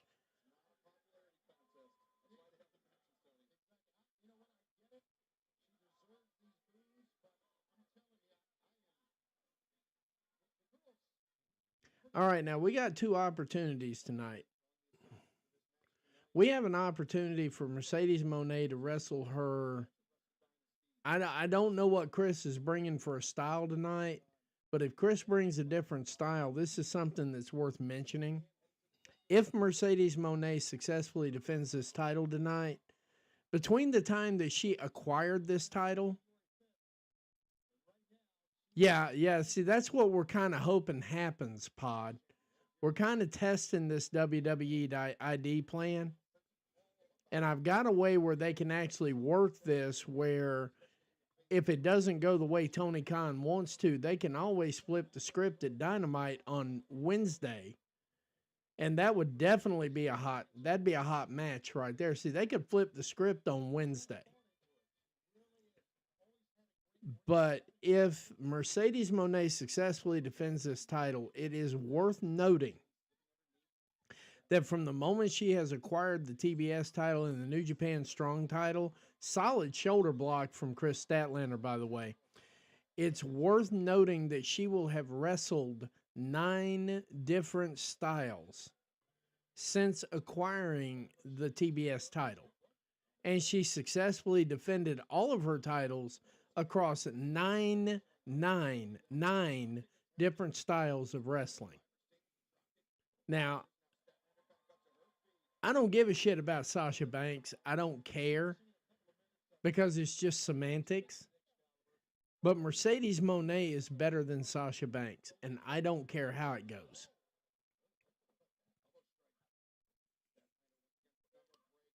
Statlander with a military started a military press. Uh-oh. Statlander on the outside now.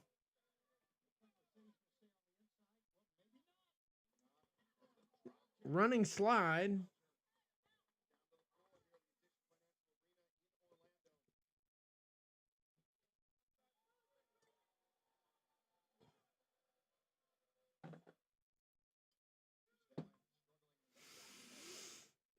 Man, we're sitting at 49 like it's dating me or something. Let's see if we can't get this over 50, 55, something like that. Like, comment, share, tell a friend to tell a friend. Let's get this stream out there. That was actually a nice arm drag right there from Mercedes. Ooh, Meteora against the barrier. Climbing up on top of the barrier right now.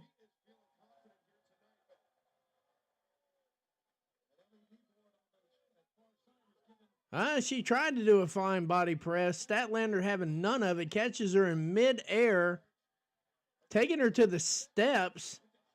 Walking up the steps. On the side apron. Power slamming her on the side apron. That will definitely rearrange your spine. Not enough for 3, though. Monet kicking out at 2.5. Monet crumpled over in the corner right now. And, yeah, definitely tricked her into it. Not enough for 3, though. Hurricanrana. Not enough for 3.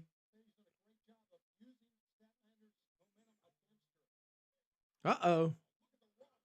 Statlander just powers her up into a suplex position. Mercedes reversing that into a sort of a fruit roll up. Power slam from Chris Statlander. Got a grip on her, stands straight up. Solid backbreaker. Statlander having the match of her life right now, too. This might work out. Absolutely, Stampede. I mean, seriously, like I said, this be the 9th, because Statlander's coming in with a power surge right now, and this would be the 9th style at this stage of the game that Mercedes Moné has wrestled since winning the title. I mean, as opposed to, I don't know, Sasha Banks, who wrestled the WWE style every single time, you know. But yeah, Mercedes is like all out of it right now. At least that's what she's showing.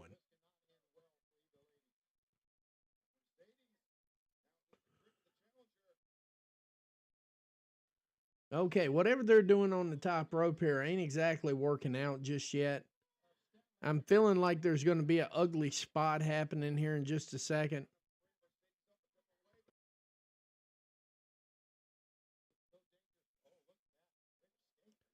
Mercedes gets under it.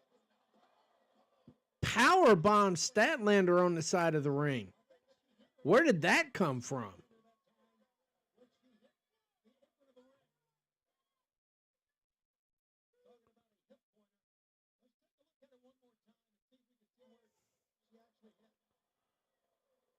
Yeah, she hit solid on the small of her back.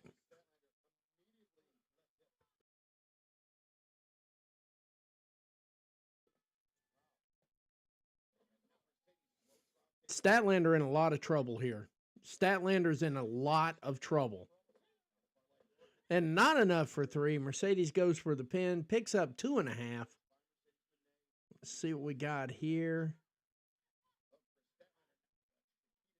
Solid knee strikes to the back. Got her in a little bit of a submission hold here.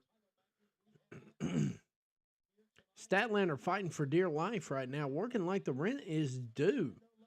And she ain't paid it in 6 months.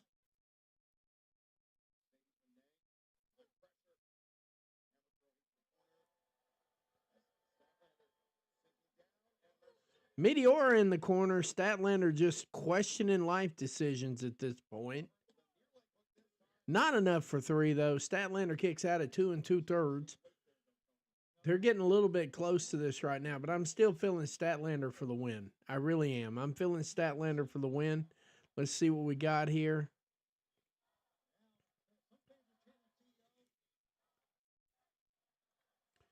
Crowd's starting to work its way into a 50-50 chant.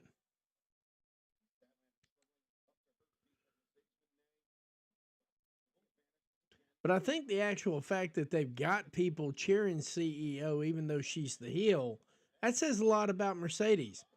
Swings her into the corner, and Statlander comes out with a solid lariat, decks Mercedes. Got ready to give her a sidewalk slam. Mercedes reversed it with a backstabber. And not enough for 3. Picked up 2 3/4 again. She's flirting with that 3, but they ain't married yet. Let's see what we got.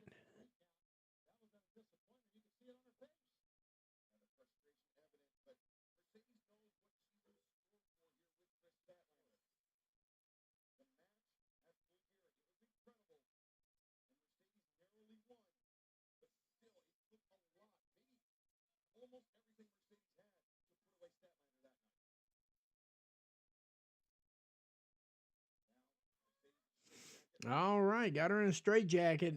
I'm glad I finally got a name for that. I'm glad they finally gave me a name for it.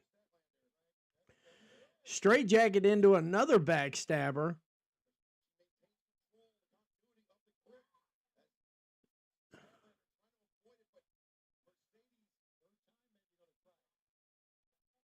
There we go. Got her in a stretch there with that.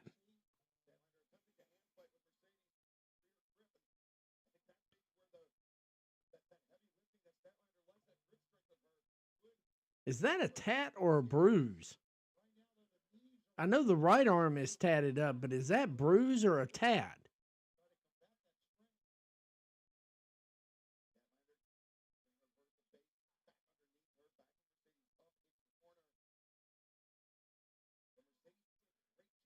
Mercedes hanging on to that straitjacket no matter what Statlander does.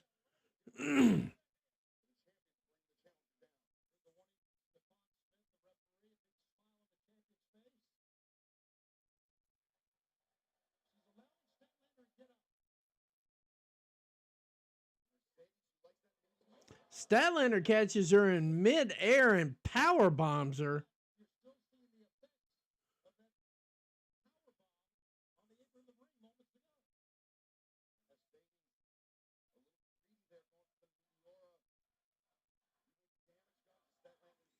Well, the cameraman's gotten away from it so much because I got questions here.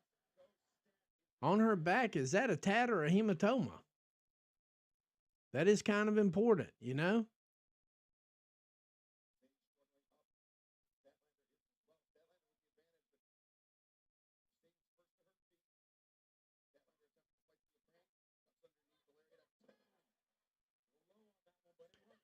I think part of it's a tat, and I think part of it is actually a bruise.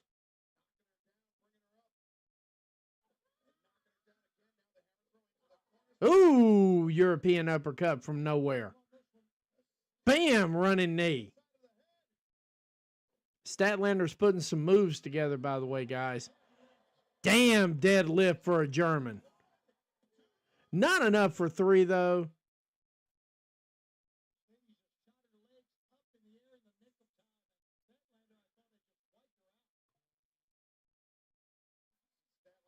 Never mind, it's a tat. I was worried about that. I worry about things like that because I want everybody to be safe. You know, I appreciate all the high moves. Yeah, I was worried about it. I just saw it again, Catherine. I just worry. You know what it is? I mean, that was a solid move that they did. And, you know, accidents happen.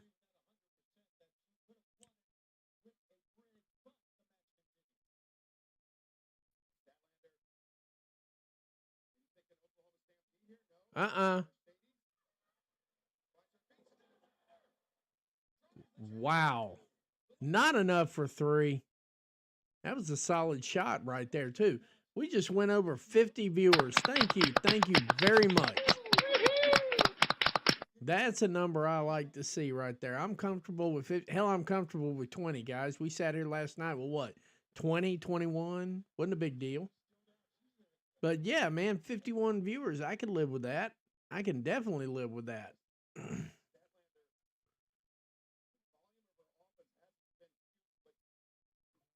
The fact that Statlander just picked her up like a sack of potatoes should be scary to anybody.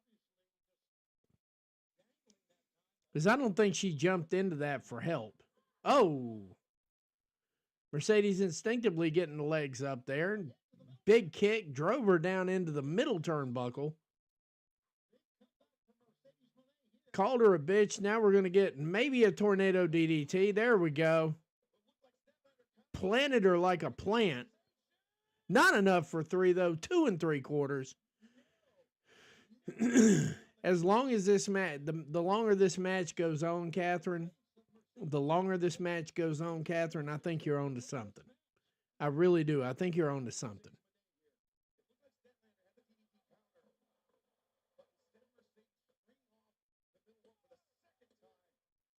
Yep. That was that.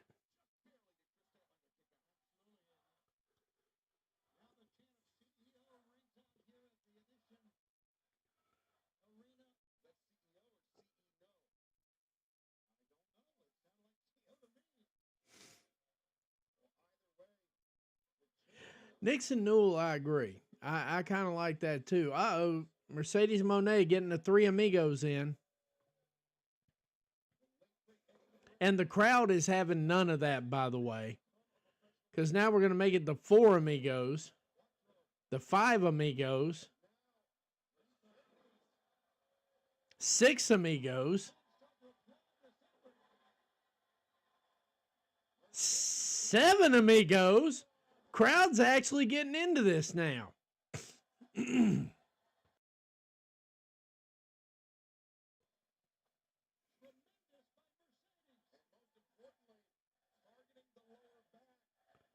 Crowd chanting Eddie. But yeah, she got the crowd on her side on that one. We didn't have the 3 amigos. We had the 7 amigos. 7 being the number of perfection, by the way. I know what's behind that one.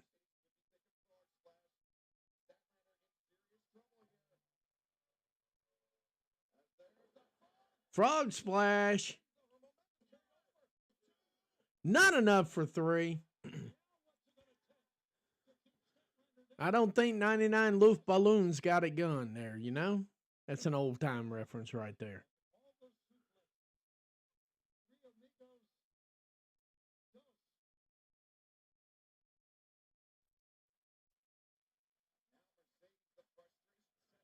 Yeah, I would say that's setting in after you did all that. I'd say you'd be frustrated if you just dropped her on her head 7 times and she still kicked out.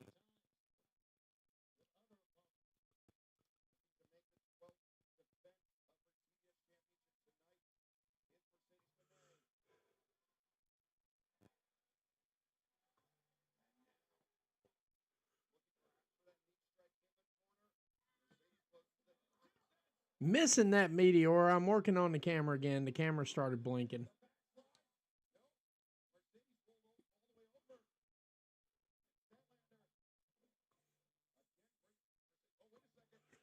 Package pile driver. Package pile driver out of nowhere. 2 3/4. Statlander almost picked up the win with that. All right, I'm not giving him any free clout on TV. No. I'm not giving him any free clout on the stream. But we all know what the package pile driver was there.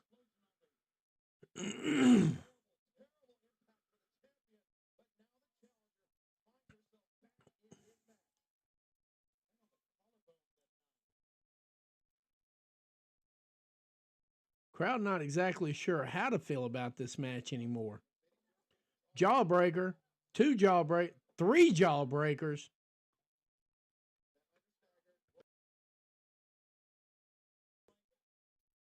Now we're down to throwing haymakers.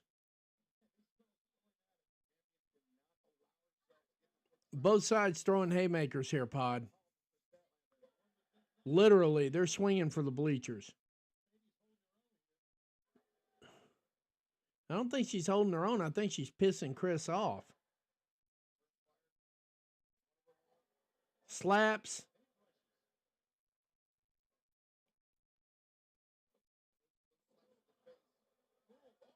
Uh-oh. Ring apron removed. Ring apron removed. Uh-oh. Bank statement or money statement, whatever they're calling that damn thing. She just did it on the floor. Both women are out. We might get a double count out for this.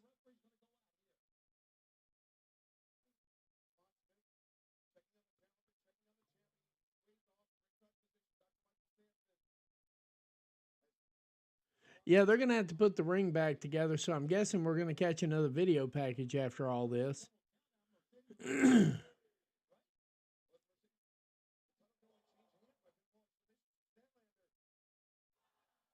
They're up to 5.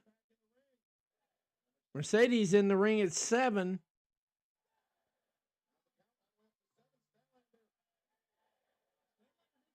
Statlander needs to get in the ring. We're at 9. Mercedes breaks the count. Mercedes breaking the count at 9. She could have stayed in the ring for one more count. Uh-oh. She's doing damage to the ankle now. Got her all tied up in there. Got her tied up in the ring right now, kicking that knee.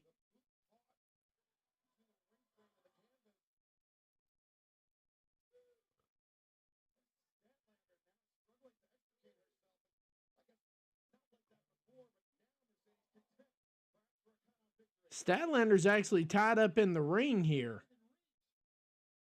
Mercedes breaking the count yet again. Meteora coming off there. There you go. Throws what's left of the ring apron over Statlander's head. Just beating the living whale shit out of her. Thank you, sir. Thank you, David. I'm trying my best here. I didn't realize you guys actually didn't have the show. I have 2 ways I do this, and I can call it. I just don't feel comfortable putting a pay-per-view video up. If I felt comfortable, I'd give you the video, too. I have a way to do that.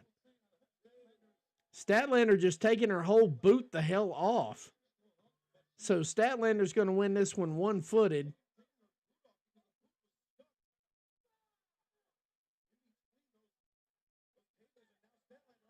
Statlander coming in one boot. And, of course, Mercedes breaking the count again.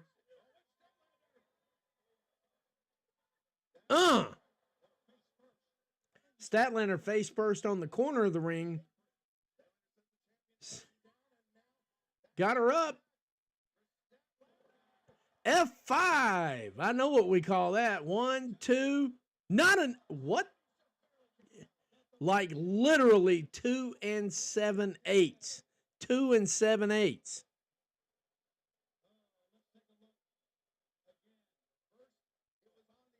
Nice. That was actually the closest we've had to a pinfall. Statlander's version of the F5 taking out Mercedes Moné, but not enough for the pin.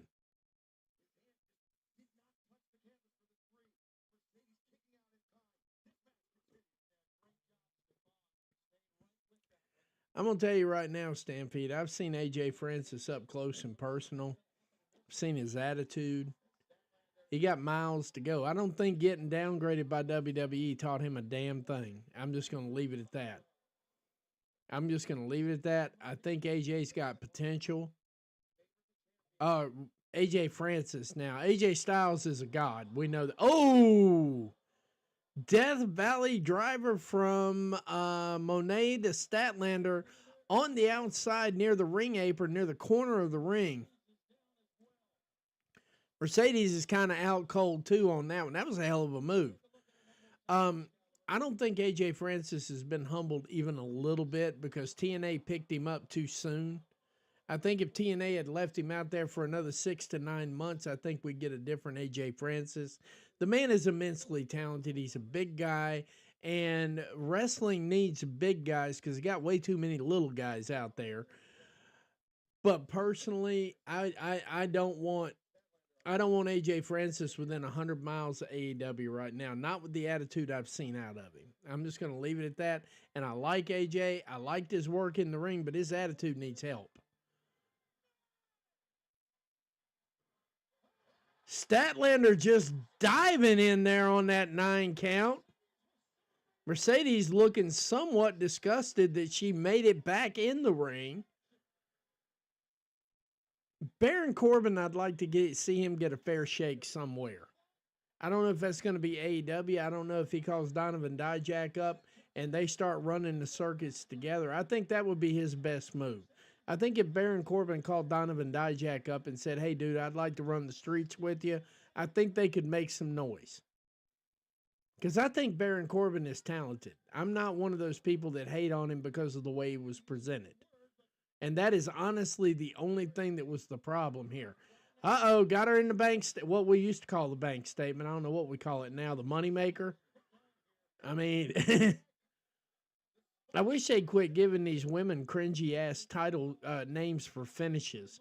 Like the Soul Snatcher. You know, you guys know what I'm going with on that. Uh-oh, Mercedes floats over, locks in that unbooted leg. Statlander makes it to the bottom rope. I think we're getting a title switch at this point. Either that or they are selling the living shit out of this right now.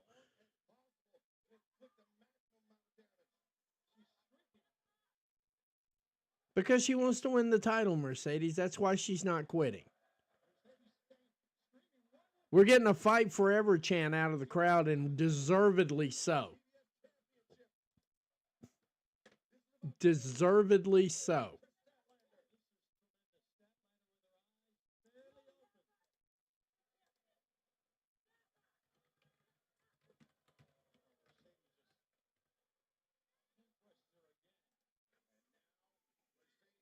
I knew that was coming. Everybody jump on Tony Khan's post about the Fight Forever thing. Let him know we appreciate this stuff. Take a minute, drop a handle, and Statlander's got her, and she's rolling through. Another lock on it. Got an ankle lock. Got an ankle lock.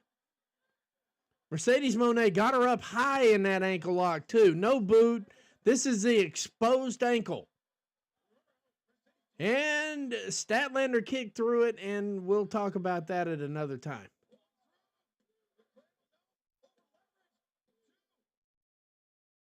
This is going to be one of them fuck finishes.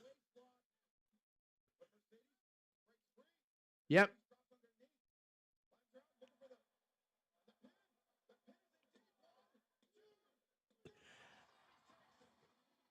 Mercedes Moné picks up the win with a combination crucifix octopus pin. Well, if we could see her losing, apparently I don't see that happening anytime soon because she just got over the biggest opponent twice. There is no shame in this match. No shame. No shame whatsoever. Thank you, Tony. There's not been a title change yet. There's going to be a title. There's going to be 2 title changes. I got a feeling Weekly's not going to be happy about one of them. And yeah, that was the pin.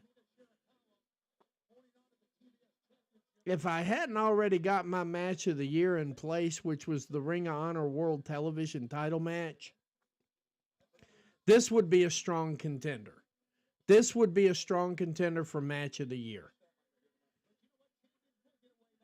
In fact, I'm going to definitely have something to say about that right now. Kind of bear with me. I'm going to live tweet real quick.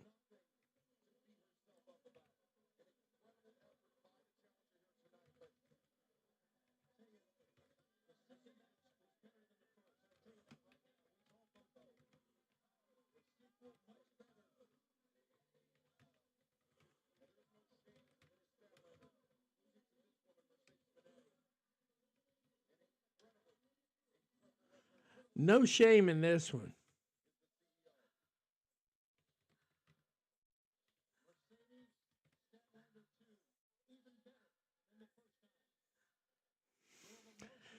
That was, yeah, even better than the last one. That's a good way to put this because that is absolutely flippin' accurate. That is as accurate as it gets. No shit. For real.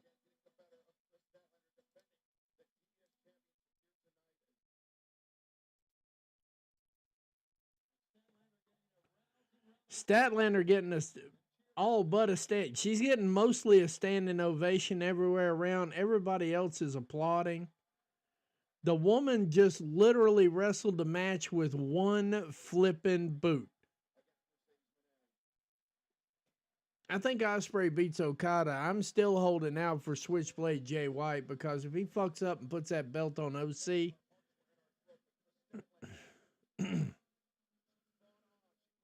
if he fucks up and puts that belt on Orange Cassidy, we riot. That's all there is to it.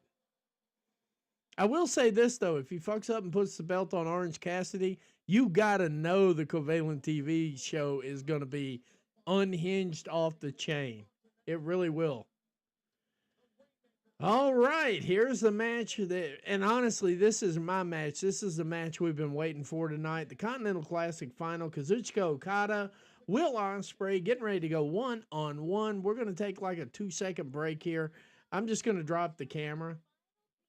Hang on a second. I'm going to turn it up for you. So I'm not going to mute it. I'm just going to drop the camera for a second for you.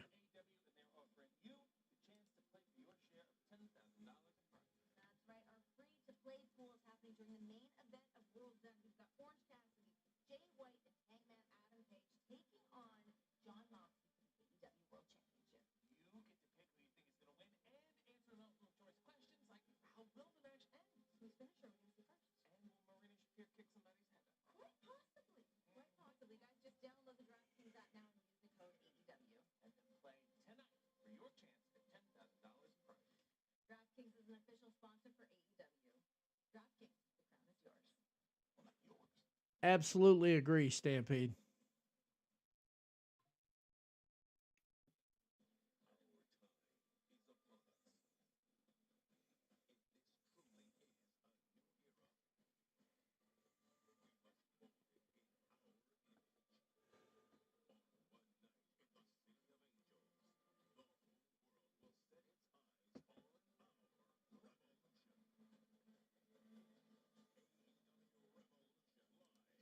And I do like them going ahead and pushing Revolution. And the fact that it's going to be in LA. The fact that it's going to be in LA. Good move by Tony to go ahead and push.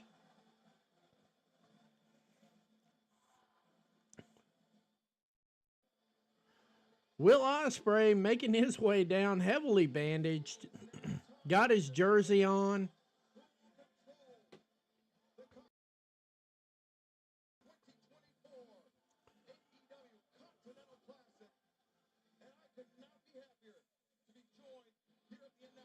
Ospreay still playing up the injury pretty well. Staggering his ass down to the ring. There's no other way to put it. We got JR. So you're going to hear commentary because JR is on the mic. You got JR on the mic, you're definitely hearing commentary.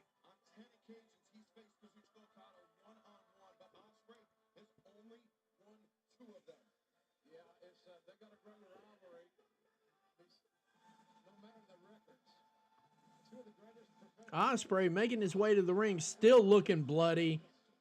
Definitely wore the hell out, obviously. He's selling it good. But, you know, Ospreay doesn't sell. I just figured I'd throw that little dip in there.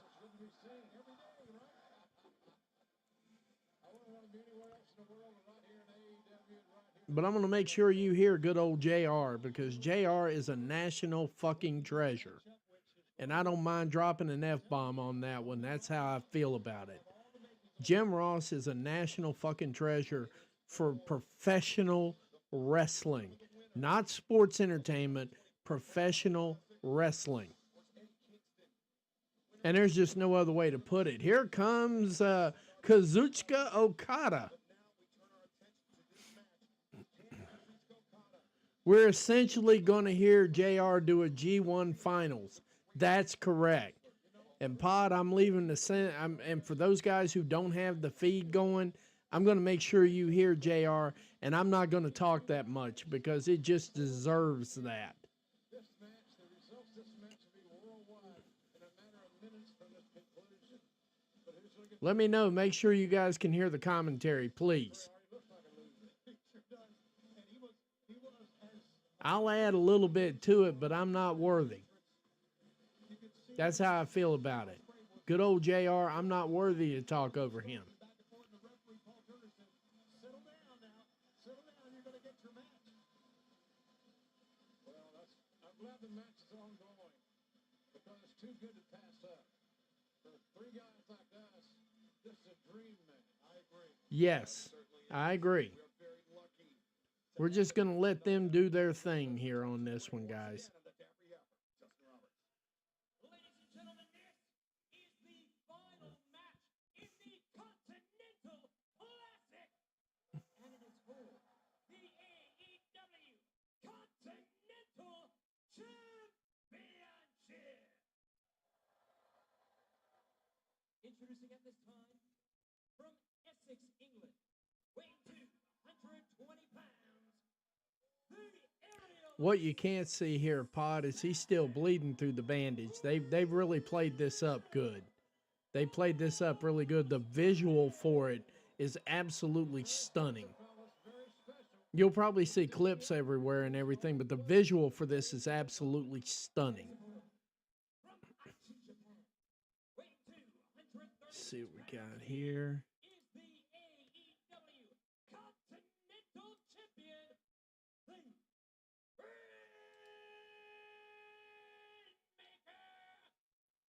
Kazuchika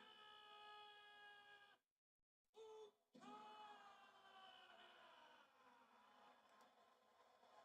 Fascinating talent. A fascinating talent. I first called some matches of his and over in Japan, Excalibur. You talk about having a crowd in the palm of his hands. He had it, man. Yeah, he embodies the term ring general. Yeah, he's just absolutely. He reminds me of Luthez in a way of carrying himself, the stature and the confidence. All right, I dropped a poll over there on YouTube. Feel free to vote. Feel free to vote. The stark difference in the demeanor of Will Ospreay and Kazuchika Okada. Okada, calm, collected. Ospreay, angry. And the crowd getting into it here early on. Crowd is on their feet. Crowd is on their feet right now. Wonderful tournament. Our sixth of history major tonight. Tony being the master of pay-per-views. Competitors. If you're going to start a company, you might start with these two guys. You really might. Tremendous acquisition. Collar and elbow tie up. Kazuchika Okada and Will Ospreay. Hard to believe that, it's just over a year ago before both men joined the AEW roster, and since then have become integral parts of this company. But with their level of talent, JR, that's no surprise. No, it isn't. They didn't take them long to find their spot. Two great athletes, two top talents, two great finalists, wonderful talent. Ooh, Okada breaks the honor code quickly. We're going up top early. Do you? Lobbering Ospreay with that elbow strike. Go right to the wound. Man, I love tournaments, and this tournament has been nothing short of Ospreay hulking up right now. the get-go, the first match. Mm. Stinging chop delivered. You're not going to beat anybody with those chops. You're just going to beat them up. Beat them up. You can take the wind out of their lungs. You can cease their will to survive. Ospreay running into a big boot from Okada. Further, but Okada, sending Ospreay in. Ospreay picking up some damn speed. That was a hurricanrana from hell. Down and out of the ring. As I said, I love tournaments. And Okada has been Flying body press out of nowhere there. Will Ospreay taking Okada down, actually. And, when we saw the list of guys who were in this tournament, I think a lot of us said, I know I said, wouldn't it be great? Wouldn't it be wonderful if Ospreay and Okada met in the finals? Well, here it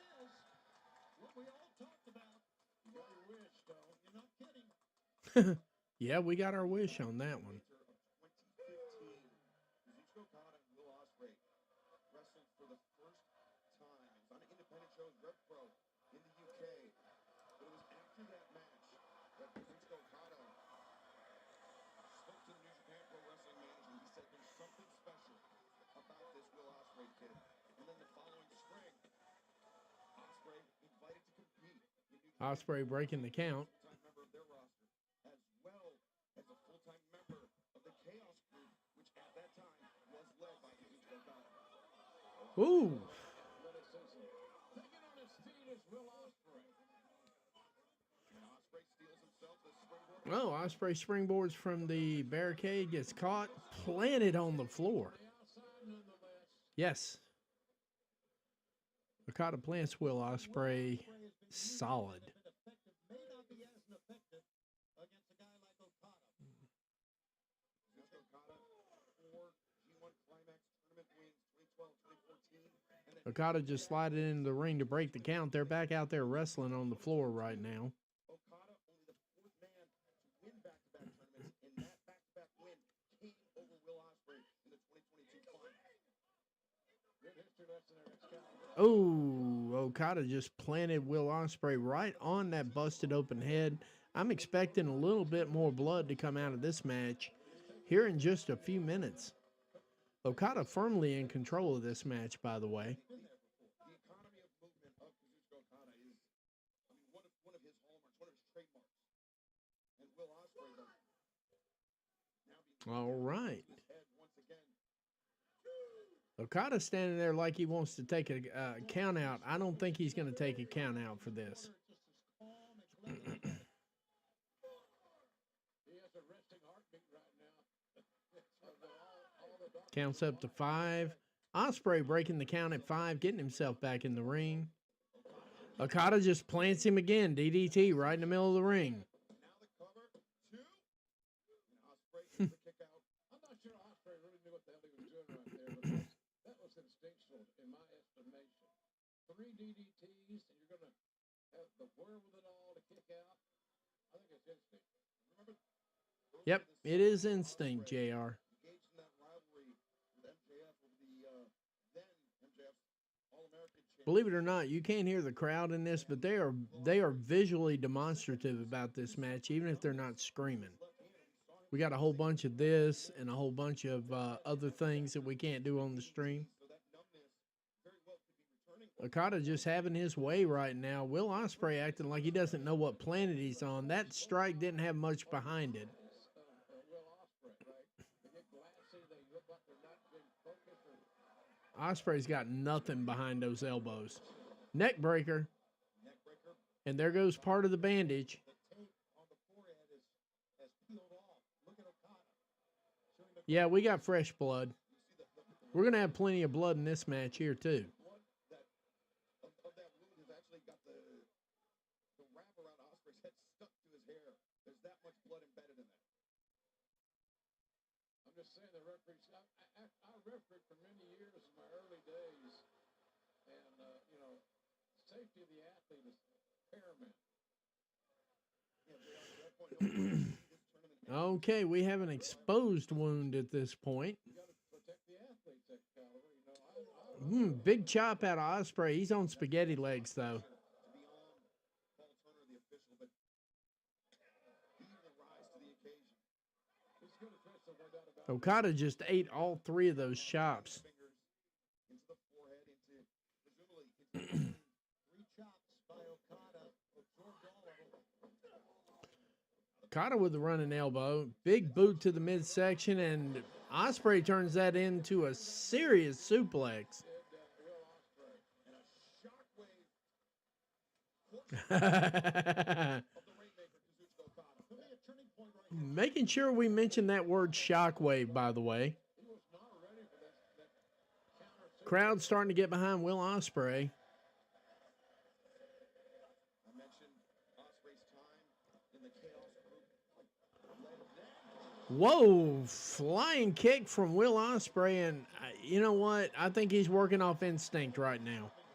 Feeding off the energy of this crowd. Yes, crowd starting to get up on their feet, get into the match, springboard. Flying elbow. Ospreay rolls into the cover. Not enough for 3. Big kick out.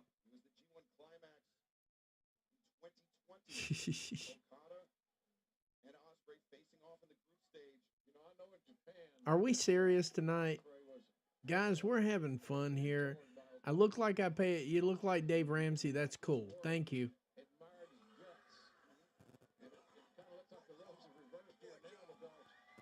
Ospreay starting to get himself into the match now.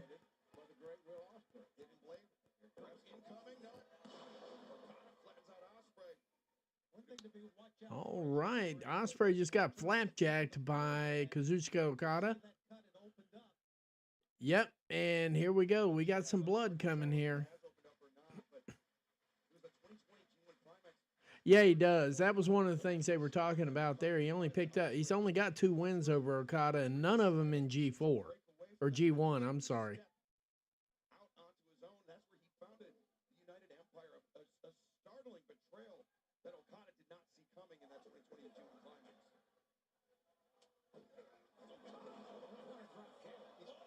Uh-oh. Will Ospreay hung up on the rope trying to get out. Looks like he tweaked his knee in that one.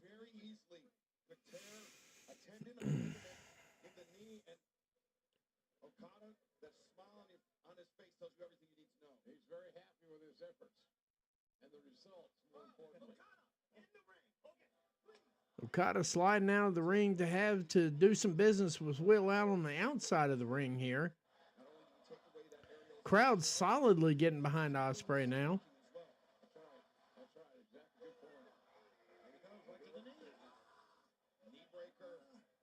Let's all make sure to welcome Penelope to the chat.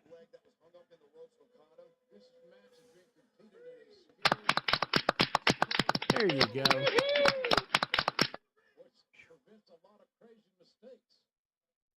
All right. Let's see what Okada's got in mind. Looks like he's got a pile driver in mind, but Will ain't having none of that, by the way. Just drove him into the barrier. Big heel kick right in the face. Cutter on the floor. Cutter on the floor.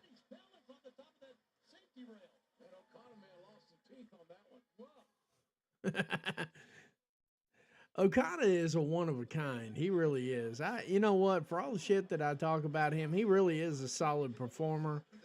In the ring, out of the ring, and I'm glad he's finding his way over here. I'm just going to be honest with you on that one.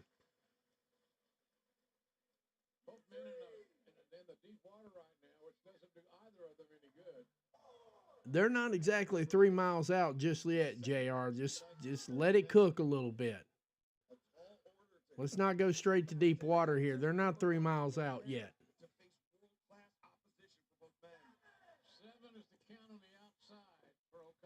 Okada's sitting on 7, 8, 9. Last second, Okada sliding in the ring just to catch a knee from Will Ospreay off the top rope. Cutter.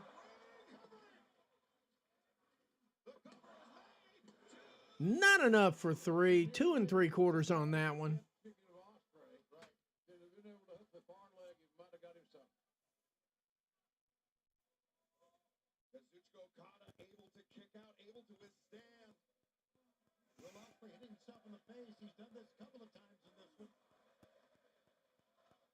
Crowd getting right back behind Will Ospreay on this one.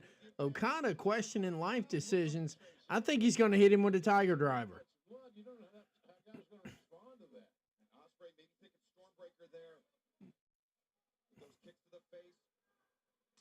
Woo!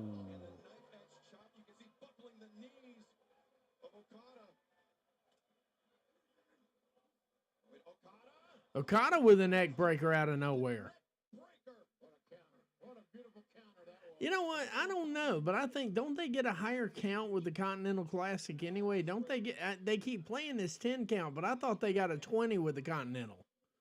I really did. I thought they got a 20 with the Continental. I could be wrong on that. Automatically getting a This Is Awesome chance. They're going pretty good right now. Ospreay was trying to get up that time. Too late, Tom. You're right, though. I admire Okada for taking a chance like that, Excalibur. Going to the top, coming off the top. He could have, his match could have ended right there. Yeah, very well could have, but just shows what a sense Okada has for his opponent, the level of fatigue, as now lining up Ospreay for the Rainmaker. Ospreay getting out of the Rainmaker there pretty quickly. Big boot to the head. Running drop kick. John Woo drop kick sending Ospreay to the corner. Let's not forget the second match for both men, and both men are Oof. Oh. Knees up. The knees up indeed. Damn. Target. What an effort by both men. Momentum has changed before our very eyes. Rainmaker coming now. Rainmaker, no. Reversal, the powerbomb. Got him set up in the Styles Clash. One leg captured. Okada trying to block. Styles Clash. Not enough for 3. Okada kicks out right at the last second. A feat of survival, to say the least. God, these men, what are they? This is incredible. And I'm saying this because it's their second freaking match of the night. But Tony, we talked about it in the early stages of the tournament. There is no one that can pace Will Ospreay looking like he's set up for the hidden blade. Okada catches him, turns it into a something. Set him up for the Rainmaker. Rainmaker, Okada, Rainmaker. Not enough for 3, though. Okada kicks out of the Rainmaker. Okada kicks out of the Rainmaker. This is getting good.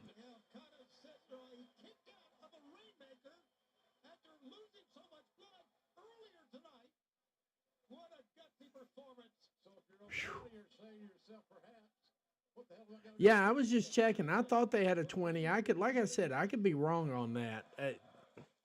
Now we're getting the fight forever chance out of this here. Obviously, they're on match number 2. Yeah, there must be a winner in this match.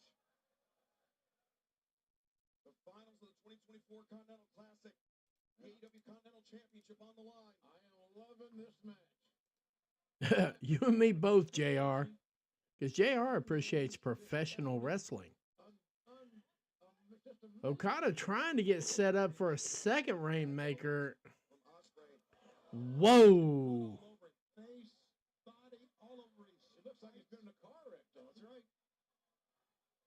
And look at him. He's on the bloody hand.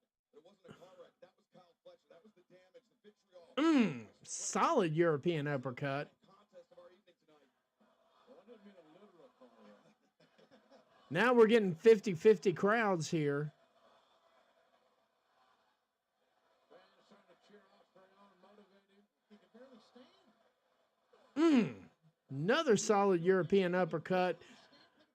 Ospreay's on spaghetti legs, and he is slowly slumping down to the floor. Okada, he appears to be peaking here tonight in this match, the tournament finals. But Will Ospreay peaked during the semifinals. That March of Madness, the team that gets hottest in the early part of March, championship. Solid headbutt by Okada. Okada looks like he's taking over this match. He's in complete control. And we're sitting at 53 viewers. Thank you guys very much. Thanks, everybody, for showing up tonight. This is great. I really appreciate that. I guarantee you, Okada's heart is beating differently than Ospreay's right now. We got more blood. We got more blood, JR. I think that headbutt may have reopened the wound on Ospreay's head. But you can see Okada, the redness on his chest rising. Not only from the clash with Ricochet, but from the chops that Swing and a miss. Catches a German suplex from Okada. as the blood now running down the face of Ospreay busted clean open and bleeding like a sieve yet again. Rainmaker with the bit. Here comes an reverses the Rainmaker into a Spanish fly. Not enough for 3, though. Not enough for 3. Reverses the Rainmaker into a Spanish fly. This crowd is ready to come unhinged right now. But you know, Will Ospreay, he doesn't sell very well. Oh! Hulked up. Okada with a solid drop kick, setting him up. Rainmaker misses. Rainmaker from Ospreay to Okada. Starbreaker. Oh my God. Not enough for 3. Ospreay, Okada kicking out. Okay, guys, I'm getting into this match now. Sorry. This crowd is coming unfucking glued right now. Ospreay got a second wind here now. I don't know what's coming up next.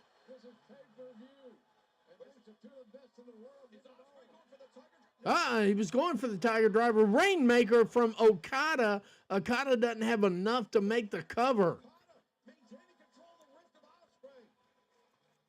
Rainmaker from Okada. Rainmaker. But Okada does not have the juice to roll over and make the cover. Holy shit, what a match. Son of a bitch. 283 days as Continental Champion for Okada, the longest reigning champion. And what a moment.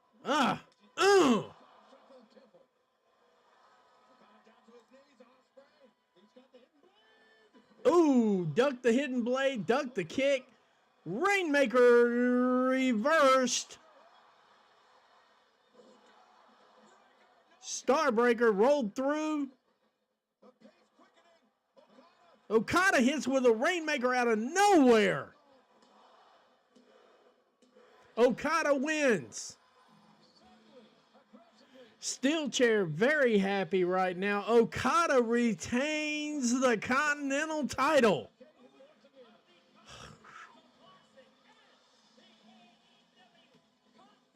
Damn.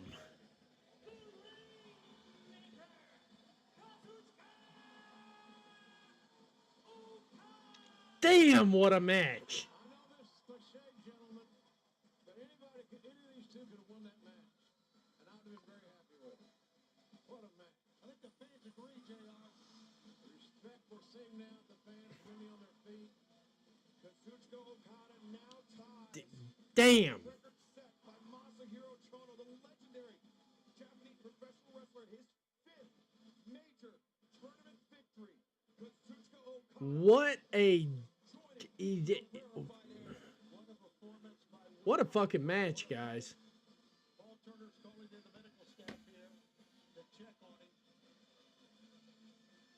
Bleeding once again. Ospreay catatonic. How much blood that Will Ospreay has lost. It's got to be significant in my humble estimation. You know, it's more than blood, JR. It's the bumps that he took. It's the offense that Okada. Yeah, there's one significant DDTs. That's right. I mean, come on. That's right. 5 times. 5 times.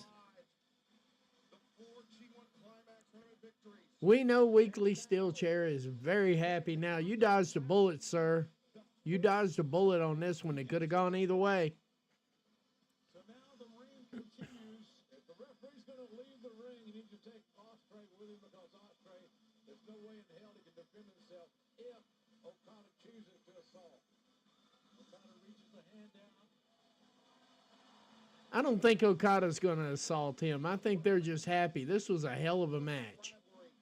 And now Okada betters his record of Will Ospreay over Will Ospreay. 9 wins to Okada, only 2 to Ospreay. Will Ospreay has nothing to hang his head about. This was an incredible effort. All right, Steel Cage, I'm a believer. He is again I'm a believer. bet against Okada in a tournament. Singles victories over this man are perhaps one of the most elusive things in our sport, JR. You're right. You're absolutely right. And I think we still have yet the best to see in Okada. He's still an old guy. He's a young guy. He's getting better all the time. Wow. Okada peaking. It's possible that he peaked tonight in this match at the right time, but Congratulations, Kazuchika Okada, on winning this year's I'm going to leave this going up so everybody who doesn't have it can hear it. continuing your reign as Continental Champion. Christopher Daniels. Now, normally, this would be the time where I come down to the ring and present you with your championship title. But I can't do that. What? Because as of today, I am no longer an EVP for All Elite Wrestling. But this man is. Here's your Bryan Danielson. Here's your Bryan Danielson appearance right here. Wait a minute. Okada knows. The fans know. Kenny Omega, never mind. I thought it was Bryan Danielson. Omega, I can't tell the entrance music apart. But it is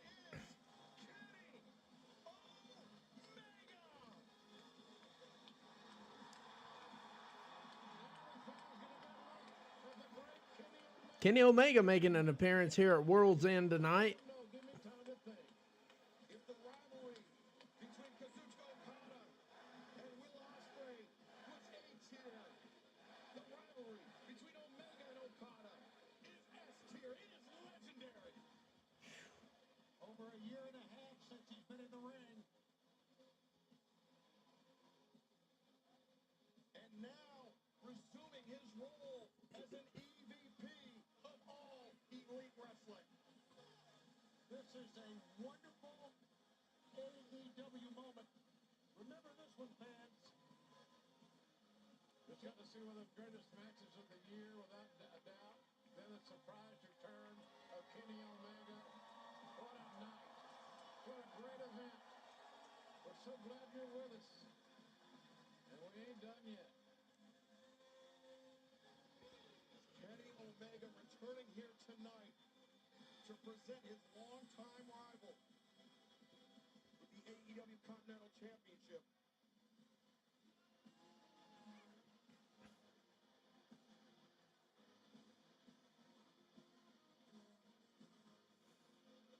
Kenny Omega, is he strictly here in his capacity as an executive vice president? Who the hell knows? Only Kenny knows, I'd assume.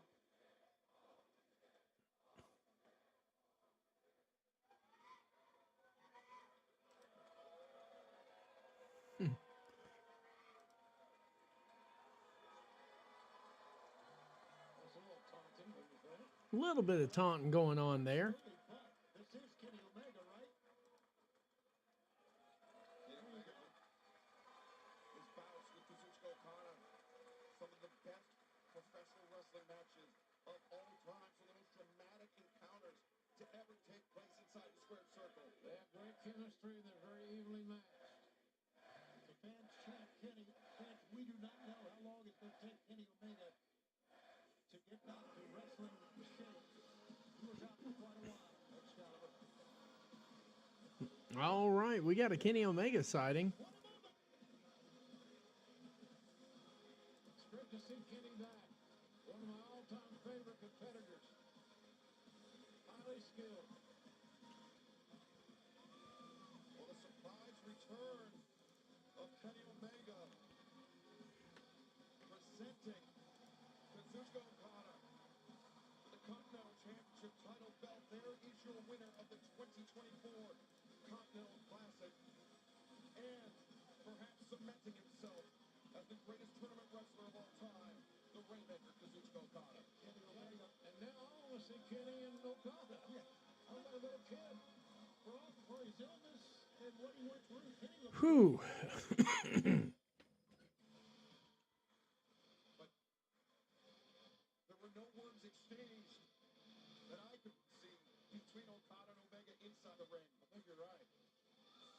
I didn't see them talk to each other whatsoever. Do you think Okada, JR, do you think Okada feels upstaged by Kenny's return right now? I would think there's something to be said about that. Yes. You got to admit, You're right, Catherine. They are setting up for Kenny Omega. I mean, it really is for Kenny Omega to All in Texas. I like that. I like that. I like where that's going. Our big event, All In Texas, coming up Saturday, July 12th. Well, Kazuchika Okada making history tonight, winning the 2024 Continental Classic, his inaugural tournament outing here in AEW. But as we've reiterated, he is no stranger to the highest level of competition in a tournament setting, JR. Yeah, he's very special. All right. Special. It's like the baseball players. They said Reggie Jackson had it all in the World Series. The big guy, the big moments rise all tides, and we saw that tonight. I think Okada. Yeah, but that tournament was the best start to finish that we've seen. It was tremendous. Such great competitors, and you saw what the two did, push each other for the championship. I watched every match, and every match became more compelling because they're fighting for something tangible. Right. That we can That's all correct. understand as fans. And what a moment for Kenny Omega to And I should say that conspicuous by his absence, I'm not seeing Tony Khan tweets anywhere. Wrestling in just about a week, but his return to AEW was Now watch him make a liar out of me. Nope. I'm watching. pro wrestling. Are you kidding me? That's news. like chocolate. There we go. But Kenny Omega, I mean, it feels so good to have him here in AEW, one of the founding fathers of AEW and a former AEW World Champion. But now we turn our attention, JR, to the AEW World Championship. Our main event, the four-way match, Bill John Moxley's death grip on All Elite Wrestling continue tonight. I think it very well could because these four ways are a challenging place. They're challenging to travel. The roads are rough. The water is deep. Every cliche you want to think of, but you can't trust anybody. Every man for himself. Well, I understand it. Right. And Tony, Orange Cassidy, he tried to appeal to Hangman Adam Page, the Switchblade Jay White. He said, let's work together. Take John Moxley out of the equation. Turn this match essentially into a three-way. You think he's going to have any luck with that? No, I don't think. I think we're going to see a lot of conflict during this match. One thing for sure, Matt Menard in the pregame show said it's a 25% chance that John Moxley's going to win. With the Death Riders, I think that increases that chance that he's going to win. He's got a plan. He's had a plan the entire time. Let's see how it unfolds tonight. And John Moxley not coming into our main event unprepared. It is a four-way match. The AEW World Championship, John Moxley. All right, ladies and gentlemen, we're getting down to the main event. And Orange Cassidy.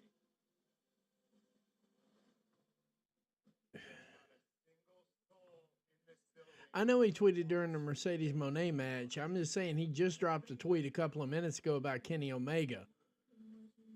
What I'm saying about being radio silent is I got a feeling about this match. While they're doing the video package for it, I have thoughts on this match. John Moxley is determined to reform AEW into what he thinks it should be. Let's consider the options here while they're doing the video package and all this other shit. Let's consider the option that Tony Khan told all four of these guys to go out there and do what they do like they do it when they do it. I will accept a Moxley win if Orange Cassidy leaves on a stretcher with a crimson mask. That is literally the only way I accept a Moxley win. If he doesn't send Orange Cassidy out with a crimson mask on, and God knows we've had plenty of it tonight out of Will Ospreay. So, just one of those things there. It's not that I don't like Orange Cassidy. I don't like his gimmick. I think he's a good wrestler. I think even, we talk about the independent stuff and all that other nonsense. They're getting ready to, I hope not. I hope not. Tony, you got one shot to do this thing right.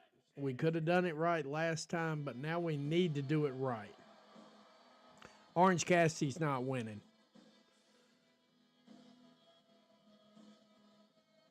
I'm going with he ain't winning.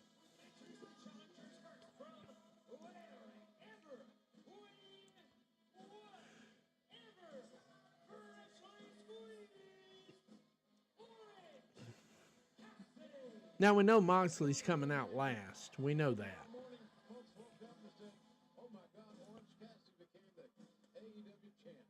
Shut up, Jim. Don't even speak that around here.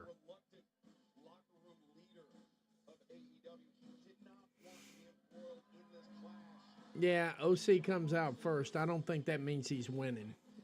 Tony doesn't do it that way. I think this is just a swerve. I really do. No pun intended, but I think it's a swerve.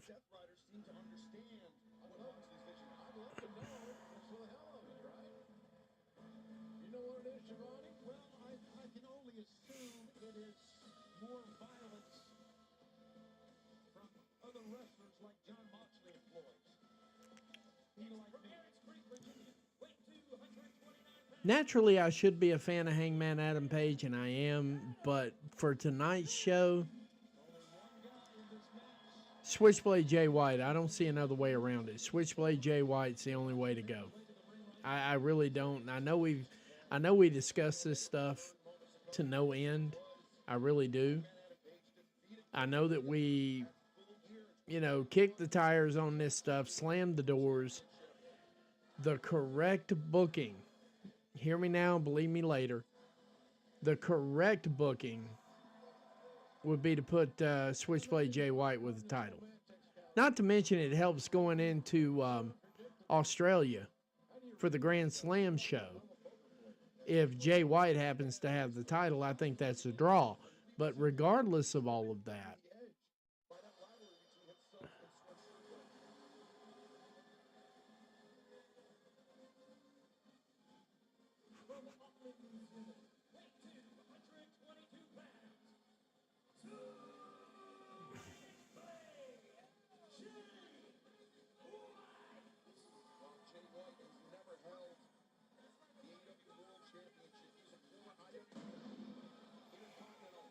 and Switchblade's getting the pyro too, so.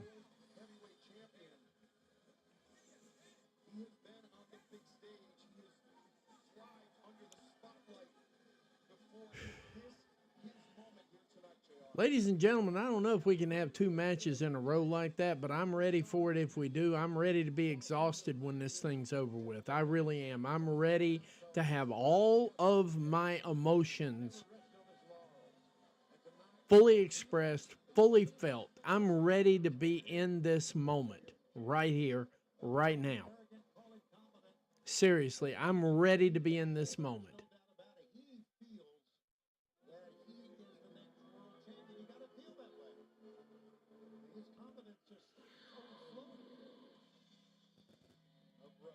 Jon Moxley making his way to the ring.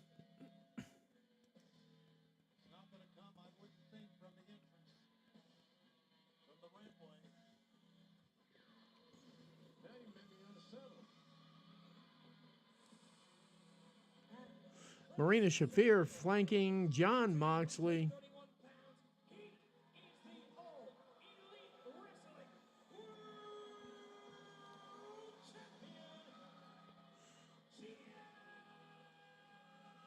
Walking backwards, staring at the camera on his way.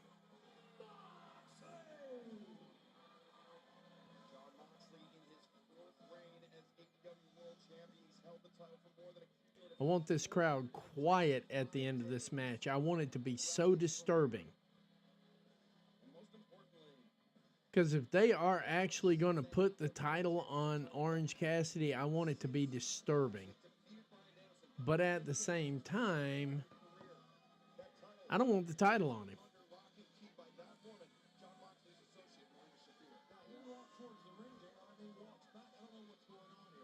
I did catch that, but I didn't make a lot of it because JR was doing a lot of babbling there too. I mean, I'm not shitting on JR, but he's doing that babbling thing that he does like what he did for Moxley and Danielson, so I don't know what to read into what he's saying. That's a style. I'm not making fun of him. That's actually an announcing style. He's doing a damn good job of it, too. It's like I was talking about, 25% chance of winning. Nope. It's more with Moxie because of what you guys are talking about, the Death Riders. Moxie looks good, looks lean, as good as he's ever looked, in my opinion. Yeah, absolutely. I did. I thought it was funny, too. I just didn't make a comment on it because I just didn't know. See, last month, or the month before last, I made a mistake of making a comment on that, and it turned out that's what he was doing intentionally. So...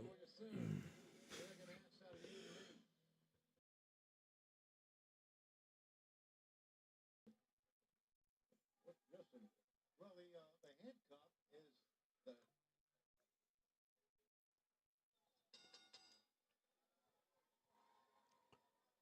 What's going on? The briefcase, I think, inadvertently was just on that middle rope. There you go. And Bryce Ray She left that chain there, though. So Shafir just broke the handcuff. That's the power that this woman possesses. She left the chain. Now, as John Moxley's three adversaries, How about everybody quit arguing over who's going to hit Moxley first and let's go to war? the bad blood between Hangman and Jay White is not good for them. And this is what Moxley is. Why a four-way match. Moxley with a wry kind of a grin on his face. And there goes Cassidy. All right, Orange Cassidy takes the first strike. They did the right thing. The champion. And now 3-on-1.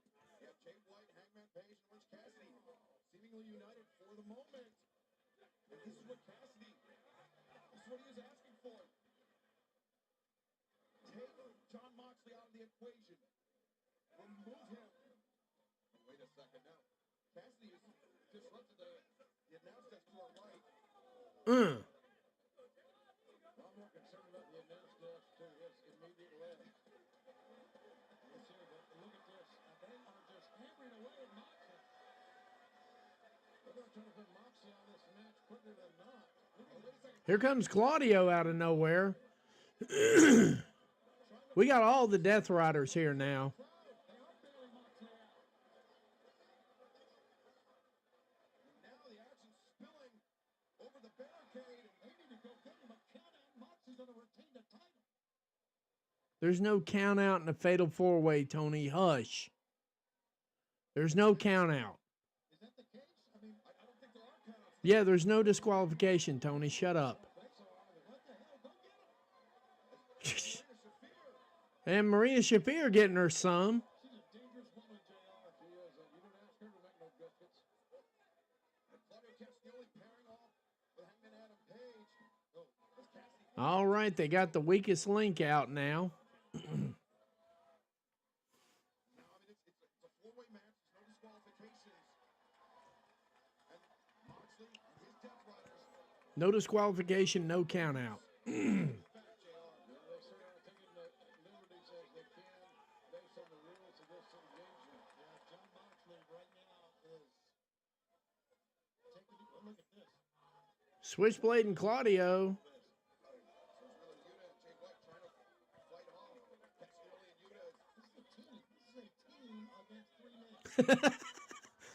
Moxley just bows and says, "Thank you for those middle fingers. I'm doing my job." Moxley already got an abrasion over his left shoulder.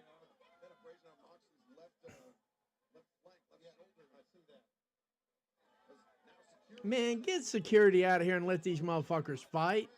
Moxley's being well served to try to win it right here, right now. You got the opportunity. You got Hangman and Jay White across the arena. Now Moxley mocking Orange Cassidy. Maybe not a wise strategy. Boom. These are not mocking kicks right now. Yeah, these are not mocking kicks. These are the ones I like. Side of the head. Cassidy takes himself out of range, out of harm's way. 'Cause I don't care who wins as long as Orange Cassidy goes home in a stretcher. He's gonna put If they stretcher him out, I'm good. right back in the camp. As far as I'm concerned, that's a win. Talked about earlier, but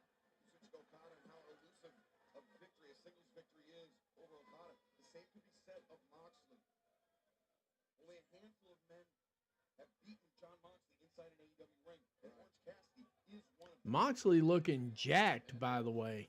think that Moxley will super get there. Talk about defiance. Uh-oh. Moxley. Orange punch. The orange punch, and now Hangman Adam Page with the assist from Jay White and Orange Cassidy. Yeah, we're getting a table break. There we go. Almighty, are you kidding me? I've been witnesses to car wrecks that are less. Wow. Good Lord. Okay, so they've taken him out. He's going to get the win here. Oh, no, Hangman, the cheap shot on Jay White. Smart move. I think the truce is off. Yeah, smart move. Yeah, with John Moxley effectively eliminated from this match, it now becomes a three-way. Moxley, he does not have to be involved in the finish. Almost had a dead eye right there. Dead-eye attempted, or an eye attempted by Jay White. Remember, Jay White, 5 career victories over Hangman Adam Page in their 6 meetings. Well, this dude is turning around. And if it does, they got a new champion. And the footplay slammed into the corner. Wow. And now Hangman the cover. Hangman going for the first cover, catching a 2 count. This is what's great about a four-way match. Even a two-way match. Another guy in, save it. Now Hangman digging his thumbs into the eyes of Switchblade Jay White. You know what, Catherine? That's not a bad idea right there. I mean, while we're sitting here speculating on this thing, what if that was? Not enough for 3. Page, not a near fall. He's pushing him. And high up in the air, we got to get that Christian Cage scowl. In that briefcase, Christian Cage has that contract for the AEW World Championship that he can execute at any time, JR. Exactly, and he's just opportunistic enough to do it tonight. Of course he is. Let's see how that plays out. Yeah, imagine if the AEW World Championship finally torn from the grass. And, of course, the crowd turning around just to let Christian Cage know he's number 1. That's Hook. Watching Christian Cage hook. Oh, wow. The victory last night on Rampage. Hook standing there with his eyes on Christian Cage, too. We're going to have some fuckery here. It's far from over with Christian Cage. Remember, Christian responsible for that injury to Taz. Christian's a low life, man. He can take advantage of any situation that comes about. And maybe we can't blame him. Maybe we can't blame him because of the money that's the time is worth. We saw another low life in MJF. Yeah, I just thought of that. That's not a you just thought, that's not a bad shout out right there. That's not a bad call out. Cage. But now Hangman Adam Page, though, with the advantage on Orange Cassidy, sending him into the barricade. John Moxley, by the way, as you can see, fans, still down and out here because he's not made his way towards the ring at all. And he can get out. He's going to be out the rest of the match tonight. Yeah, Moxley right over. Oof. He's clutching the back of his head in the remnant of the announce desk. Looks out of it. Looks really out of it. Moxley's starting to stir a little bit, by the way. Everybody's talking about he's out of it, but he's starting to stir a little bit. Meanwhile, Adam Page slinging Switchblade Jay White into the barrier. Keyboard on the far side, so that's even harder than most. Yeah, that doesn't move. Which it's not. Not an inch. It doesn't sell, does it? Hangman Adam Page. Adam Page, Orange Cassidy in the ring right now. Page rushes in, crushes Orange Cassidy in the corner. Orlando are chanting Swerve's house. See, here's the thing about this is that you got to get your business handled as quickly as you can because the longer one extends the match, it allows the other guys to regroup and get back in it. Exactly. Hangman, he cannot afford to get rattled by these fans. He has to keep his focus on the AEW World Championship. He can't let those thoughts of Swerve Strickland creep back into his mind. Yeah, with Jay White trying to get back into this, it is a one-on-one as you can plainly see. Cassidy, though, flying off the top, the elbow. Swing by Hangman, Cassidy. Now, DDT attempted, Hangman. Counters. No, Shutdown Millionaire. Now Jay White back in. Jay White, looking for that. Jay White trying to catch him off guard. Swings around, Cassidy. Nope, good block. There's the cutthroat suplex. Cutthroat suplex, exactly. Damn.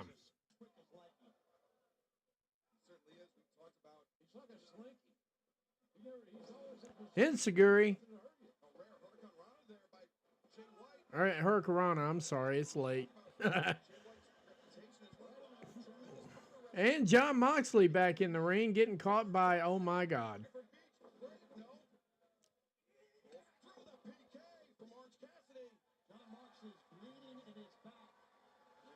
Yeah, John Moxley's busted open in the back, big time.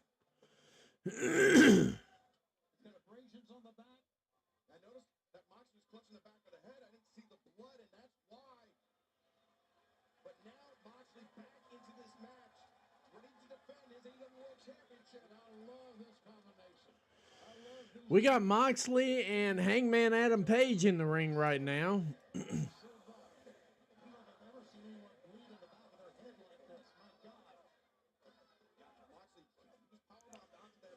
Trading off big elbows. Moxley breaks in with some big knees, a big elbow.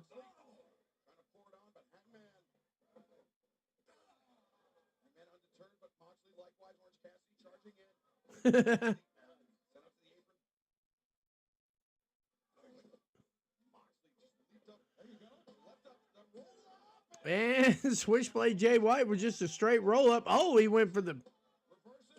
Not enough for 3. Ooh, corkscrew, dragon screw. Moxley out of nowhere with a lariat. And Orange Cassidy does whatever the fuck that is he did. Turned into a DDT. Jay White is beyond one of the smoothest wrestlers in town right now. That man right there is zero wasted effort. Zero wasted effort in the ring any given time. I don't care who he's wrestling. You gotta wonder as we head towards a brand new year if it will be the Death Riders still in charge, or maybe members of AEW rise up. One of these other 3 men will be a champion. All 4 guys in the ring right now.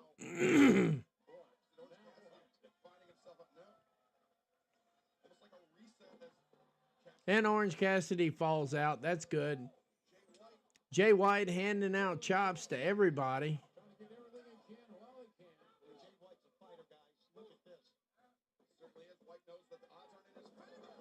Switchblade suplex.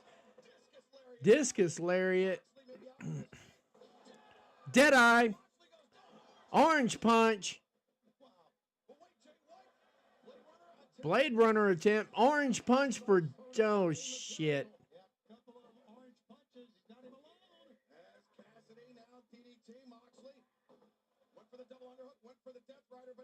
Big orange punch again.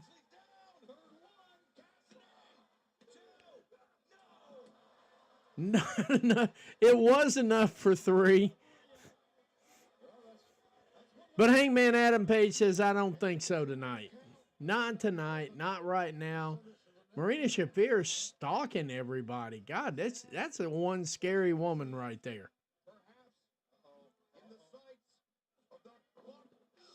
Buckshot lariat. Big boot.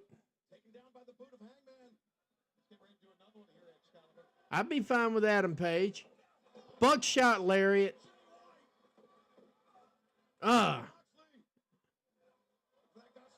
Deadeye on Moxley.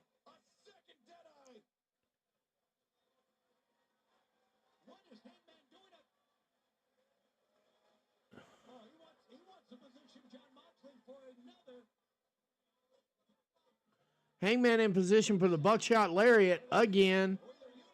Wheeler Yuta on Hangman Adam Page.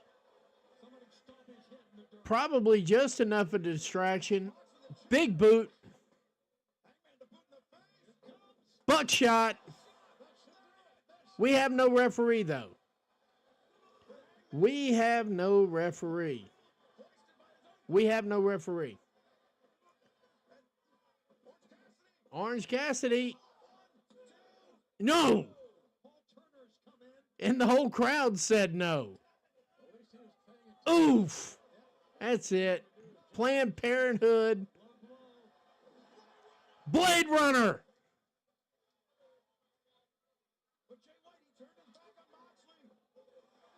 Blade Runner on Moxley.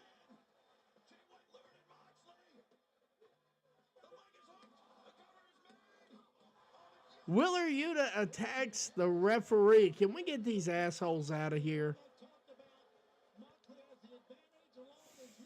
I mean, seriously, can we get these assholes out of here now?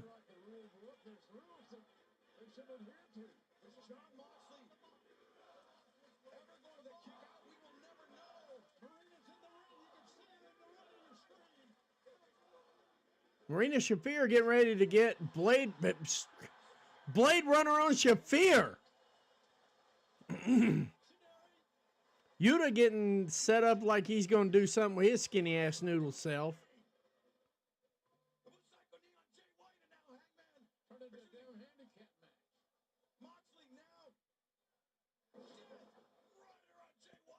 Death Rider on Jay White. Now they're going to throw the referee back in the ring.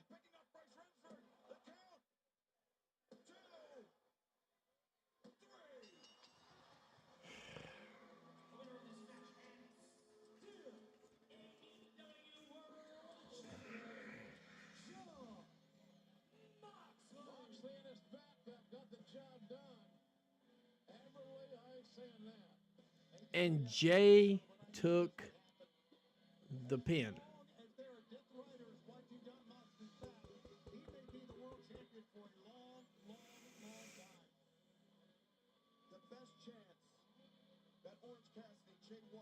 Wow.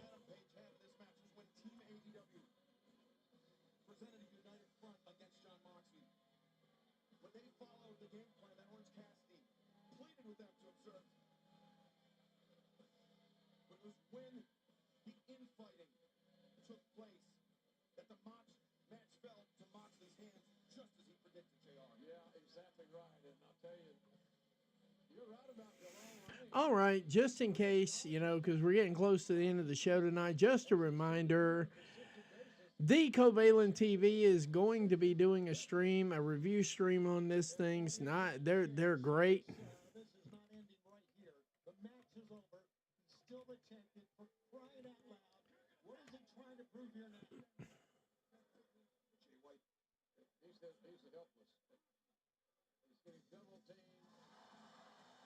And here comes FTR down here to make the save.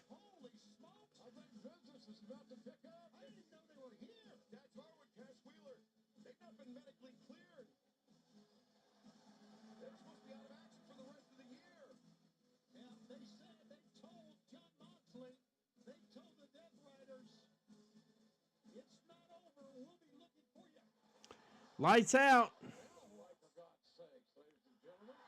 Rated FTR. Who called Adam Copeland?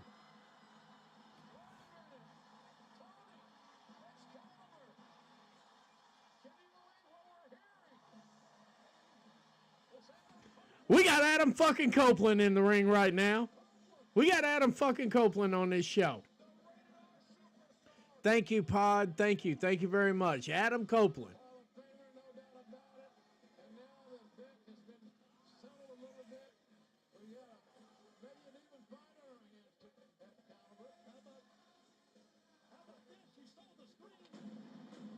Now here's something you're not figuring for. What if Cope goes heel?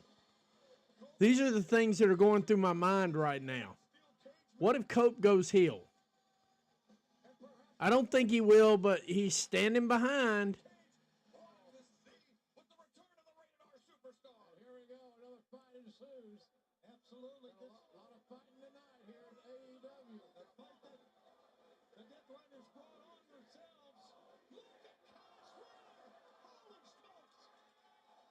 I'd say they're medically cleared.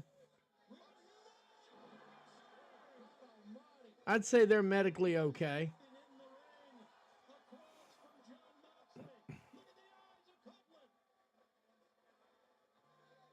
Copeland for the AEW title?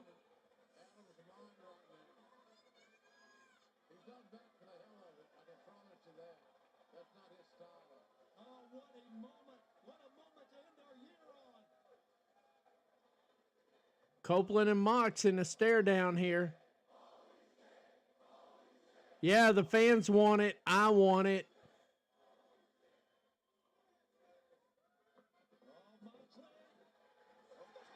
Big spear.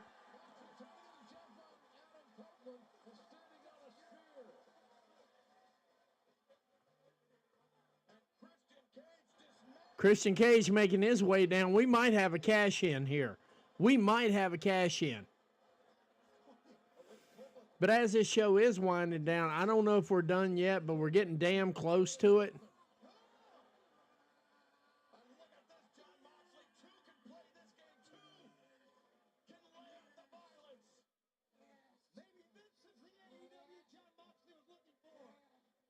Maybe it's the AEW that Moxie didn't want to have any part of.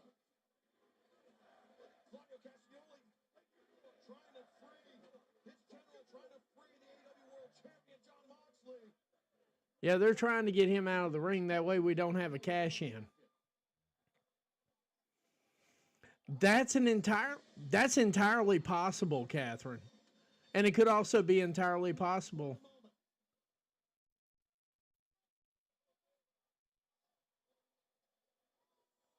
Give him a working mic.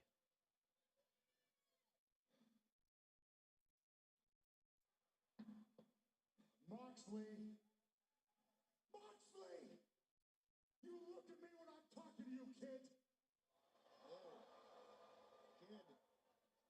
Yeah, I called you kid because you were growing pubes while I started doing this. You're all mine. Rated FTR. We're taking it all. Well, there you have it. See, you don't need a long promo. Short, sweet, to the point. Thank God we got Copeland back. Good God almighty.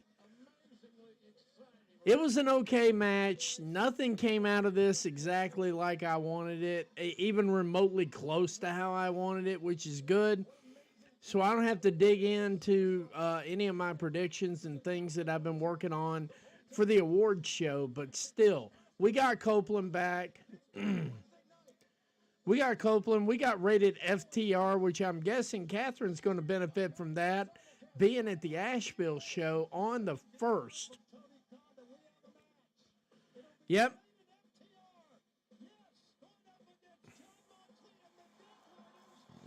And you're going to get a trios match. There you go.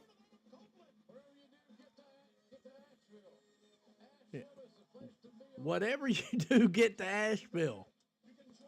Ladies and gentlemen, everybody, we had 54 in the house. Actually, we had a total of 60.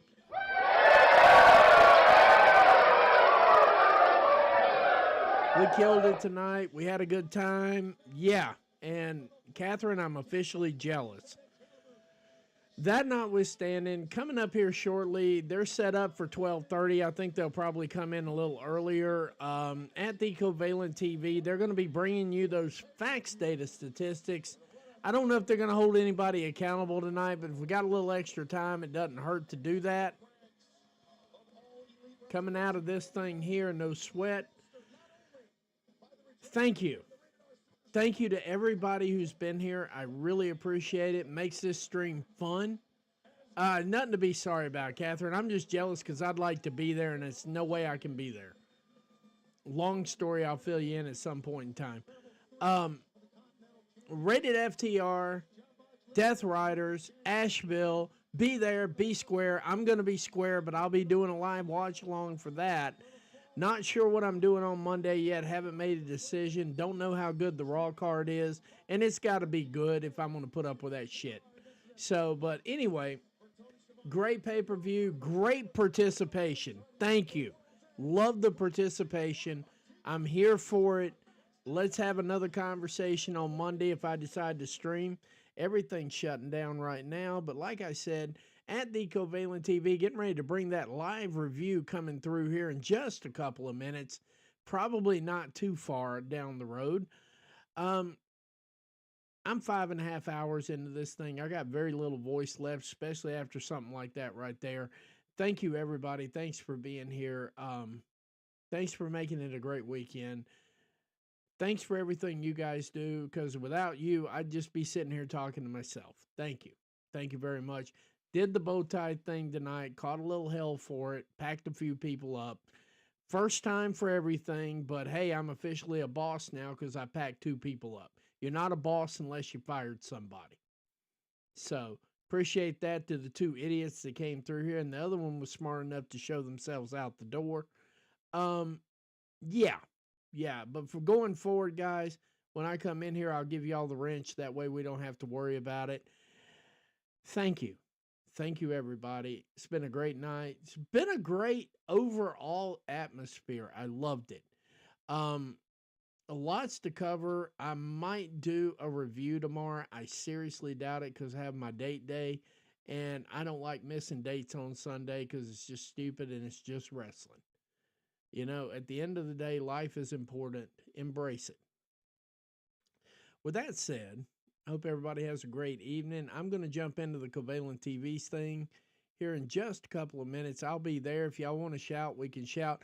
Catherine, we got a lot of ribbon to give for Warner. We need to get some receipts on that. Steel Chair, if you're in here, we got some receipts we need to collect. Let's go ahead and go get them.